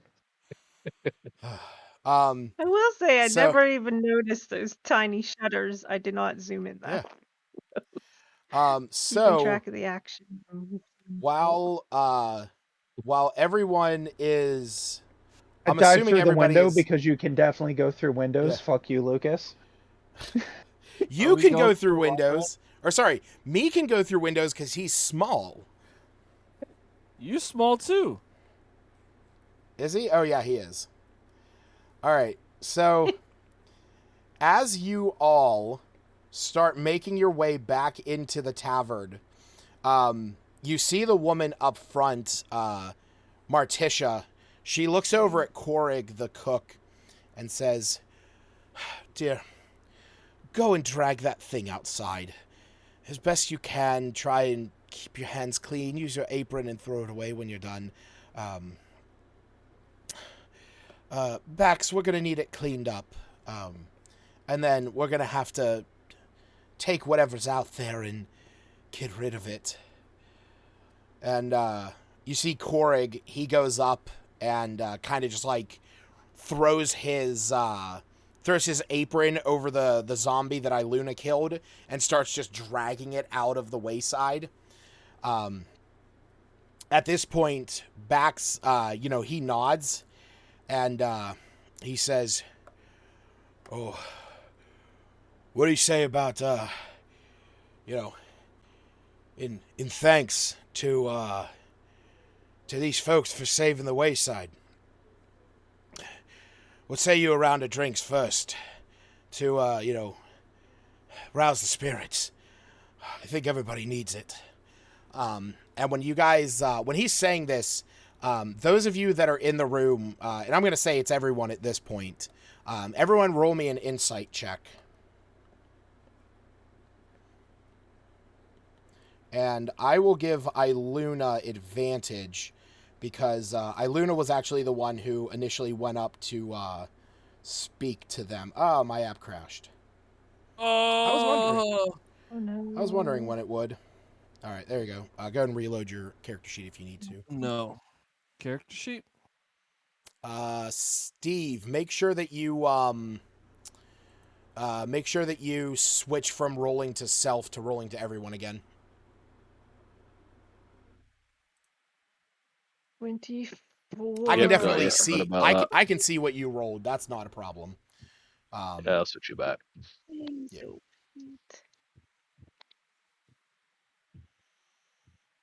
Why See is a it? black screen. Yeah, I'll just say what. Well, I just see the people and black. There we go. Or our tokens specifically. There you go. I always have to change like the daylight for it to work. Oh. Insight. Iluna, you have advantage. Oh, well, I mean.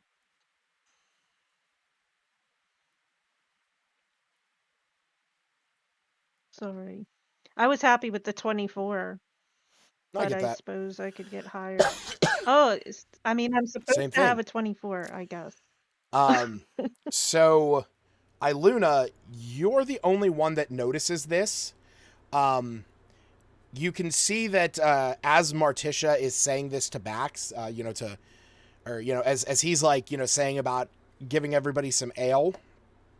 You can see he is like kind of flush.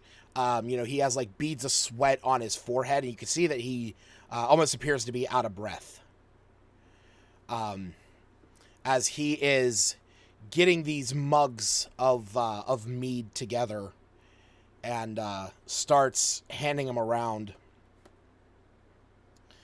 It was pretty intense for us out there.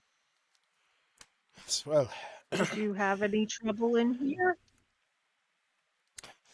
And he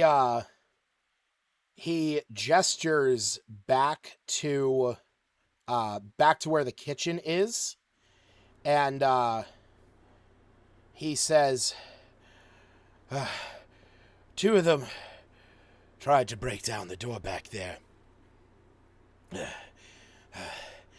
Bolt of lightning did him in." A lightning got the zombie. Yeah, just from the sky. Yeah, I saw one hit my metallic friend. It must have been quite harrowing for you. It was not what I was expecting. And he looks over. If you like, mm-hmm. I can mend it. If you like, I mean, we don't know if more will come. Well, if you're willing to help, bear it up. Any help is appreciated. I would greatly appreciate that, Missy. I'll get you your own. I'll give you a fill of elven bread and cordial for as long as you stay here. If you're able to help us out with that, because the door was blown to bits.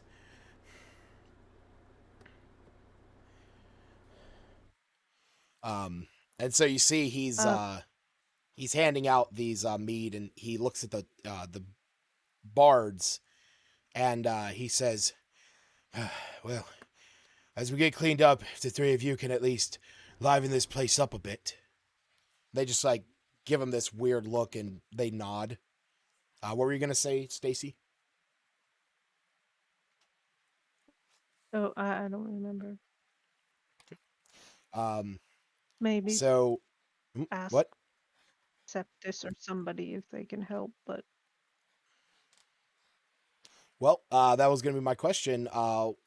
While Iluna is helping mend the door in the back, what is everyone else doing? Drinking. Okay. Would it be considered light activity? That's just grabbing his drink and. Sorry, would it be considered light activity if what? Helping with the mend the door. No, that's definitely not going to be light activity. Okay. I'm just going to say, you guys are going to get a long rest after this, so like, don't you'll get a long rest. I just kind of want to know like what you guys are doing, to help fix this place up.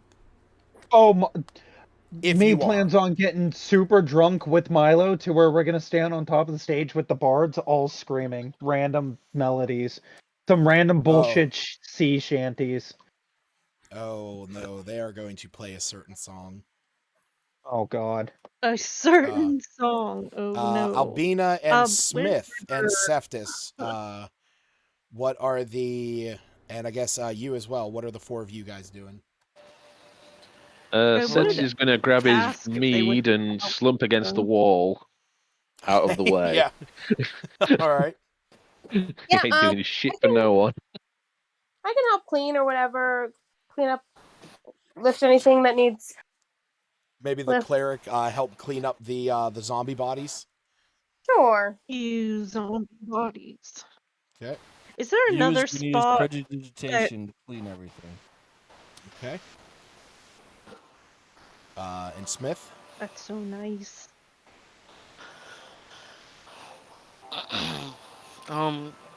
Do I get the feeling that someone like summoned these zombies, or do they like where do these zombies come from?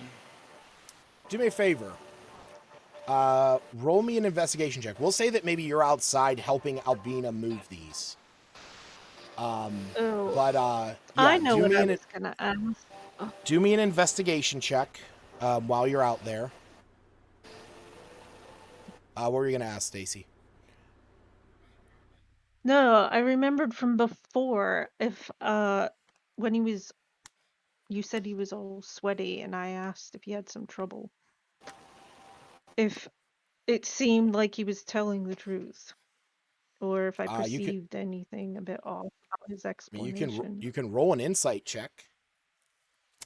Yeah, before I walked back there, that's to see if he was like. Yeah. Smith, as you, Iluna, you see that he's like shaken.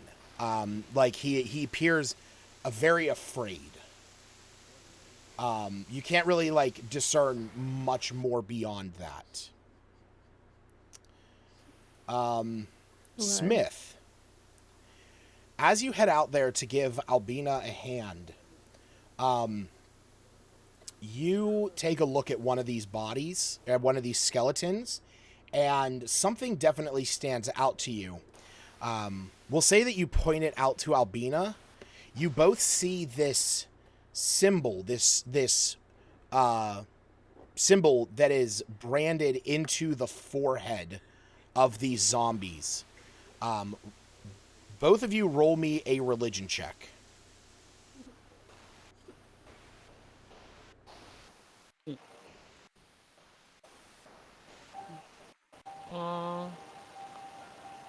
Inspiration. Can I? Yeah, you can use inspiration. You can use it on anything you do. A D20, a D20 test.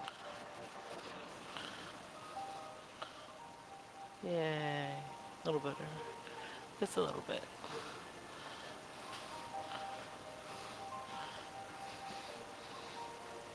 Let me unclick my inspiration. I want to use my inspiration. Sure thing. Roll again. Yeah, you guys are about to get a long rest, so benefits you to use it now if you have it. What was I rolling? Wait, religion. You're rolling religion. You can definitely roll to get a nat 20 because the 16 you rolled will succeed what I had in mind.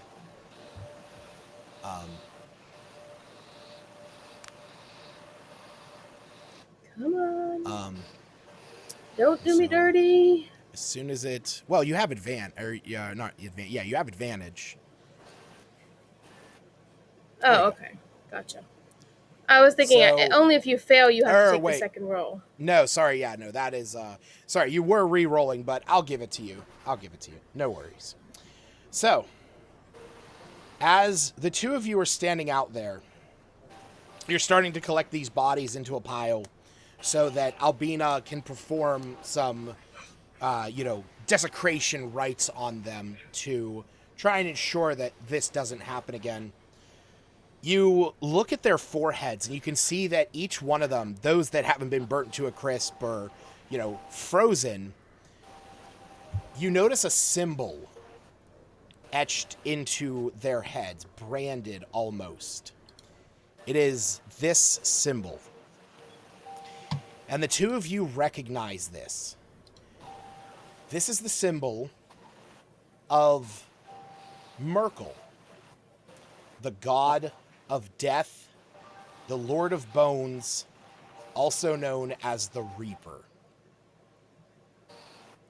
And as you come to this realization that these have this holy symbol branded into their heads, you hear the tavern liven up with the sounds of the bards singing a song dedicated to that of a hearty mug of mead. Fucking damn it. Also, somewhere Karen's cursing. He's cursing up a storm. There's another god of the dead on his turf. He's pissed. Yeah. And that's where we're going to call it for tonight. You want us to long rest then? Yes, you guys all get a long rest because at this point, they are going to close the doors to the wayside, and you guys will be able to rest for the night. Level up? Level up? No, level up. Look, we have I to know go it's 6 been. months between level I up. know it's been a month, but you don't level up today. Next week he's saying. In 2 weeks, Yeah. I heard a level up. Where'd Anime go? I always lose her. Anime is right there. Right in the middle of the room. No. All right. So There for those she of you appeared. watching in Streamland, you guys have a wonderful night. That's where we're going to call it. Thanks for watching. Oh, holy shit. What the hell does that mean? What does what mean? What does that mean? Tenkanos is raiding with a party of 6. Night raid? Oh, so that you got raided someone by else's. somebody. Yeah, another streamer sent their friends over. You. So now you need to raid someone else. What does that mean? What does that mean? It means you just were had raided. 6 It means you got viewers 6 to viewers you. from that person's stream. That's what I thought you were talking about a raid earlier on Twitch. That's what I was like, oh. No, I had no clue what that meant. So say hello to them, or did it already? I think they're gone because it says I only have 3 viewers. I was there, and then I know I left. All right, well, I'm gonna go ahead. Yeah, and that's stop what the that stream again. means. That means somebody with viewers rated you, so they became your viewers. Gotcha. Yeah, okay. so they were probably ending their stream where they said, "Hey, let's check out this person and get them some viewers." Oh shit! I hope it happens again. That's interesting. I didn't even notice. Yeah. It's never gonna happen ever again. I'm gonna go live and I'm gonna raid everybody. I'm gonna raid you. It's okay. All right. I have like those 4 of you, people. like I said, those of you out there watching, thanks again. Everybody have a good night.